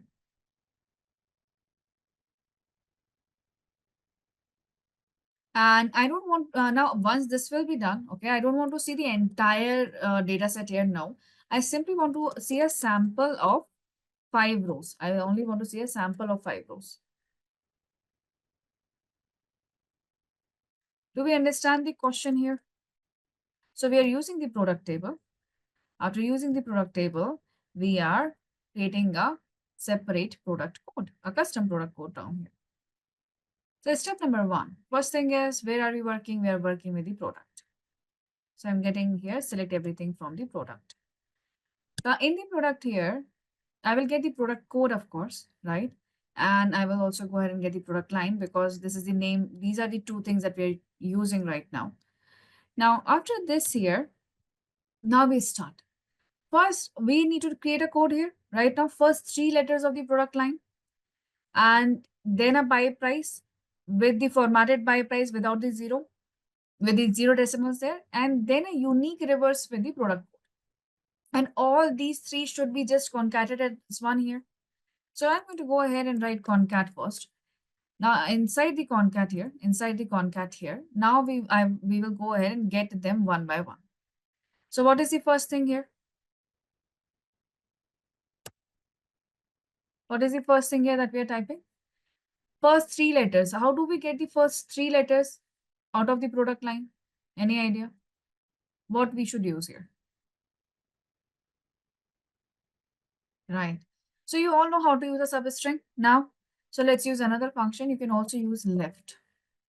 You can also use left in this case because it is quite clear that I just want the first three values, right? So how do we use the left function here? Left function here, I can write product 9 and I can simply say, get me three things from the left. Easy.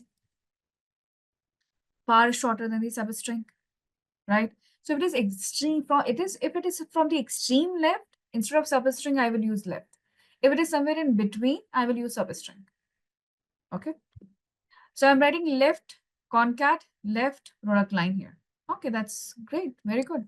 So if I go ahead and type the concat here, I'm getting here the first three letters CLA, but I'm creating a code here right now, a custom code here. So I will go ahead and write this in the uppercase. I will go ahead and write this in the uppercase. Remember to close the bracket for every function that you write. Now this looks correct. Very good. So first is done. Now after this here, I will give a separator. After this, I will give it here a separator. The separator, I'm giving a simple hyphen. Okay, a simple hyphen as a separator. Now go ahead. Now let's get the second part here. The second part here is a formatted by price with zero decimal. We know that the round function can go ahead and make it zero decimal, but but the round function is used on numbers, and round function give output as a number too. Yes. Okay. So whether I use two number, two decimal, rounded, any function I use here, it will give me output as a number. Here, I don't need output as a number. I need a text out of that. Why? Because I'm creating a text right now here. I need a custom product code. I need the text out here. I need number as a text without any decimal. In this case here, we will go ahead and use the format function. Another function here, format.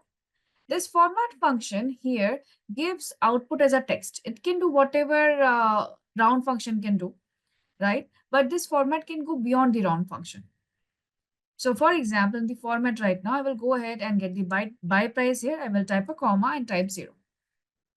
And that's it. If I'm writing it like this here, if I'm writing like this here, I'm making sure that I will go ahead and close the bracket here again and look at the output. So what is the difference between the format and the round function there? Right? What is the format and the round function there?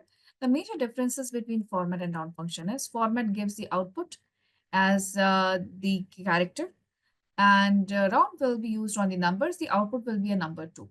Another major here about the format function can, whenever there is a huge number, right?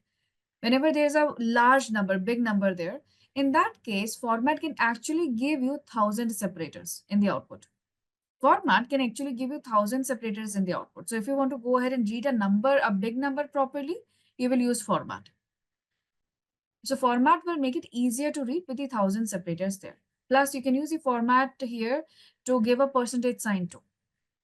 So if you want to go ahead and format as a percentage, okay, format can be easily used for that too. However, the output is going to be a text. But yes, it can add a percentage sign at the end.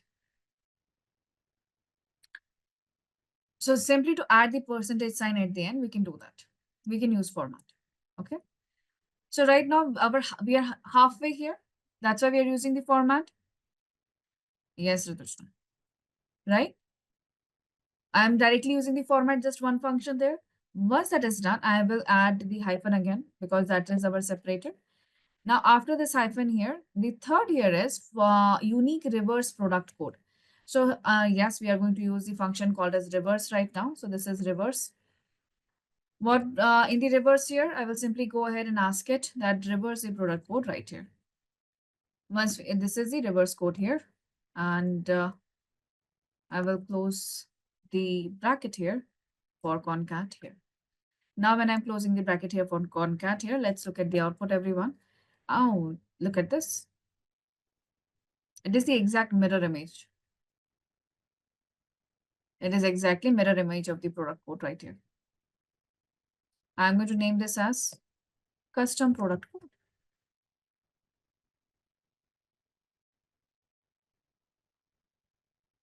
Now let's look at the output right here. I'm going to beautify this too. This is how it goes.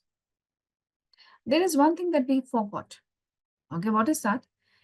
We need only the sample of 5 rows. But here I'm getting the entire table. I don't want the entire table here in the output. What we want, only the 5 rows there. So if you want only the 5 rows there, we can go ahead and use limit. We can go ahead and use limit and limit the output to the 5 rows. So you'll get only 5 rows here. Right. So let's discuss few things here. So what we have seen so far, okay, we went through select. Now we understand few things about select. What do we understand here? That if we are talking about the select here, everyone, with the help of the select, we can add filter out the columns and attributes that we are looking for. We can add the aggregations. We can go ahead and add the calculated value, calculated columns here with different types of functions, with different type of functions there. From is used for any kind of schema name, table name, addresses there. Where gives us conditional or filter on the rows. After this here, we have got group by. What is group by, everyone? We always go ahead and group by any kind of dimensions or the categorical values here. What group by will go ahead? Group by will go ahead and create the aggregate reports. What does it do? It creates the aggregate reports here. It will aggregate the numbers in front of each category. If you know Excel, okay, it basically works like a pivot table. It basically works like a pivot table. What is having here? Having here is a filter. What is a having here? Having clause here is a filter. But this filter only works on aggregated value. It filters only aggregated reports generated by group by, generated with group by. So basically, if you know Excel, it works like a slicer. It works like a slicer, right? After this having here, you have got order by. Order by simply sorts. We have recently seen limit. Limit will limit the output in the result, right? So we will have to go ahead now and understand. Now here we will have to understand group by and having. We'll understand group by and having. Right. So this is the sequence, everyone, that we are going to talk about. We are going to go ahead and understand right now group by. Now, what is a group by here? Group by creates the aggregate report. Now, what is an aggregated report? So before I go ahead and show you an aggregated report, I will give you an example right now. So for example, here, if I ask you that what is the average buy price of the products? Okay, I'm going to ask you here that what is the average buy price of the product line, of each product line there, okay, of product line. When I ask you this here, usually we go ahead with select from product,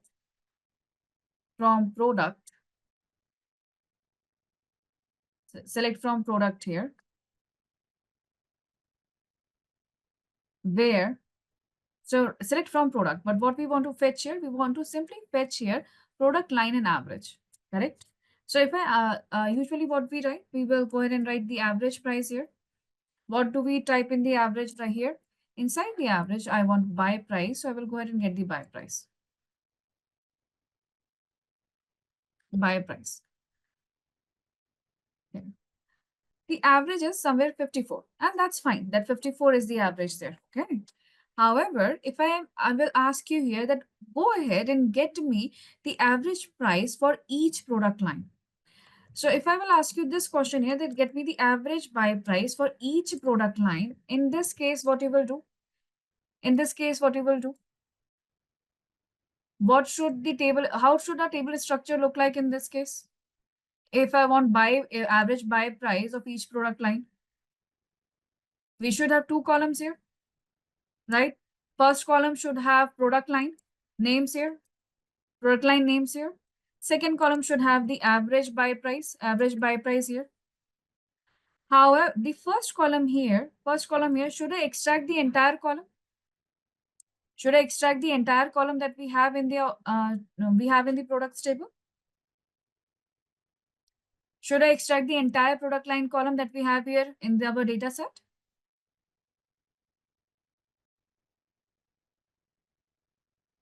We need unique list here, right? We will need unique list of the names here, unique list of names here.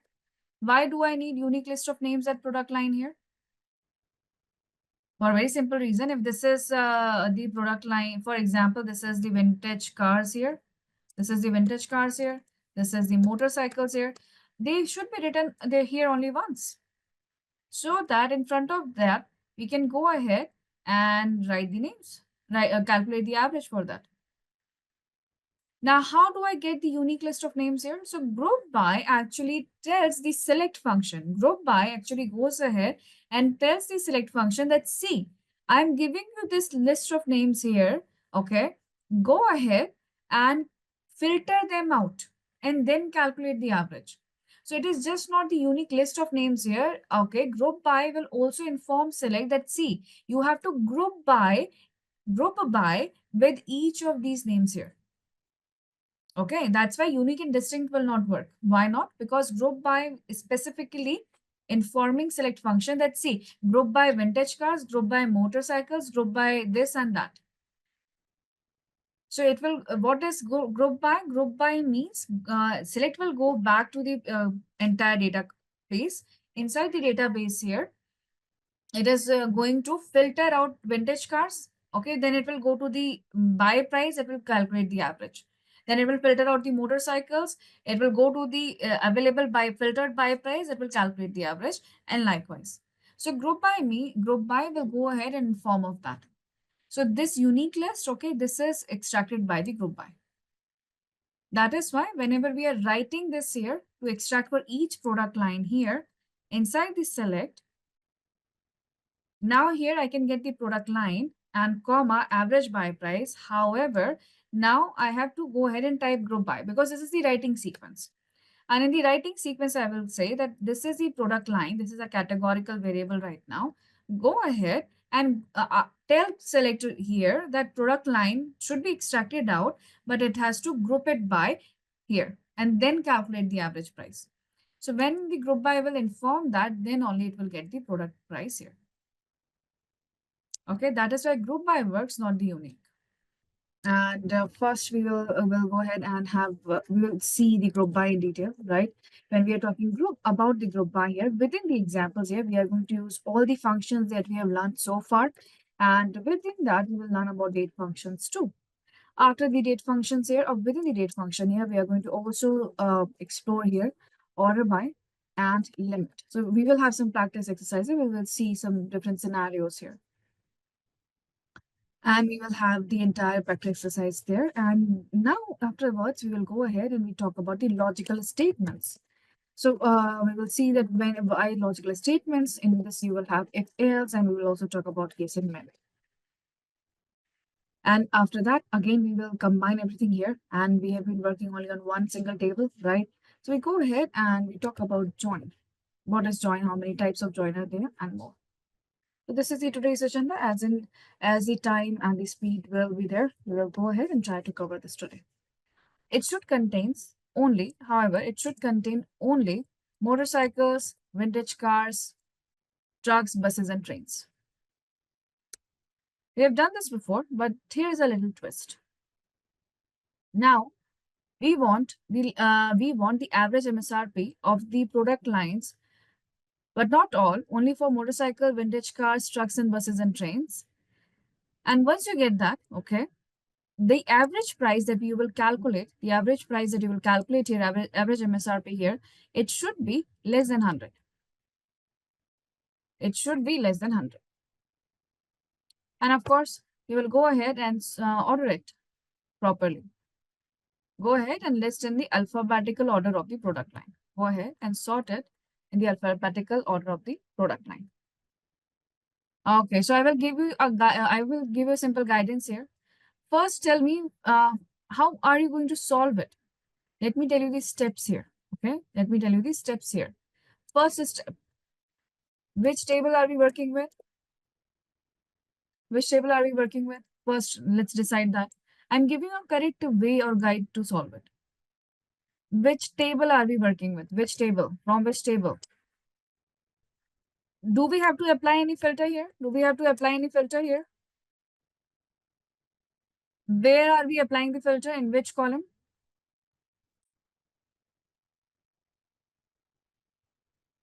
Okay, so we go inside the products table here and we are applying it in the product line column. Product line column. Right. And which function are we going to use here to filter out product line column? Which function we should use here? Function or anything else? Which operator do I use here to filter out the product line?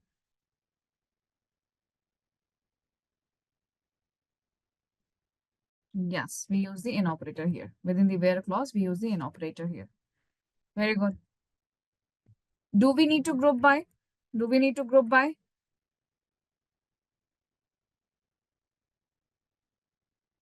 By which column do we group by here? By which column do we need to group by? Product line, not product name, product line. Because that is what we are using here. That's what we are going to use here for filter out product line.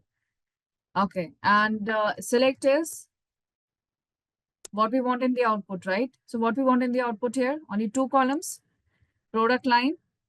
In the select here, first column is product line. What is the second? This average MSRP for individual product line, it is not present in the data here. Meaning, if I have to filter this out here, I have to use the having clause here. And why are we have to use the having clause here? Having is simply a filter. All the operators that you can use in where, you can use in having also. But having only works on a report that is generated with the help of group by. So under the having here, we'll say that go ahead and get this calculated column average MSRP, okay? And make sure that it is less than 100. Now, if we type this here, okay, we see everything will be less than 100 here. There are too many decimal points, right? So I'm going to go ahead and write round function here. Inside the round function, let it be there with 2 decimal points.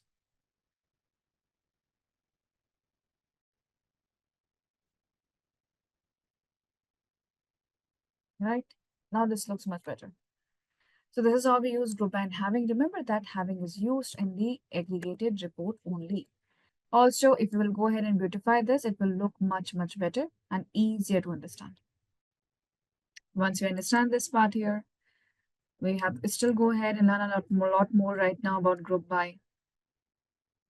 Now, right now with the group, now we know how group by works, right? So now we are simply going to move forward with the date functions. But now whatever we will see here, okay, you have to determine whether the group by is going to be used or not in a certain scenario. So we are going to explore a few date functions here, right? And we will explore group by within the date functions here.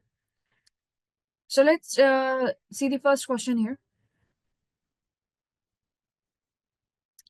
Total number of orders placed each year in the orders table. So go to orders table, right?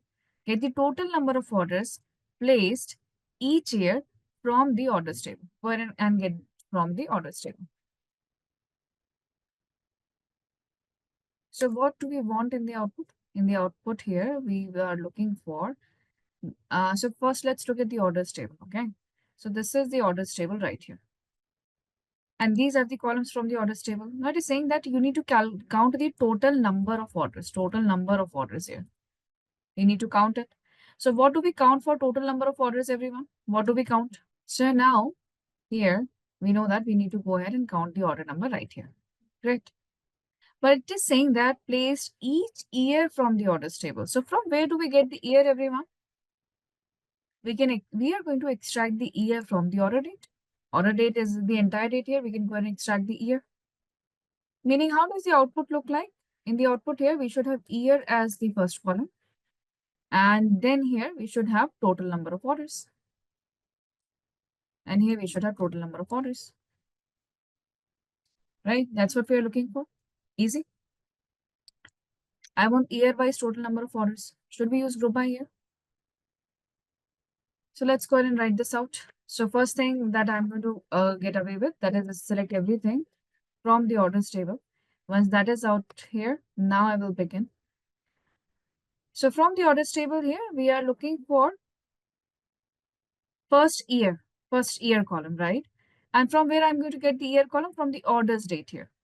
So how do we extract year from the orders date? We simply use the function year. Simply use the function year. And we'll get the year order date. I'm going to call this as order year. I'm going to call this as order year. Now, after this, we want to count the order number. So we can simply go ahead and count. And we can get the order number here. I'm going to call this as total order. I'm going to call this as total order here. Total orders here. From where are we getting this? From the orders, but we have to go ahead and group by 2.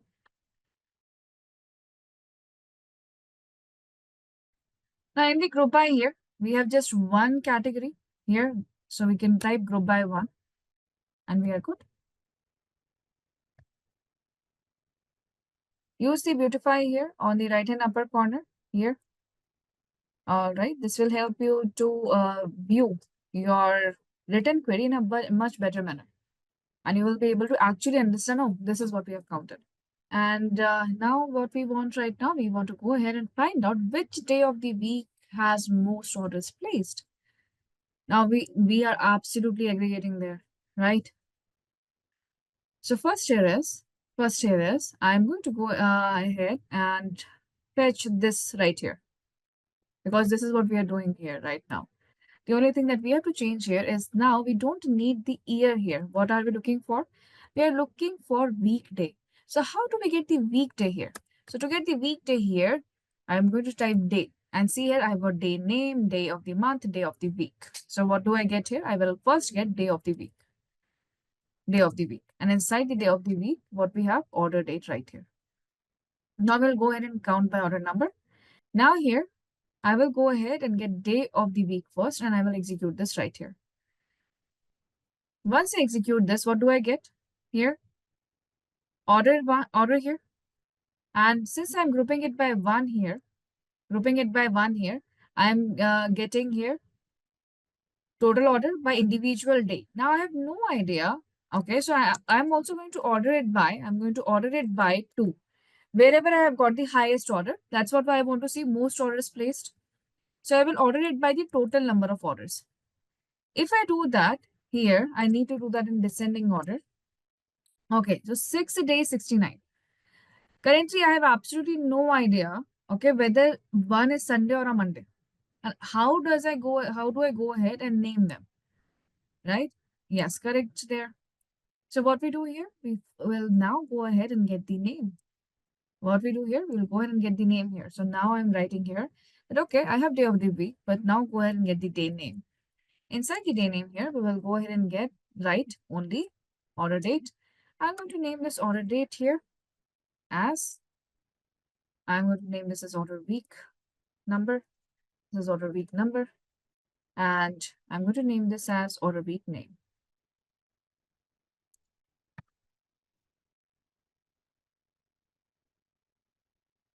This is order week name. Now, since we are writing 2 categorical variables here, we'll go ahead and in the group by, we have to write group by 1, 2. 1, 2. Now, if I go ahead and execute this, now we know that, okay, it's Wednesday. 6th is Friday. Now, I have to change the order by. Order by should be 3. Order by should be 3. So now we get 6 is the Friday, and this is the total number of orders here. Highest total number of orders is Friday. Yes. I would like to remind you, we are using the column numbers here. So my first column is day of the week.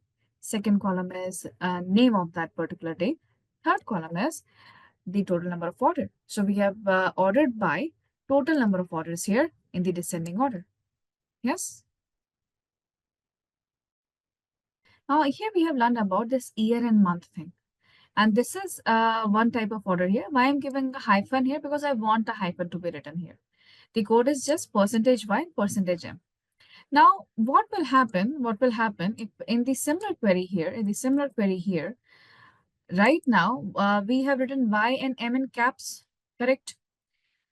So when I'm writing y and m in caps here, what am I getting in the output? In the output, I'm getting full name of the month and 4 digits of the year. Look at this. This is what we are getting here, right? What if I go ahead and write lowercase y and lowercase case m here? So I'm going ahead. I'm going to type lowercase y and lowercase m. If I do that, I get 0301, 0302. What am I getting here? Only digits. What we get here? Only digits. So here, this y will give last 2 digits of the year, and lowercase m will give us simply month in the numbers. Right? Now there is one more. There is one more. There is B is also there. Okay, what B gives us? B gives us abbreviated month. What is abbreviated month here? Let's look at that. So I'm going to copy and paste it again here. And instead of M here, I'm going to go ahead and type B, a small case B here. And I get this. Okay, I can also go ahead.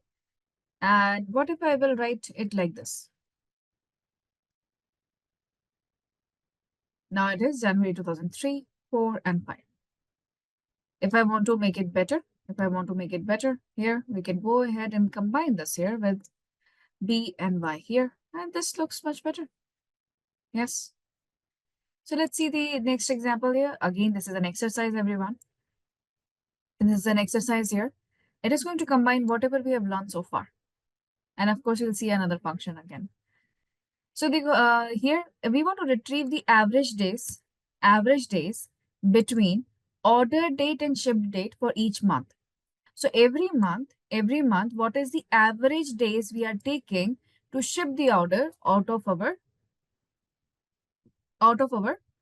warehouse, right? So I want to see how many average days are we taking to ship the order out of the warehouse. So we want to go ahead and see the difference between these two, and we want to calculate average about that too for each month. However, it says that show only the results where average is more than 5 days. Why somebody wants to know that here? So what we want here is I want to go ahead and figure out that in each month, how much average days we take to ship an order, right? And in here, I'm saying that I simply want to see all the orders here wherever the average is greater than 5. Now, why would someone needs to know that? Because if we are taking more than 5 days just to ship the consignment, it means that that person is going to receive maybe once I've given the order, okay, that person consignment is not reaching them before 10 days. If it is going to out of the warehouse after 5 days, it means that there is something not good at the processing. We need to optimize the process of the entire process of receiving, after receiving the order, what goes out in the warehouse, whatever is going on there, we need to optimize that process.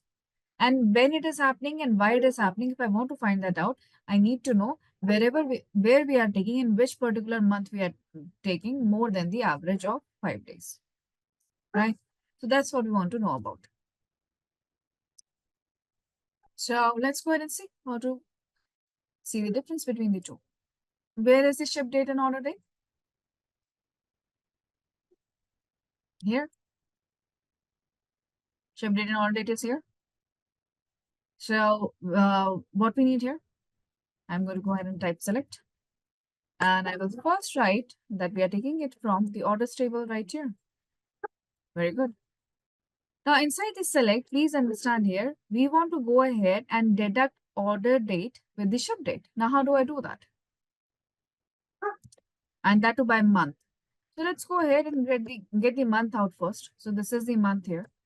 I'm going to get the month out from the order date. That's there. So I'm calling this as order month. This is order month right here.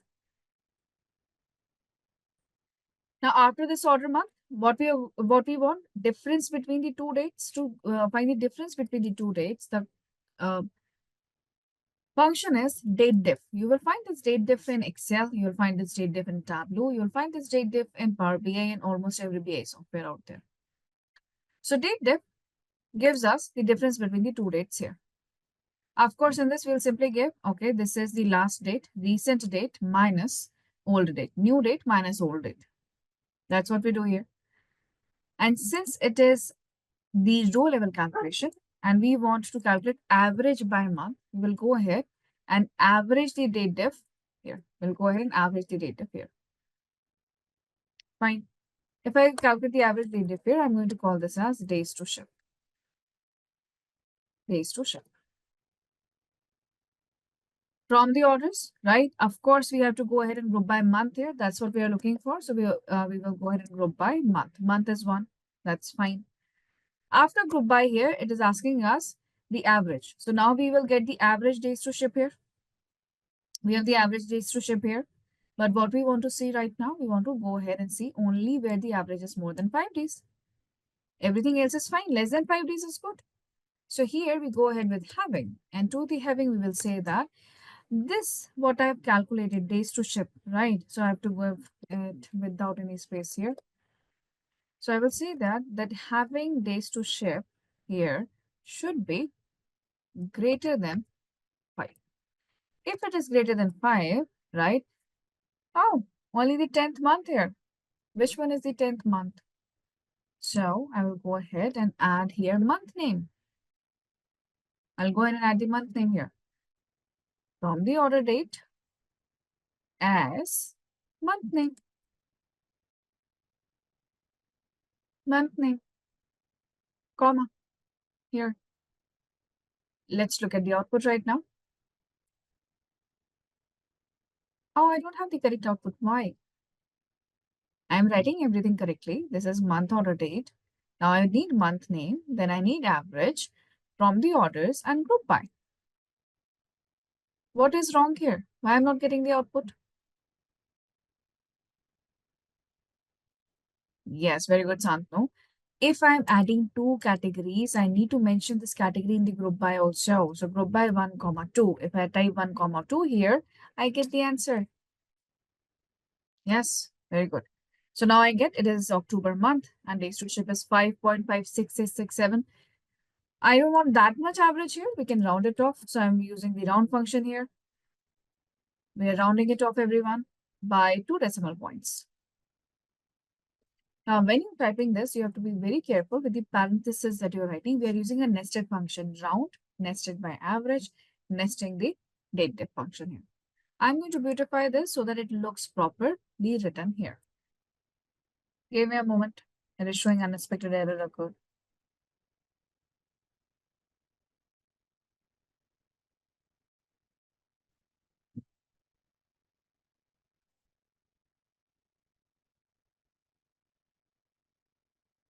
It's okay. It is showing unexpected error here. So now let's understand about the roll up, everyone. Okay, so what is roll up here? Adding subtotals and totals in the report. Now, before I go ahead and use it right here, let me show you an example first so that it is easier to grasp.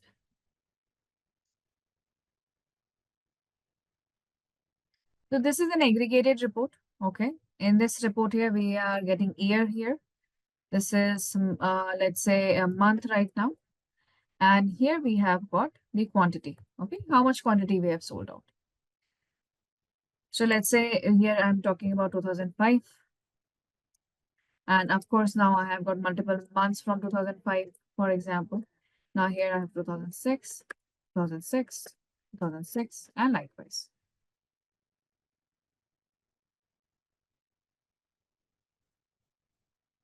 Okay, so this is what I have here in the years. Now in the similar manner, in the month here, what do I get? So let's say I'm getting everything for January, February, and March. So here also I'm getting for last quarter only, January, February, and March. Okay. And here are the quantities ordered. Here are the quantities ordered. I'm just writing some random numbers here. Okay, great. Now, what is the total, everyone? What is the total here? What is the total quantity?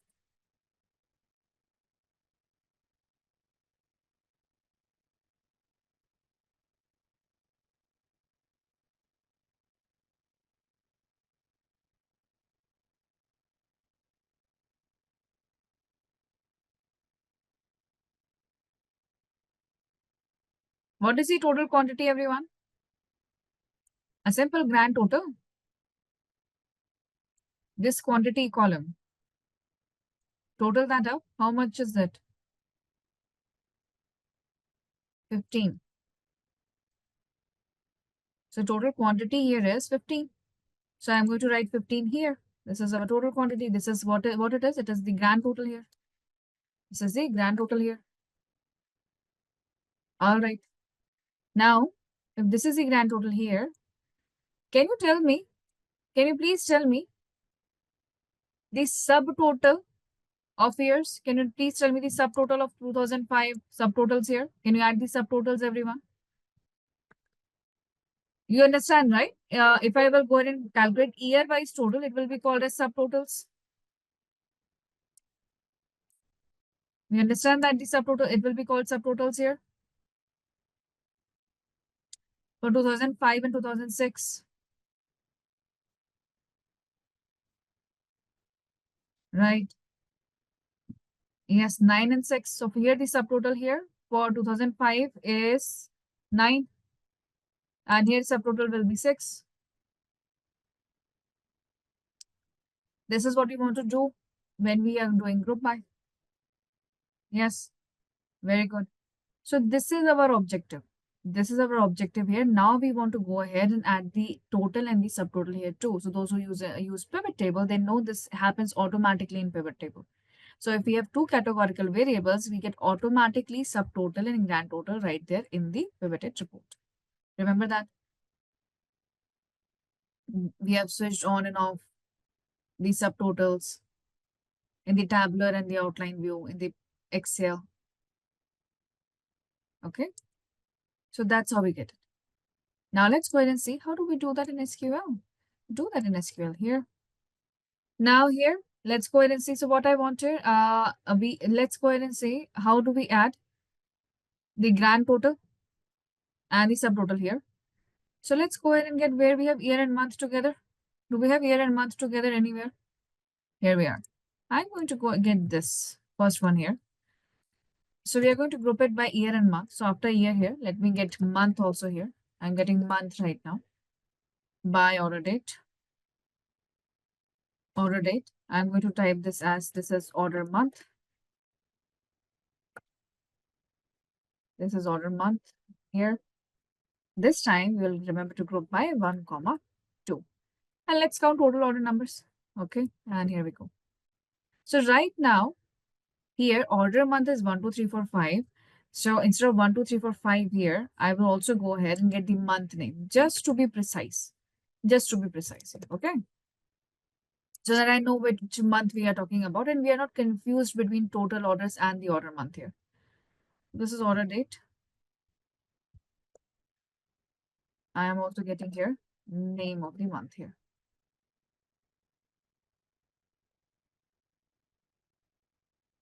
And we remember here to type 1, 2, 3 and group by. Now we are good. So now what we want here is we want to now go ahead and add the order month and the month name right here. That's what we want here. So if what will happen if I don't write this part, I'm simply showing you, everyone. Remember that you are not working with me. Okay, I'm showing you here. Let's say it looks like that we don't need order month at all, right?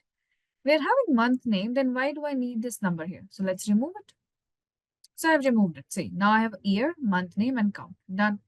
If I go ahead and execute it right here, let me remove 3 from here. And this I get. Okay. Good. So right now we can see 2003, January, I have total 5, and February we have 5. Now what we want to do here, we want to add the subtotal and grand total here. So in front of group by, I will simply go ahead and write here with roll up.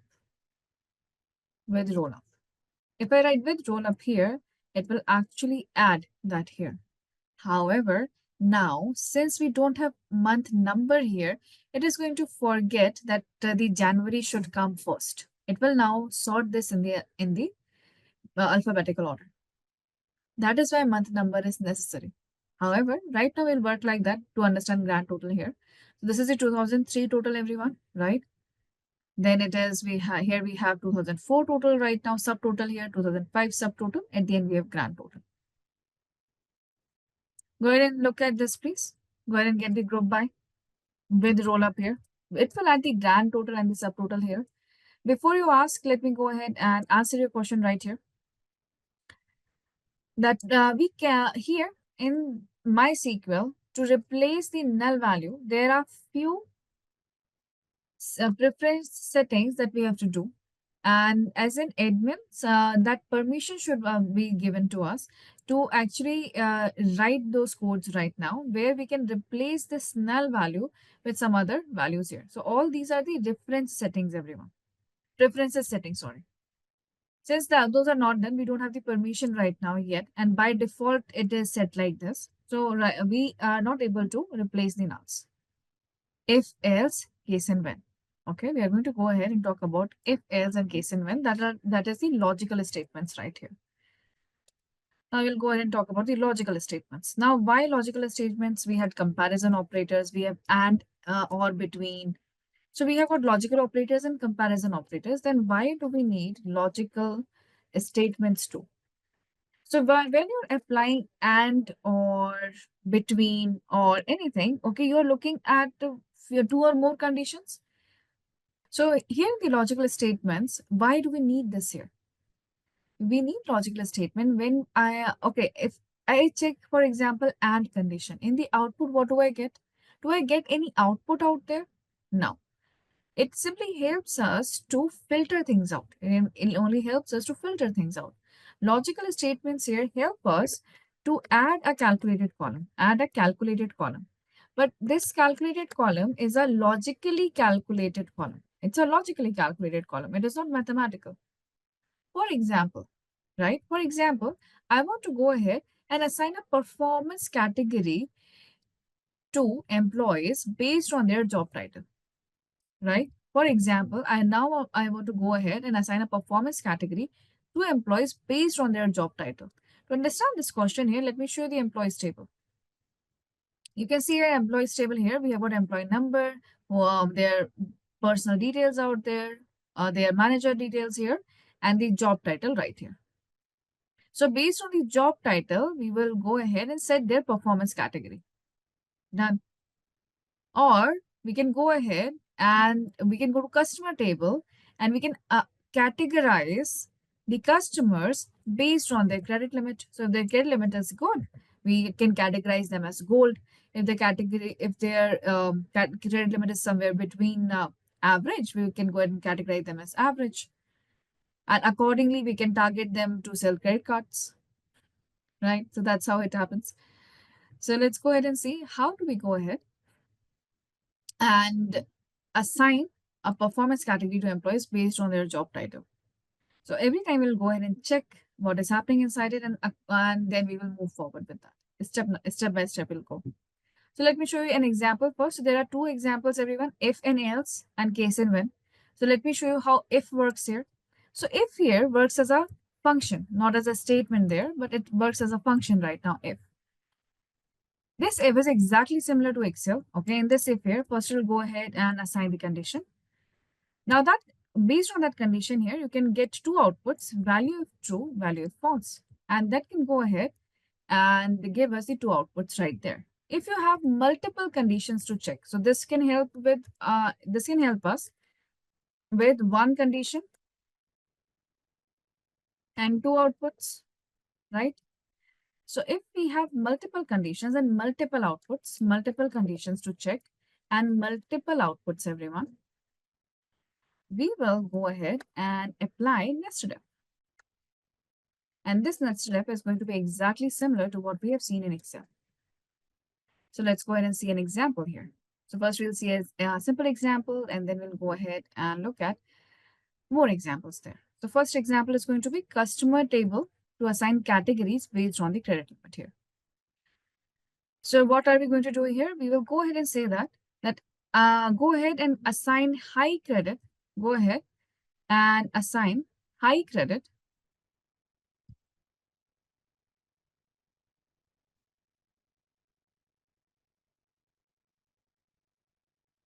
if the credit limit is above 50K. If credit limit is below 50K, 50K or below, right? Categorize them as low credit. Categorize them as low credit. Now, where we will be writing this if function, we want to add a calculated column, right? So for example, here, this is the customers table here. I'm going to get select. So I'm making, this is select everything from customer. So I'm getting this at least out, and then we will talk it more. I don't want all the columns right now. What are we looking for? I am only looking for, let's say, customer number and their name and their credit limit. That's what we are interested in, right? If we have this output here, what we simply want to add one more calculated column here in which we are going to say that go ahead and read this 21K and tell me what is the category there, right? So let's go ahead and write it out. So to add a calculated column here, we will go ahead and type within select. We'll go ahead and type within select. So I will type a comma here. I'm going to next line because it is going to be a larger function. See, this is the if function, simple function here. Opening the bracket up, what is the condition here? Condition here is to check 50,000. So I'm going to selecting credit limit here. Credit limit, if credit limit is above 50K, if it is above 50K, comma, what should be the output? High credit.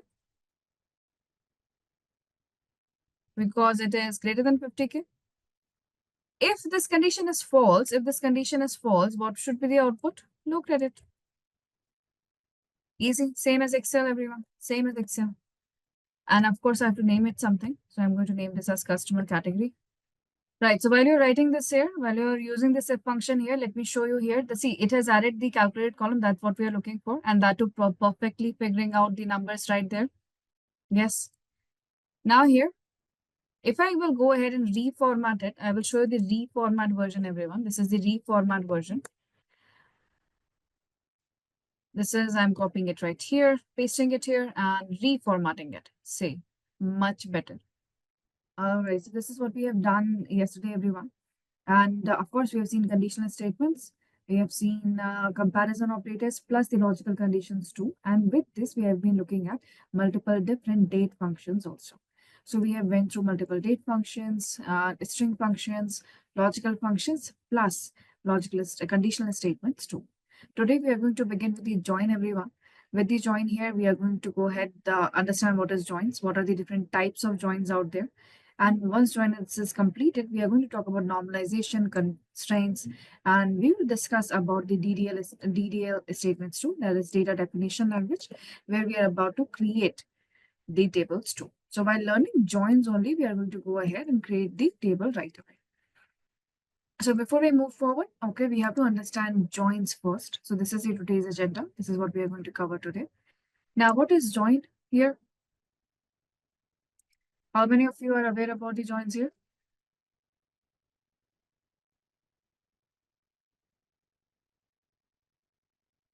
Have you ever heard about the joins? Are you aware about that?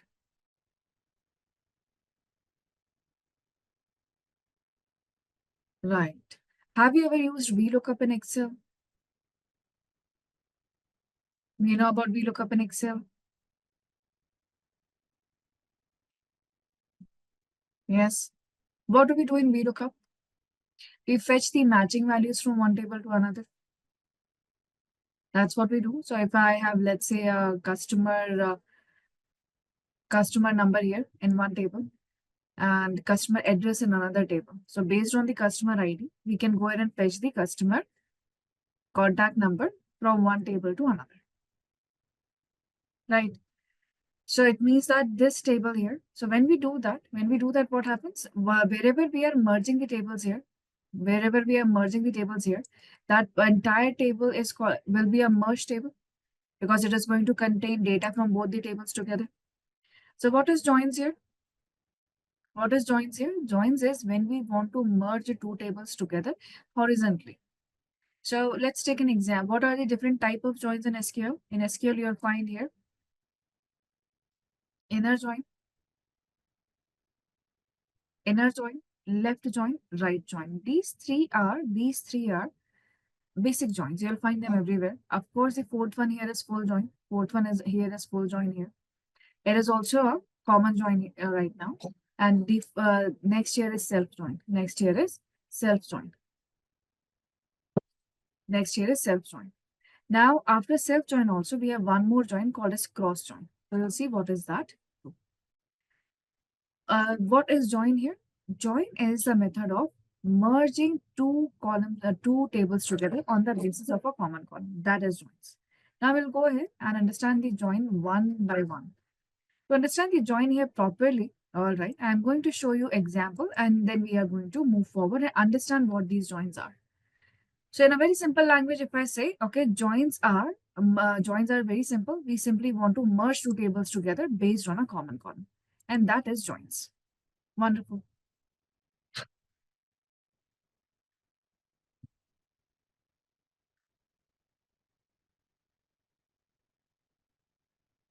Now we can see here, there are two tables, everyone. This is the orders table here, and this is the customers table, right? So if this is the orders table here on the left-hand side, we can call this table 1 or left table. And since we have placed the customer table on the right-hand side of the screen, we are calling it table 2. So here we have got customer ID, everyone, and here we have got customer name. Okay. So do we have the two tables, 1 and 2? And what is joins? Merging the two tables based on a common column. That is joins. Very simple. Now I have one question with you all. Okay, if I want to go ahead now, see this is the orders table. Okay, in this orders table here, we already have got customers detail. For example, we have got their customer IDs here and which particular product they have bought and the price they have paid. We already have this here. So why to go ahead and keep the name of the customers here, right? We can go ahead and fetch this customer name right here. So can I go ahead and copy paste customer name just like this because I want to merge both the tables together? Can I simply go ahead and copy and paste the customers list here to merge the table? Yes or no? And I'm talking only about this example that is in front of you. So we cannot do that. If I cannot do this like this, if I cannot do this here, okay, what do we do right now? So forget about VLOOKUP. Okay, those who don't know, because there were some no's in between for VLOOKUP. So if I will go ahead and I want to fetch the customer name here. Now we want to merge two tables. That's what will happen at the end. We will merge two tables here horizontally. It is based on a common column. Which one is the common column between the two tables? Customer ID here is the common column between the two tables. Here, this is the customer ID and customer ID here. Now, how do we go ahead and get the customer name here, everyone? So if we have to go ahead and do it manually, right? First we will go ahead and read that, okay, this is CR1. Once we read this is CR1, we will go to our second table and we'll try to find CR1 here. So the CR1 is John. Once we find this out, we will copy and paste it. So this is John here. I'm going to copy and paste it right here. Now this is again CR1. So we understand that this is also John. CR2, we'll go back again and we'll try to find CR2 here. Now this is Peter. Now we'll go ahead and find CR3. And accordingly, we will go ahead and fetch one by one everybody's name here. So here I have found CR3, CR4 here, and I have copied and pasted them right here. This is fine because now we are matching on the basis of the common column. Now, do we have CR6? Let's find the CR6 here. Do we have CR6 here?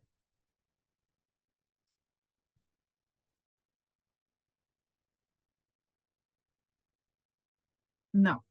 So what we do here, since we don't have the name here, we'll leave it blank. We can keep it null. That the customer details are not updated yet.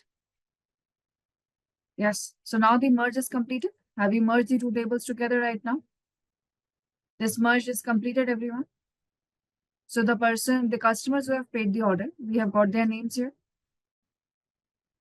So what we just did right now, okay, this is called as left join. This is called as left join, everyone. This is called as left join. What we did here, okay, we went ahead. What we did here right now, we simply based on a common column, we fetched the names here, right here. Now, why we are calling it the left join here? Okay, why we are calling it left join? Have you thought about this CR5 here? Have you even thought once about the CR5 while fetching the values here? Okay, so right now, while we were matching the values, everyone, while we were manually matching the values here, did we ever once thought about the CR5? So this CR5 is not present in the first table here. CR5 is not present in the first table here. Okay, so did we ever think about the CR5? No. While we usually merge the table together, when we usually merge the table together, we make sure that whatever data we have in our left table, that data should remain intact. That data should remain intact. This is what we want. And that is why we only go ahead and worry about the data which is matching from the second table, which is matching from the second table. If it is matching from the second table, we will fetch only that particular data here. We don't care if something is not present in from table 2. We only get the matching data here. And this kind of join or this kind of merging of two tables is called as left join. It is called as left join. So why it is left join here? Because we are keeping all the rows from the left table and getting only matching values from the right table here. That is why we are calling it left join. Do we understand this now? That why it is left join? Because while joining it, we are keeping the entire left table intact. And we get only matching values from the table number 2. It is one of the most common joins that you will see. 90% of the time you will be using left join because first table is always going to be your master table in which you want additional information to be fetched. This manual process is called as left join. That's it. The entire manual process that we did, it is called as left join. However, you don't have to do it manually. If you will ask the SQL to do the left join here, from the backend, it will do this process. Okay. That's left join. So if this is left join, everyone, what do you think the right join will be? If left join, in the left join, if we are keeping the left table intact and we only fetch the common column or the common values from the second table, what do you think right join will be? Master table will be right. And we will go ahead. In the right join here, we are going to keep the second table intact. We are going to keep the second table intact. Right. So what is this? So here in the second table, we want customer name, right? So we are going to keep the customer ID and here we will get the customer name. This will remain intact. Of course, this also remain intact. Even though it is not present there, this will also remain intact. So this entire table should be there and then only get the matching values here and see here now CR6 will left null. Why? Because we are only fetching the matching values from the left table here.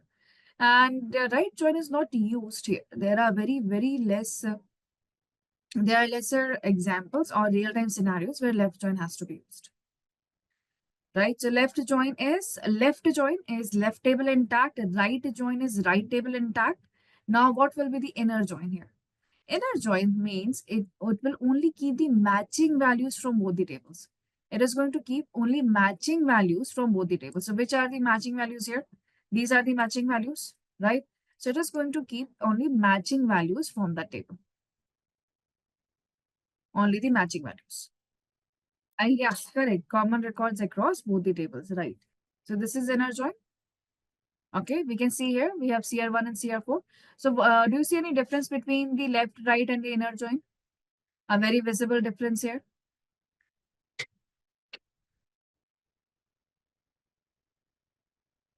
What is the difference?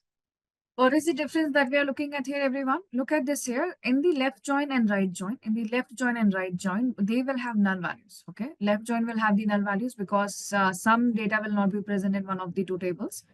So here left join and right join are bound to have some null values. However, inner join makes sure that there are absolutely no null values here. But in this particular scenario where we have the order table and the customer table, okay, please tell me here, is the inner join the correct way to merge both the tables for analysis or report creation? Is inner join where we are keeping only the matching values from both the tables? Is this the correct way to join both the tables? Understand this, everyone. If I want to go ahead and analyze this table here, if I want to go ahead and analyze this table here, this is not a good way to join the table. Why? Look at this. Look at the orders here. I have only 5 orders here. And we are eliminating one row entirely, this one row entirely for CR6 because this person's name is not available. Maybe that person has refused to give their name on the till. Maybe they are not the registered customer with us. So on the cash till, they declined to share their personal information other than the card. So I might not have their name here for any particular reason. But because of that here, this entire transaction is deleted from the inner join. And is this good for the analysis? We are compromising the data here. Okay. So this is why inner join is not. Why I am telling you this? This is how you decide. Okay. This is how you decide which join is required. Most of the time it is the left join. We use inner join only when we are sure that we don't want any null values there. And if certain information is not available about the customer, remove the entire customer. So in that case, we can go ahead and use the inner join. So there are multiple scenarios on the basis of which we have to go ahead and choose the join here. Got it? Great. Thank you. Do we understand what is happening in inner join and in this particular scenario, why it is not good? Because we are compromising a huge order here just because the name of the person is not available. If I'm doing the order analysis here, I don't need name of the customers there.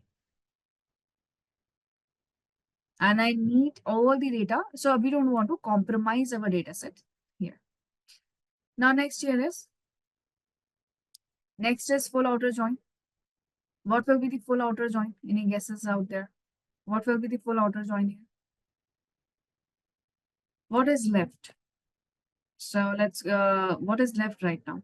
We have got the left table intact, right table intact, matching values from left, matching values from right. In the inner join, only matching values from both the tables. What is full outer join now? Full outer join is going to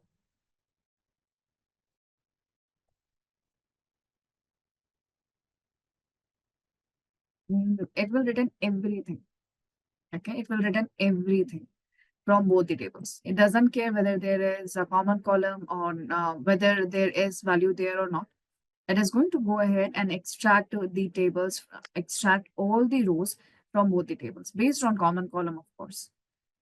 Right, it will keep both the table records and it is going to have multiple null values too. So full auto join is usually avoided, okay, and for a very simple reason. For example, now when do we use the full auto join and why do we avoid the full auto join here? Let's understand this. For example, I have customer details table in the classic models, remember?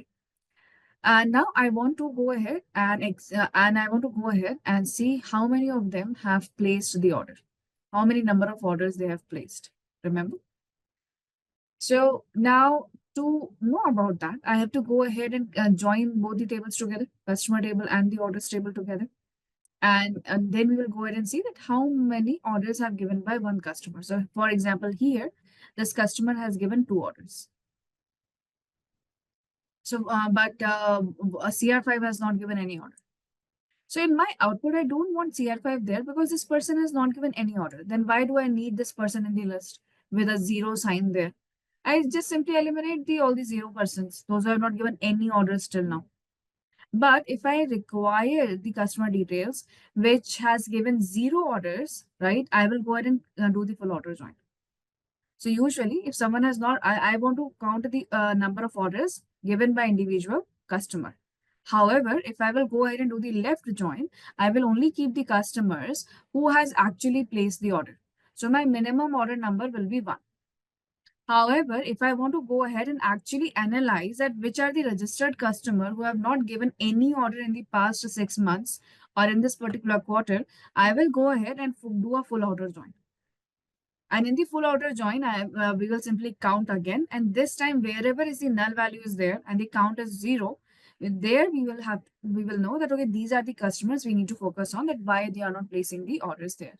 Again, it is based on necessity and the objective, that which type of join is there. Usually, we avoid the full order join. These are the 4 basic joins, everyone. After this here, we have got cross join, self join, and natural join. So this join is known as natural join. This join here is known as natural join. So we have got join, natural join here. What is natural join here? So if you're working on a database and you have no idea what is the common column there, if you simply write the join there, it will go ahead and find the common column based on name should be similar, of course. If the name is similar, you simply write join, it will go ahead and find that common column and merge them together. What are the self and cross join here? We will go ahead and understand these two here. First, let's go ahead and see how we perform these joins in SQL. Okay. So I'm going to move back here. And first thing that we have to do is we have to go ahead and create a small table, right? We'll go ahead and create a small table, everyone, 2 small tables, and then we merge them together.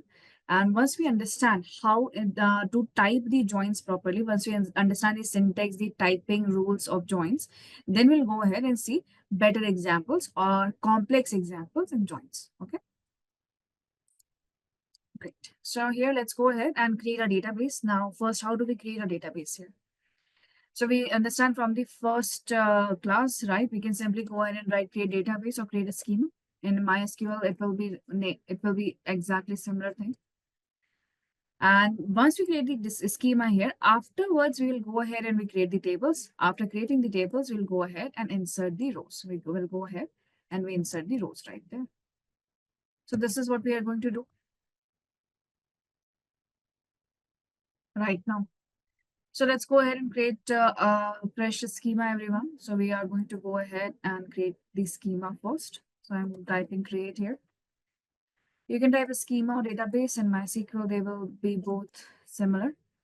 I'm going to name this here DB joins. I'm naming this as DB join so that we remember why are we creating this join here.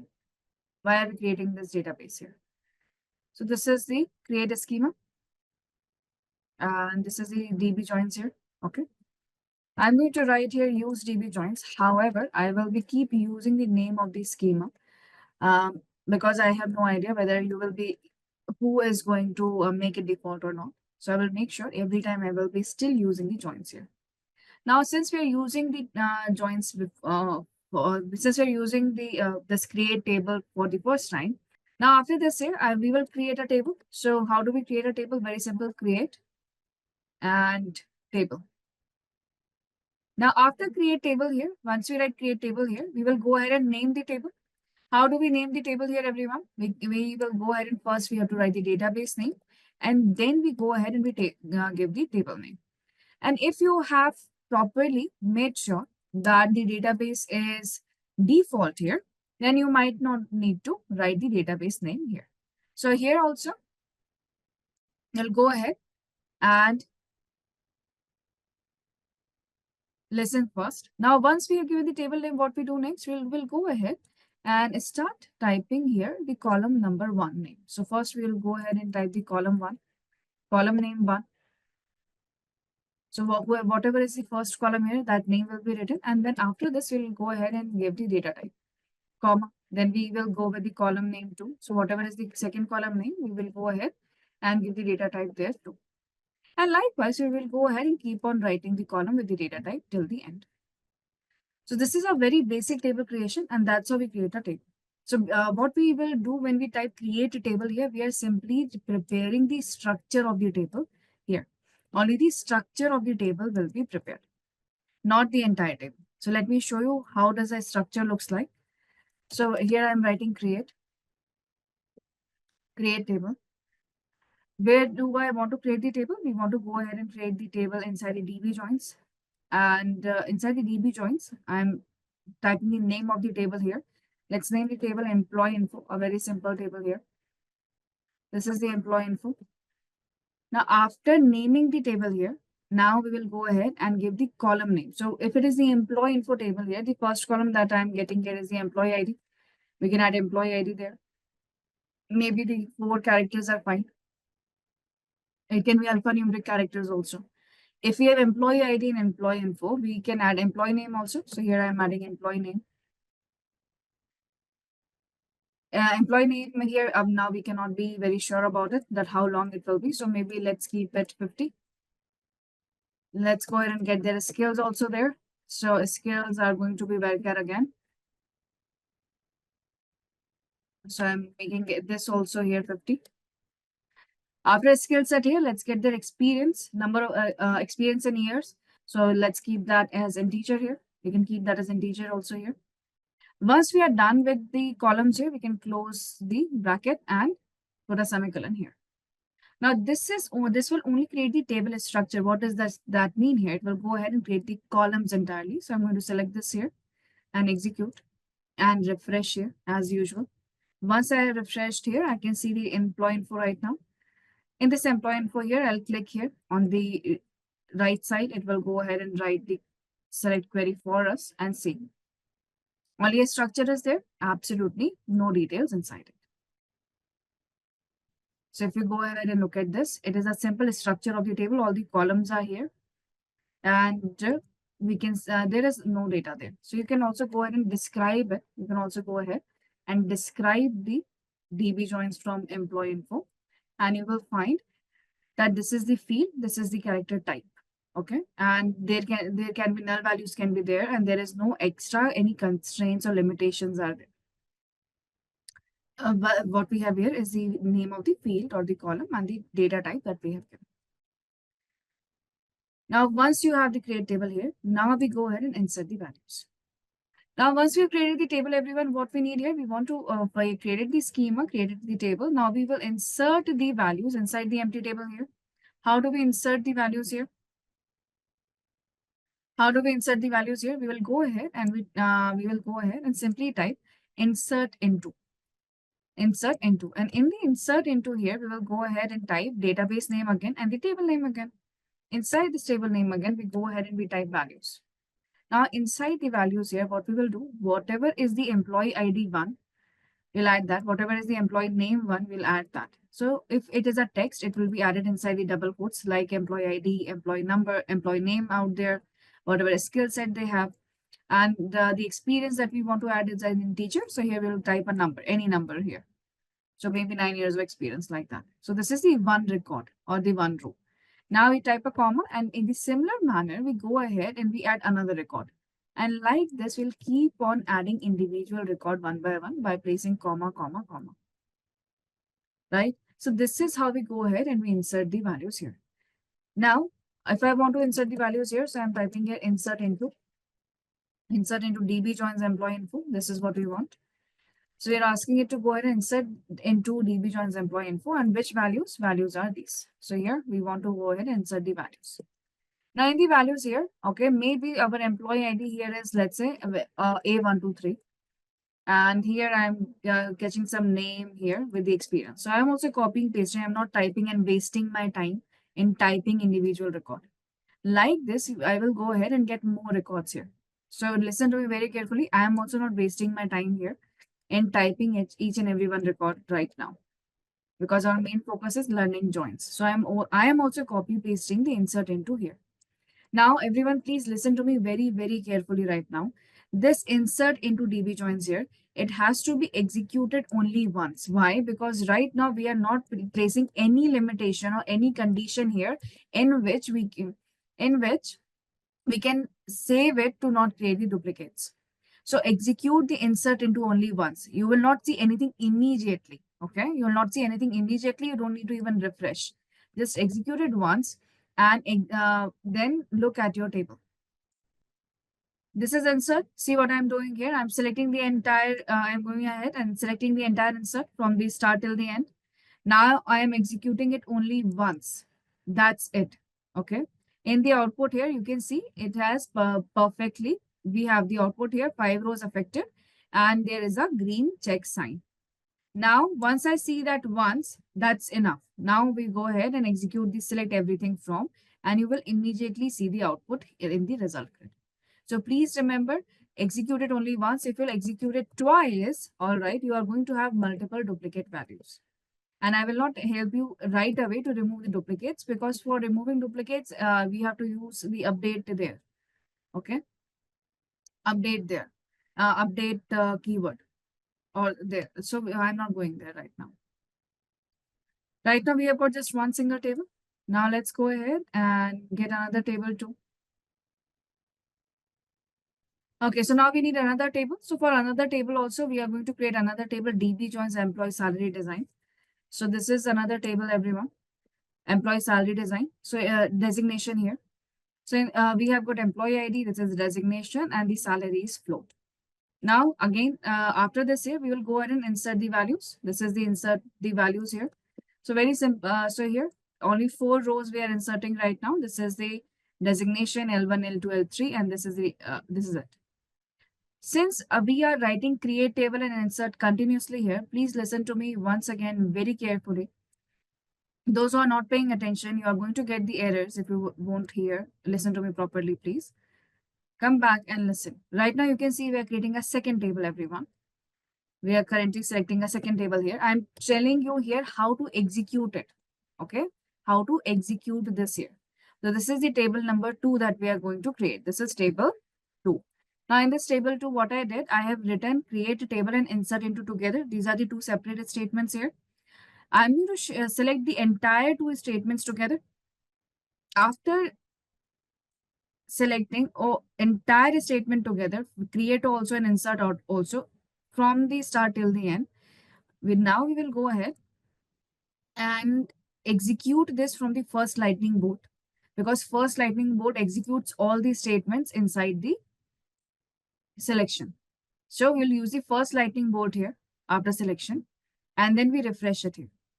The moment you will refresh it, you will find your employee salary designation to be added in here. Okay, so what we are doing, we are selecting this entire thing, and then we are executing here and refreshing here. All right. So this I've executed now. Now I'm going to refresh it, and you will see salary design right here. Of course, now we can go ahead and view this table. This table will look like this. So please remember, that's how you execute this here. I'm going to share this with you right now. Please go ahead and get this table. You should have 2 tables there.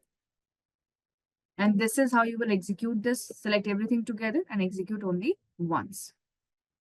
So the first table here, everyone, okay, it looks like this. We have employee ID, employee name. These are the skills that they have. These are the experiences here. This is the employee salary design. We have few employee IDs, their designation, and their salary details are here. Now let's go ahead and see multiple joins in between these 2 tables right now. So first here is, okay, make sure that this DB joins is default. Make sure this DB joins is default. Now we'll go ahead and apply multiple joins. So first, let's go ahead and talk about the left join here. What happens in the left join? We keep first one intact. So first, let's see how do we type a join here. First, let's see how do we type a join here. So to type the join here, we will simply go ahead with select. And this time we want all the columns from where? From both the tables, remember? So now where the join is written from in the address section. In the address section, that is from. Because right now we need whatever output we need here, even it's all the columns or few columns, any output that we need from both the tables there. So now inside the from here, we go ahead and we define the join. So select everything from where we need from 2 tables here. So we first is the employee info, we double click and we get the name here. We want to join it, right? We want to go ahead and join this. So what type of join? Left join. So here the keyword is available, left join. So you'll simply use the keyword left and join.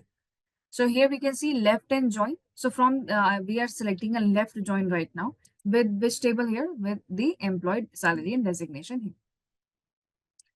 Is this fine? Or should we need to give more information here? Should we give more information here?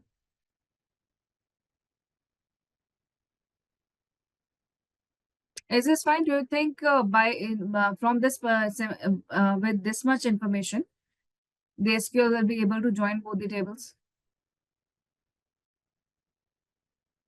What information we need to give here?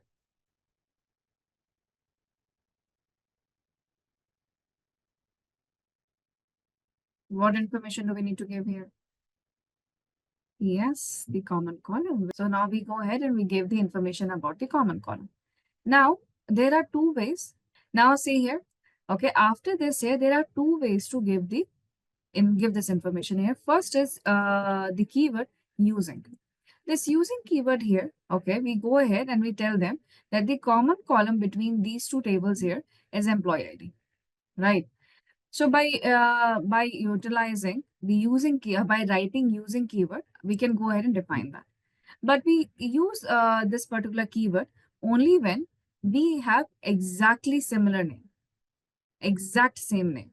So this using here, okay, to define the common column, can only be utilized when the column name, is exactly same in both tables. Now in real time, this is actually not, it doesn't actually happen like that. So if that doesn't happen like that here, okay, what we use here, we use the on keyword. What does on say here? So on here, in the on here, we will say that, okay, go to employee info table, go to employee info table. And in the employee info table, employee ID is a common column, right? Which is common to what? Which is common to employee salary design, which is common to employee salary designation. Inside this table, you will find employee ID again. So basically, we are going inside and we are giving the entire column name and the table name here. Right? Okay. So this is how it can be written. This is how it can be written too. So let's look at the output here. So this is the output from the using keyword. Look at the output. See here, from the second table right now, we have multiple null values here. Why? Because we are fetching only matching values. So here, not many is matching here. Only the employee ID 1 to 3 is there and 1 to 6 is there. All other employees are not present in the second table. So we are looking at multiple null values right here. This is the output from the using keyword. Now let's see, is there any difference if we get the output from on here? If we get the output from on here, let's look at the output here. Again, the output will remain same. It is a left join, but now we have A126, A126 common here. Everything else will be null. So this is left join, everyone. And in the left join, we can easily see the left table is kept intact and we are only getting the matching values from the second table. Now, have you observed any difference between the two outputs here? One output was from using, another output is from here. So see here, this is the using output, this is the on output. Do you see any difference? So when we are typing using here, to define the common column, we are seeing the employee ID column only once. We are seeing the employee ID column only once here because using consider employee ID is common in both the cases. So it will keep it only once. However, when we are using on here, on assumes that both the employee ID column spelling might be different. So it is going to give us the employee ID column, the common column from the second table also. It will fetch the common employee ID from the second table also. Using is not doing so. So sometimes we do need the employee ID here from the second table too. Because if I'm having the employee ID from the second table here, okay, see how easy it is to recognize which particular employee IDs are not present in the second table. However, it was not that easy to recognize here. I have to go all the way back here to see, okay, which are missing. However, if we are using on here, which is used 99% of the times, we can easily see which are missing right here. It is easier to filter out and everything. So this is the simple left join, everyone. Now here, if we go ahead and write like this, it looks really long, right? So what we can do here is we can go ahead and use alias here. We can go ahead and use alias here. How we can use the alias here? Very simple. We'll keep this exactly similar. We'll keep this exactly similar. So from employee info, let's name this table number one, and this I'm naming as table number two, right? Now, when I'm writing on here, so I will, when I type table number one, okay, it refers to employee info. See employee ID, employee name, experience, and skills. Now I will say go to table number one, fetch the employee ID, which is going to be equals to table number two, employee ID again. It is easier to write. It is easier to write. Our output is going to be similar. So that's how we write any kind of join. So whether you are writing left join, right join, inner join, this is how we write. This is one way to write. What do you think we will write? How do we write right join here? If this is how we are writing left join, how do you think we will type right join? So what we do here is for the right join, everyone, I'm going to copy and paste the exact same thing here. I'm copying, pasting exact same thing here. And instead of left here, we'll go ahead and type right. Instead of left here, we'll go ahead and type right. So here is the right join here. And this is how the right join looks like. You can see the right table is intact. And we are getting the null values in the left side. Yes. Now, how do we write inner join then? We go copy and paste this again. We copy and paste this again. And instead of right, we type inner. And now look at the output, everyone.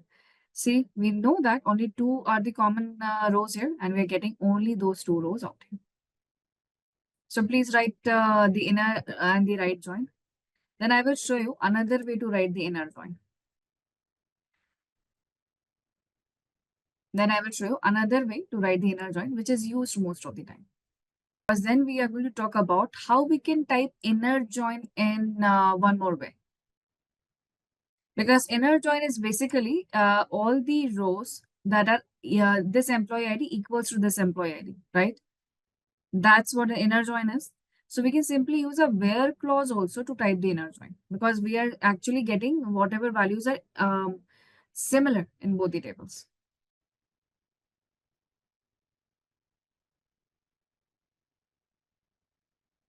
What if we want only selected columns from table and left join? We will see multiple examples too. We can go ahead and select all the, we can go ahead and select the columns which we want to view. Right now, I'm showing you all the columns here, Saurabh, because we are simply trying to see how does joins work. And as we move forward, we are going to have multiple examples. We'll see how to go ahead and select individual columns there, okay? And we'll learn multiple examples once we are done with all the types of joins. We are still left with full outer join and cross join and self join. When all the types of joins are done, then we'll do some practice exercises where on classic models there, where we will be including all the type of functions and calculations we have seen so far. So I'm going to simply show you that this is the kind of, this is just one problem I'm going to show you here. But these are the type of problems that we are going to solve. So I'm simply sharing an example with you. Once all the types of the joins are completed, okay, we are going to go ahead and solve these kind of solutions there. So have patience, you might learn something new. Now let's see here another way to write the inner join, right? As I have been talking before. Now what is inner join here, everyone? Inner join, we are writing that in both the tables here that employee ID should be equals to employee ID. So we can simply define the inner join with the help of the where clause. We can also go ahead and define inner join with the help of the where clause. Because in the where we can easily write, okay, that employee ID should be equals to employee ID. So we can go ahead and write the inner join like that too. So we are going to create the inner join with the where clause here without using the inner join keyword, without using the inner join keyword. Let's see how. So first thing will remain intact here. This entire thing will remain intact. That select from the table 1 and table 2. That is fine. That is fine here. After this here, instead of using on here, we will type our where clause that we are familiar with. And inside the where clause, we can simply go ahead and write this that from the table 1, employee ID is going to be equals to employee ID here. And this is the way we write most of the time. So see here, I'm going to close this result here. If I go ahead and execute it, this is how it is going to look like. So this is inner join. Okay, we can write it with the where clause directly. And here I don't need to use the inner join. Yeah. So how I don't use the inner join. I will type a comma. Now I am not typing the inner join here. I'm typing employee info table 1, employee designation table 2, where table 1 is equals to table 2, and we get the same here. I'm going to beautify this here so that you can clearly see how it is written. If we use the keyword here, this is how it looks like. This is how it looks like when we use the keyword. And this is when we are not using the keyword at all. We're using the where clause without the inner join keyword. Go ahead and get this inner join. Then we are going to talk about the full outer join. Most of the time, okay, we will be writing inner join like this. It is easier to write, okay, still we get the similar output.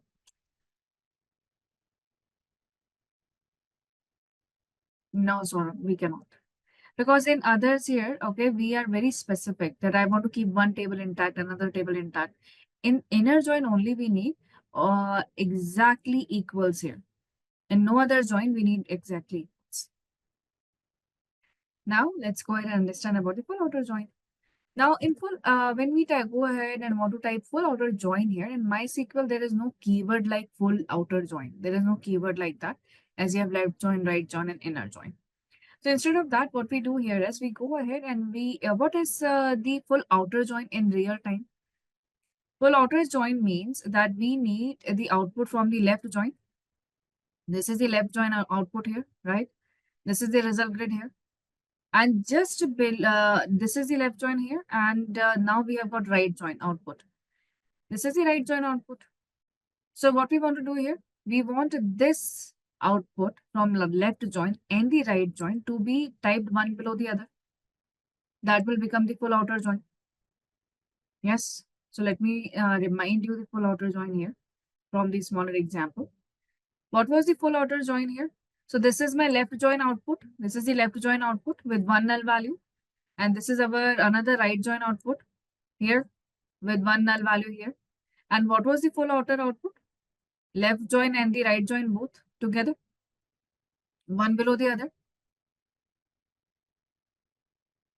Yes, that's full outer join. So here we will go ahead and append both the outputs together. To append both the outputs together, we will go ahead and use a keyword called as union. Union here, simply copy paste the two tables, one below the other. That's it. That's union. So this union is also called as append in Power BI. You will find this union in Tableau also. This union will do, it will go ahead and copy paste both the result grid one below the other. And after that, it will go ahead and remove the duplicate rows from the output. It will go ahead and remove the duplicate values from them automatically. We don't have to do that. So basically what we do here, we go ahead and we combine the left join and the right join together. And both the outputs together are going to give us the proper full outer join. So look at here, you will get the gist here. So this is the left join, everyone. This is the left join here. So I'm simply copying, pasting the left join. This is the left join. Now I'm getting the right join here. This is the right join, right? Now what we are saying here is whatever output I'm getting from left join, I want to combine this with output we are getting from the right join. So in between these two here, I'm going to go ahead and type union. And of course, it is one single statement, so we don't end it here. We end it at the end here. So I'm typing union here. If I'll go ahead, select and execute all, look at the output. So A 121, 122, null. Only the common ones are 126. I'm getting the null here. This is the full outer join. There is one more keyword called as union all. There is one more keyword union all. What does it do? It will go ahead and get you the entire rows here. So can you find out the common columns here, common rows out here? So this is A123. This is A123. So right now this is A123, right? This is also A123. So these are the common rows here. Similarly here A126 is here. This is also common when we copy and paste the result grid one below the other. So there are few common rows in the output right now. Yes. So here there are multiple times the employee ID is repeating. Multiple times employee ID is repeating everywhere. So union all is not able to remove the output. It is simply going to copy paste the result grid as it is. That is why we use union keyword here. Union keyword will remove the duplicates right away. See, now the employee ID in the output is going to remain unique. So there are two keywords here, union and union all. Union all key here keeps the duplicate values intact. So union all does not remove the duplicates. It will keep the entire rows as it is.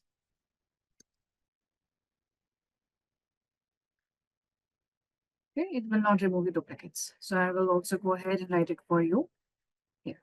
And what we use for the full outer join? For the full outer join, we use union. Go ahead and get this, please.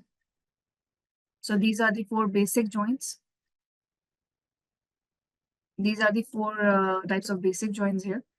Once you are done, we will go ahead and see the next joins, that is the cross join and self join. So I have given you an exercise right now. Let's go ahead and understand how to break it down and write the query here. Okay. So first here is how do we break it down here? First thing, we understand that which columns do we require here. Now, which two tables do we need here? From where do we get customer number and customer name? We get it from the customers table, right? We get it from the customers table here. Now, from where do we get the order number and the year? We get the order number and the year from the orders table, from the orders table here. Now, of course, orders table have order number, but orders table do not have the year. So what we do here, we do have order date. So we can extract the year from the order date. We can extract the year from the order date. And these are just the four columns that we need. No calculation, nothing, no aggregation. A very simple join here. However, they're also asking us that for the year 2005, meaning we have to go ahead and filter the year 2005. That's it. We have to filter the year 2005. Now, this is what we want to type. So how do we begin here?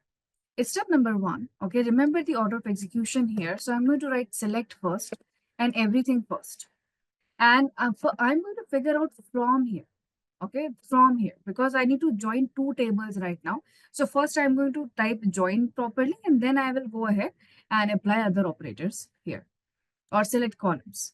So inside the from here, which table do we need right now? Customers table, right? So I will double click in customers table. I'm naming it C just for I'm naming it C here. Now remember that use classic models, please. Remember to use classic models. Make sure it is default. So our query doesn't go very long here. So I think I should write it here. Right. So here we have customer C here. We want to join it with the orders table. So tell me which join should be better. We want to see all the customers along with the orders they have given. So we want to see order IDs in front of the customer's name. So please tell me which join we should be doing here between customers and orders. We need the customers and their order IDs in front of them. If we will do the left join, what will happen? We will have all the customers, right? And what we are going to get? Only the matching order IDs. What will happen if the customer has not given any order? What will happen if the customer has not given any orders?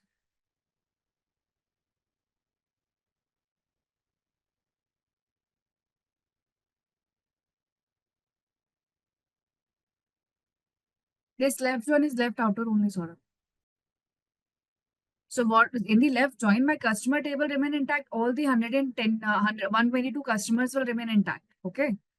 And now we will fetching the order IDs there. What if those customers are present, but they have not given any orders? Then what will happen? We'll have null values.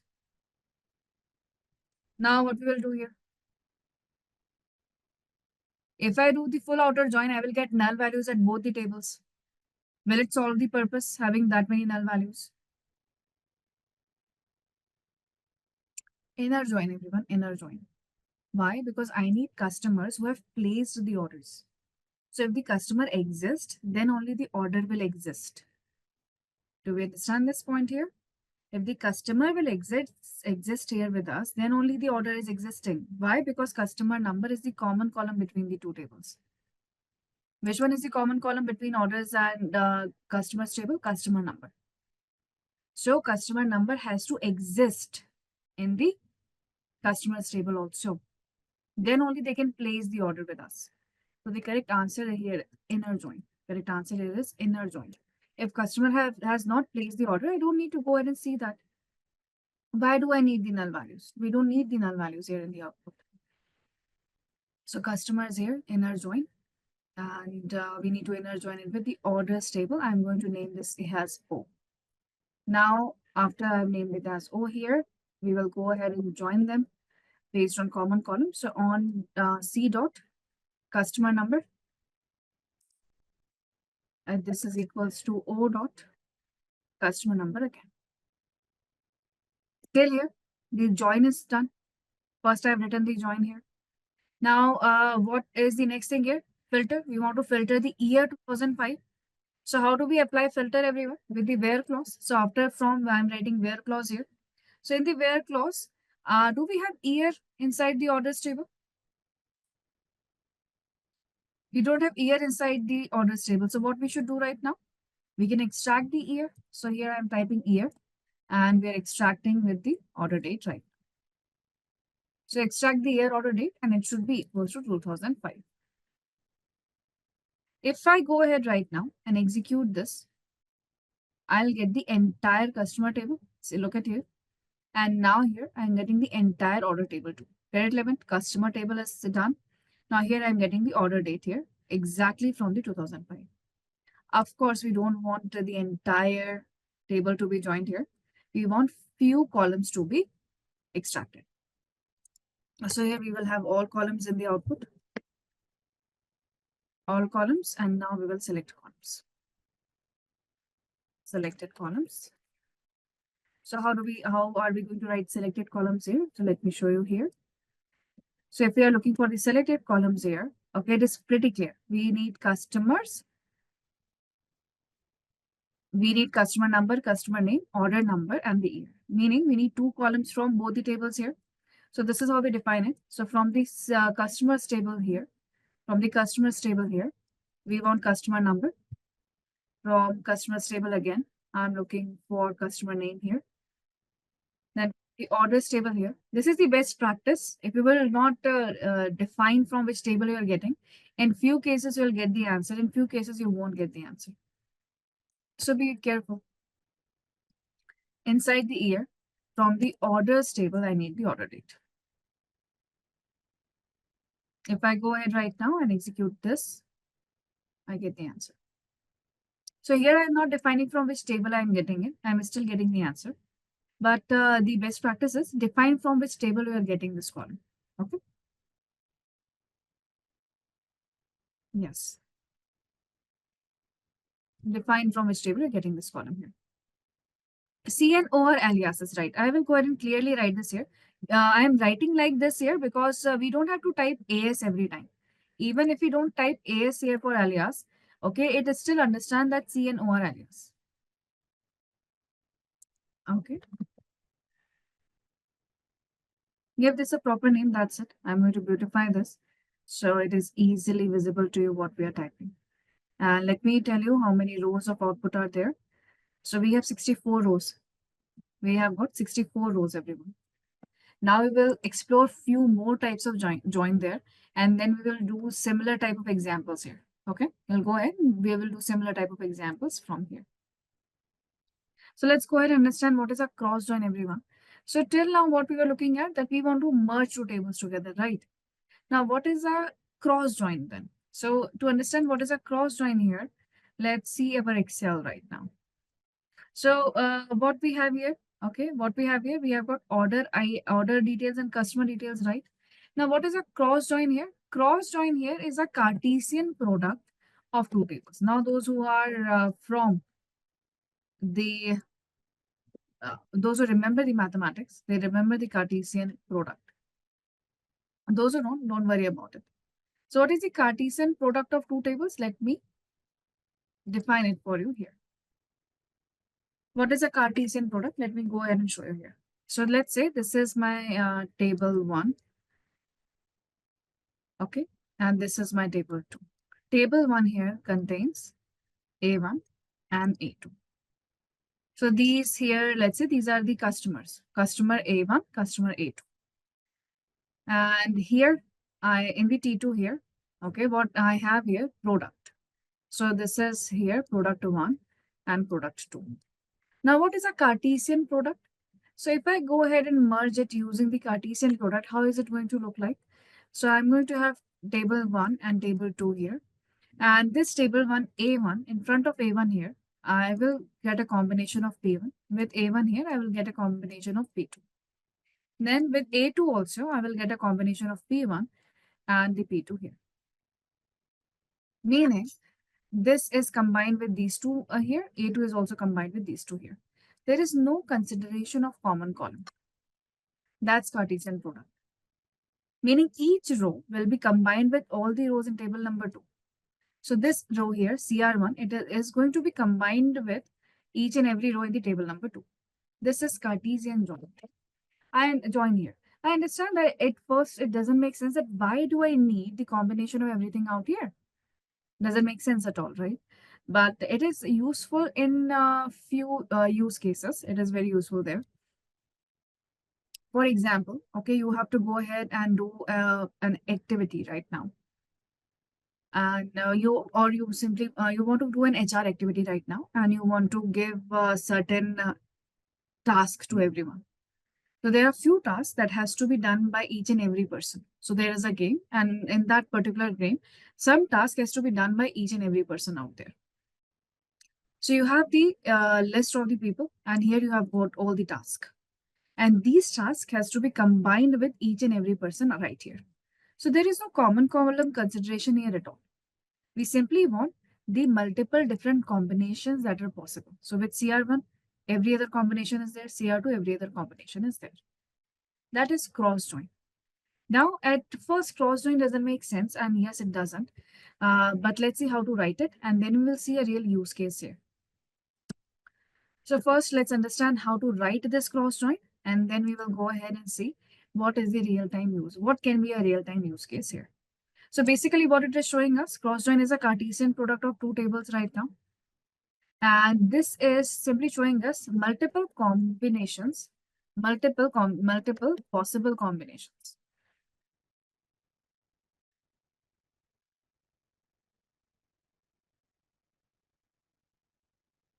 So how do we go ahead and write the cross join? There are two ways to write the cross join. Okay, one way here is to go ahead and ask it to select again and everything from. And what we use in from here? What we type in from here? Both the tables. We can use cross join here. So let's create a cross join again. We are going to work on DB joins, not in classic models. So please remember that to make sure we are using DB joins here. Here we go. Now select everything from where? From the employee info table here. I'm going to name this as, for example, there is absolutely no common column consideration, right? Let me write that here also. No common column consideration. So I don't need to name it also, table 1, table 2, because we are giving the alias for a very simple reason, because we wanted to go ahead and give the common columns there. Since there is no such common column consideration, I'm simply writing cross join it with the employee salary and designation table here. And that's it. That's it. So if I go ahead and execute this right here, okay, this is how the output look like. Look at the output right now. For each A1, 2, 3 here, entire table is pasted in front of it. Again, A1 to 4 here, entire second table is pasted in front of this. What is the other way to type the cross join? Other way is to use where? To use simple query. Simple query here. How to type a simple query? To select everything from employee info,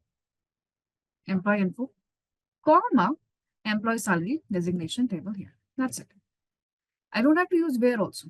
I'll simply go ahead and type comma here and enter. I still get the same output here. This is cross join. This is cross join here. So let's go ahead and look at a simple example right now. See, I understand this output doesn't make sense. Why do we use it? So let me give you a use case scenario here.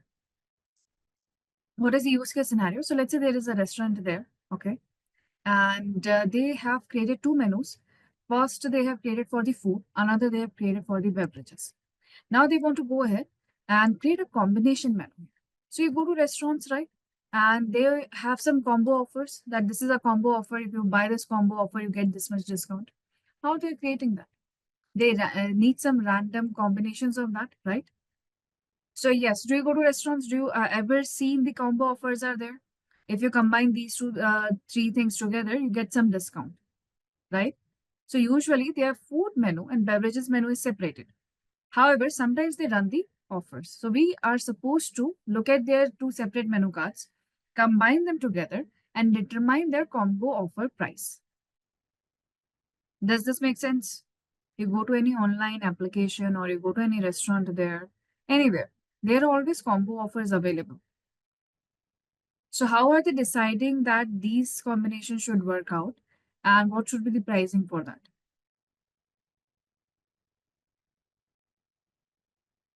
Okay. So let's go ahead and create a new database again. Okay, so here we go. So we will create a new database. First, look at the cross join here. So at least confirm that are you able to see the cross join? Even though the output doesn't make sense, but we know this is how the cross join is written and this is how it works. Okay, so we will go ahead right now. We create a new database here and I'm going to call this a cross table. Why I'm calling it a cross table? For a very simple reason, so that we remember what we have seen in this side, this cross table here. So this is, I'm creating a database. I'm calling it cross table right now. Here we are. And I'm going to call this table here food. I'm being very simple here. Inside this cross table here, I'm going to go ahead and call this as food. Now inside this food here, what are the columns I'm going to keep? First, I'm going to keep the item code. An item code, let's keep it character, 3 characters here. After that, let's get the item name. After this, let's get the item name here. Item code, here we have got item name. Item name can be varchar. It can be a varchar here. And I'm keeping this here as 25. We'll keep some small food names there. And of course, their price. Of course, their price. Price, let's keep it float. It can be in decimals. So this is float right now here.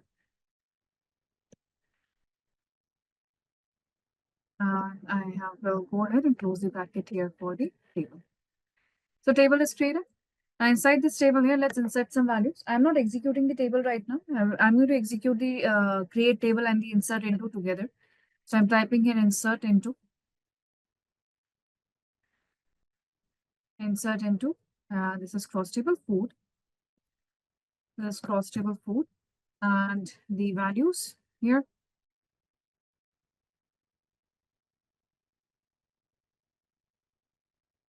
Values here are, let's say we want item code here. So this is 1, 2, 3. This is the values. Let's food name here, everyone. Okay, so first food name that comes into my mind right now is pizza. So here we go. Let's go ahead and give some price to it right now, like this. It's pasta, right? A small word here again, and comma. Okay, so I'm using one more here. Fries is the smaller name, so I'm going to use the fries here. I'm simply giving some random numbers here, everyone. Okay, so this is some random values. And yes, this is it. So we have created a food table right now. So I'm going to select the entire thing here. I'm going to execute with the first lightning bolt and refresh it here. And we have got our food table right here. This is our food table, everyone. This is how it is going to look like. Okay, great. Go ahead, create the food table, everyone. Then we are going to create the beverages table, 3 beverages table, okay? 3 names in the beverages, again, these small names here.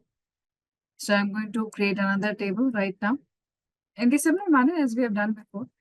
Okay, I'm going to call this as beverages. Now inside the beverages table, again, what we are looking for, beverages code first, right? So I'm going to write here beverages code first here. And that code should be again character. Let's keep it 3 characters again. We want beverages name right now. So I'm typing beverages names. And we will keep it varchar here, same as the table there.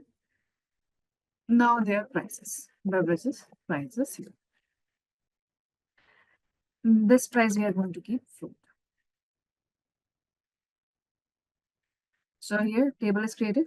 Now let's go ahead. Table is created. Now let's go ahead and insert the values. This is the insert values here. Where you want to insert the values? Cross table beverages here. I'm going to type here values here. And now I need beverages here. So let's say the beverages code here. So this was A. Let's keep it 1 here. So this is B12. The first I can think here right now is tea. So I'm naming the first beverage as tea. Okay, I'm going to give some price here to it. And we are good. Coffee is good. Coffee. I can write it quickly. Just because I can write it quickly here. Okay. I can write Coke or Cola. Yes, correct, correct. So here we are going to go ahead and write V here 14. V14 here. And like, okay, let's write Cola here. Fine. So we got the 3 here. Great. So I'm writing some random numbers here, okay? I'm not thinking it about much. This is our random number and we are good. Now I'm going to select everything here, execute it once, refresh it, and I got beverages and food. So now let's see how do we go ahead and we write the cross join here. So we have got both the tables here. And how these two look like here? So the beverages table looks like this. So this is our beverages table, everyone. This is the beverages table. This is how it looks like. And let's look at our food table right now. This is our food table here. Now we want to go ahead and see multiple combinations of this. In this case, the cross join will come in handy. So I'm going to simply write select everything from cross table food here, comma, cross table beverages. I don't even need to write the cross join here. If you want to, go ahead and do it. We are going to get this combination right here. Look at this right now. All the fries here, these are the fries here, right? Look at this here. All the pizza, they are combined with all the beverages. All the pasta combined with all the beverages. Fries combined with all the beverages. So we do have food combinations right now. But is this the output that we are looking for? We have to also go ahead and get the total price, right? So let's say that first we will go ahead and get the total price of this food combo. And then we will get a discounted price also with the 10%. So this is how we are typing the cross join. Okay, if you feel confused here, no worries. We can go ahead and type cross join also here, like this. Still we get the same answer. Okay. So let me show you here how we can go ahead and get the total price for the meal combo here. So this will remain exactly similar. No changes here. This will remain exactly similar here. However, now we go ahead and we select which columns do we need. So after selecting all the columns here, okay, after all the columns, what we need right now, now we will go ahead and do the calculation here. What calculation here? We will go ahead and say that now here, I will go ahead and name it T1 and T2. Why? Because I need to use this in calculation right now. So I'm using here T1 here, that from the T1, that is the food table here, get the item price and add this to the beverages prices here. That's what we are looking for first. Okay, so this becomes the total price. This is going to become the total price here. This is a total price. But out of this total price here, we want to give a 10% discount, correct? So first, let me write this as total price. This is total price without any discount. So if I give this as a total price, this becomes total price. Simply added up both of them here. Done. So this is total price. We understand this price here. Now what we want a discounted price added. And we want to give a 10% discount. So if I want to give a 10% discount here, please look at me, look at the screen, please, and tell me, can I go ahead and write it like this? That's 7 multiplied by 90%. And can this 90% can be written like this? That multiplied by 0.9. Can we write it like this here? Total price multiplied by 90%. Does that mean 10% discount? Do we understand this part? This calculation here. Yes. Great. Wonderful. So this is what I'm going to do here is I will go ahead and get the total price first. So this is my total price. And in front of this total price here, I'm going to simply multiply this with 0.9. 0.9 means 90%. And this is going to be our combo price. This is going to be our combo price here. If you look at the combo price, there are too many decimal points. So maybe we can round it off to, maybe we can go ahead and round it off to 2. So I am rounding it off to 2.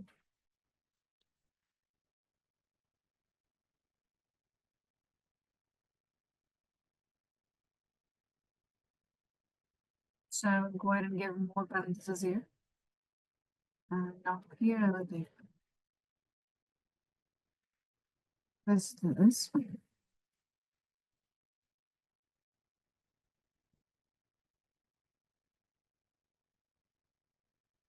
Or let's round it off all together. Yeah, this is 2. So we are now here. So here we go. Now, right now, cannot write total price multiplied here because select get this as the output. I cannot type total price within select. If I select and execute this here, we have got total price and combo price. Why we cannot write this here? Remember, the select here, okay, at the end, it is doing the calculation within itself. So the total price is not coming from somewhere else.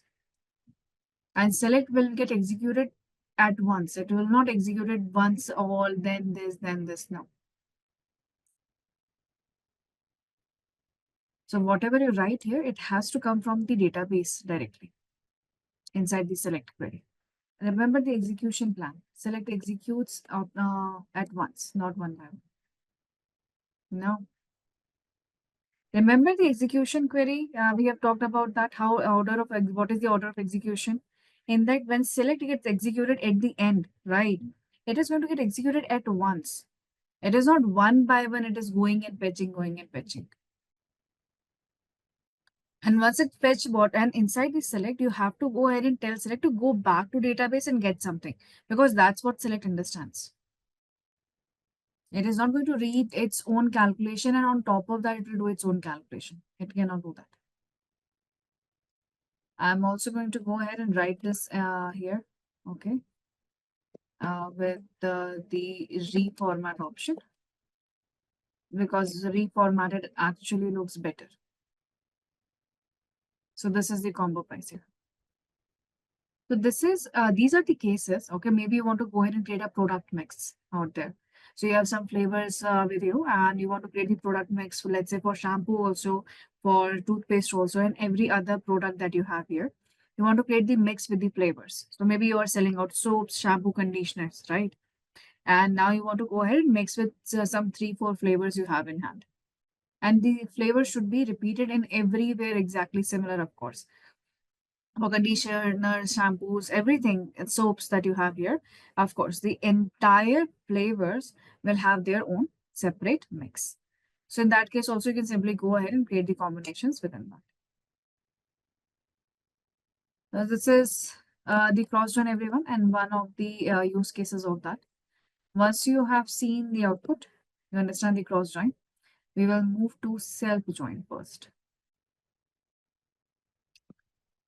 We'll move to self join here. Again, it is a very self join is very, very different from the all the joins that we have seen so far, even different than the cross join. Let's go ahead and see self join. Now, what is a self join here? Now, this is something very, very interesting part here. It is not even a cross join. It is even different than the cross join here. Why?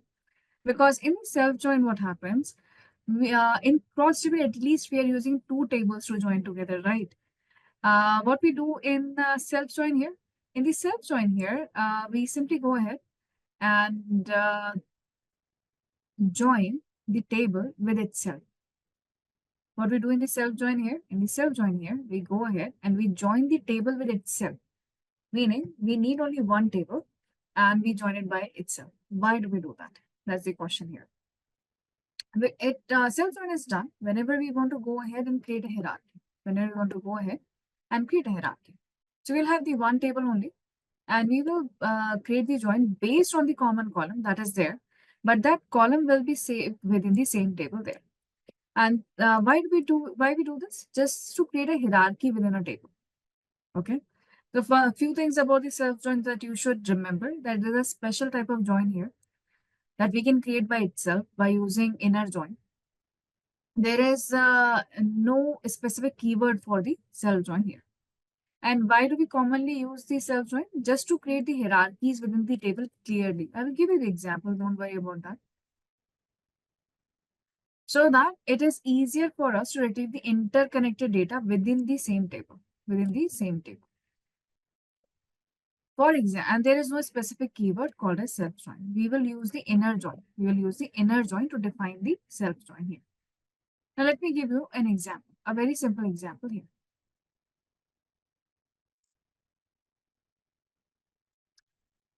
So in the classic models here, we have the employees table. In the classic models here, we have the employees table, right? In the employees table here, please see right now, these are the employees, right? These are the employees, everyone. And these employees reports to someone. It means these people are the managers. They report to someone. It means these people are the managers. And this is everybody's designation here. This is the designation of everyone. This job title here, is for everyone. This job title is for the everyone. Okay. So that's how it is working right now. So reports, in the reports too, any employee ID that is here, that can only exist if they are the employee. Do we understand that? These are managers, everyone. They can be managers only when they are employees.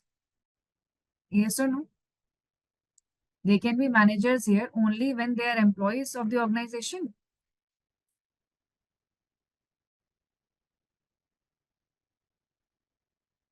We understand this part, right? So for example, let's talk about the employee 1002. This person, is it reporting to anyone? No, because this person is a president. 1056 is Mary. Okay. Is Mary reporting to someone? Yes, Mary is reporting to 1002. And who is Mary? Mary is VP sales. Who is Mary? Mary is VP sales here. And Mary is reporting right now to president. That's how this data is created. That's how this data table is created. And the way I'm trying to explain this right now, okay, this is not a very, this is a quite confusing table right now. Quite confusing here. Okay. What if, instead of designing this table like this, what if I can go ahead and type like this? What if I will say here that first I'm going to go ahead and keep the manager ID. Okay. Then here I'm going to have the manager names here, manager names. And of course, the manager title, manager titles. After I have all the manager details, then I'm going to go ahead and get the employees who are reporting to them. So now I will have the employee ID. Now here I will have employee ID and now the employee name, and their job titles here, their employee job titles here. If I go ahead and create the table like this, if I go ahead and create the table like this. Will this make more sense? Easy to read and understand that, okay, to which manager who is reporting?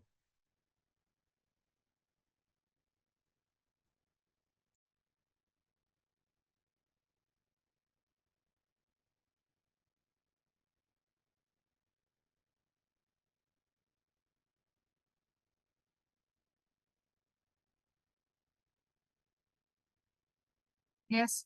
Reason is if I go ahead and write it like this, reason is if I go ahead and write it like this, then it will become actually easier for us to identify what goes where. So maybe this manager is 1002, right? To this person, if two employees are, and this is the, let's say, person name is A here, and the manager, this is the president. This is the president, okay? And here the employee ID 1058 here is name is Mary, okay? And their job is something. And here, and another 1098 is there, okay? And this person is also reporting directly to this person here. Let's say Mary is also a manager. So if Mary is a manager here, I will go ahead and say this is the manager here for marketing maybe. And to this person here, more 10 people are here. So it is quite easy to filter it out, quite easy to understand what's going on, right? So this is the restructuring we want to do. What we are trying to do here, restructure the entire table. Now we don't need two tables for that. So in this case, self-joins comes in. In this case, self-join comes in here. What we do, what we ask self-join to do here is that go ahead and join this table with itself by using the common column, this and this here. Once it will do that, what will happen? Let's see the output. Okay, if we will go ahead and write this here, let's see the output here. So I'm going to go ahead and type the self-join right now. So to type the self-join here, we will go ahead and just simply type the inner join instead of self. There is no keyword, so we will simply go ahead and type the inner join here. And the join will go exactly similar as we have seen so far. This is select everything, every column we need right now. From where? From our employees table. This is employees, right? And I'm going to name this as E1. And this has to act as two tables. This has to act as two tables here. So I'm going to go ahead and write inner again. This is inner join. And again, we will get the employees table. And this time I will name this as E2 because virtually it is going to join and give us the result. That's the temporary output there. Now we will go ahead and type on. So here E1 is, we will keep the reports to here. In the E1 here, we are going to go ahead and keep the manager IDs first. So I'm going to go ahead E1 dot employee number. And we have reports to. So first I'm getting reports to here and equals to E2 dot employee number. So these here, first I will get the managers list, then I will get the employees list. So that's what we are looking for. If I go ahead and execute it here, this is the output that I get. Oh yes, I have to use classic models here.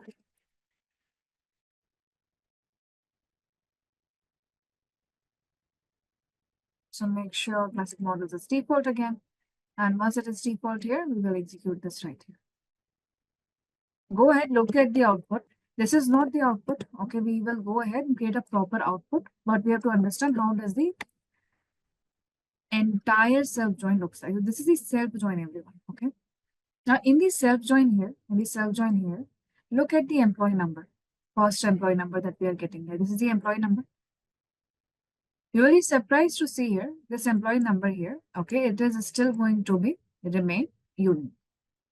However, when you look at the reports to here, you'll find that now reports to is getting repeated. 1002, 100, 1056. See, it is repeating that many times here. Meaning, here now, in front of the reports to 1002 here, okay, this particular column contains the manager ID. Wonderful. Now, if you will move here, okay, again, the employee number is here. And look at this employee number right here. Now, this is your manager IDs. This is your manager name getting repeated properly right now. And in front of these people here, you have whom they are reporting it. And see the job titles are properly present here. Now we can go ahead and simply pick up which columns we need in the output to get the structure table here, structure table out. So first go ahead and get the entire table, look at this output properly and pick out which columns do we need in the output. So scroll towards left, scroll towards right and look at the output right now.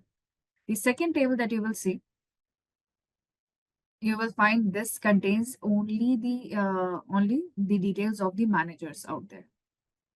So see here, President, VP Sales. You are looking at Sales Manager right now. Here, VP Sales, Sales Manager.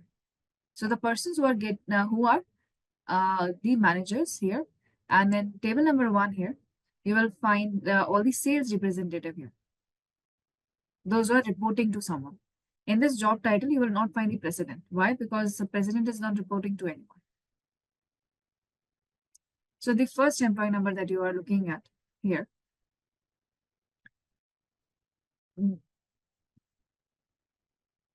this is the entire result grid. Okay. The first employee number is your actual employee number. These are the reportees. So this is your employee number here. And this is the where is the job title? This is the employee job title. This is the employee job title. And this first name and last name that you see here, this is the name of the employee only, name of the employee.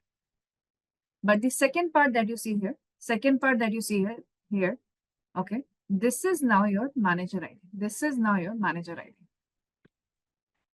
This is your manager ID. And here only you have got your manager name. And at the end here, you will got the title also here, job title. So automatically it is going to go ahead and give us this here. We will now simply go ahead and pick up the columns that we need. So now let me show you here how to pick up the columns here for a restructured data. So this is fine. This is fine here. Okay. We are going to simply pick up the columns here. Now we don't need all the columns. We want to pick up few columns from here. So I've deleted the asterisk sign. First, I need employee number from here.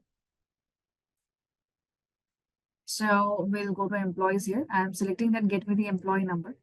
And this employee number is coming from E1, right? So this is coming from E1 here. So first I need manager ID. So let's get the manager IDs first. So from E2 here, get us the manager IDs. That is employee number. This will become as manager ID.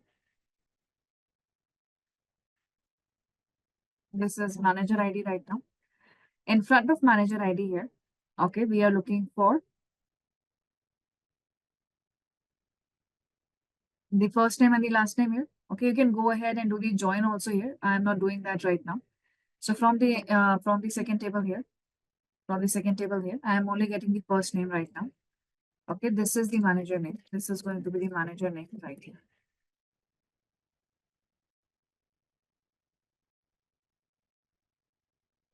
After the manager name here, from the E2 again, we will go ahead and get the job title. From the E2 here, let's get the job title.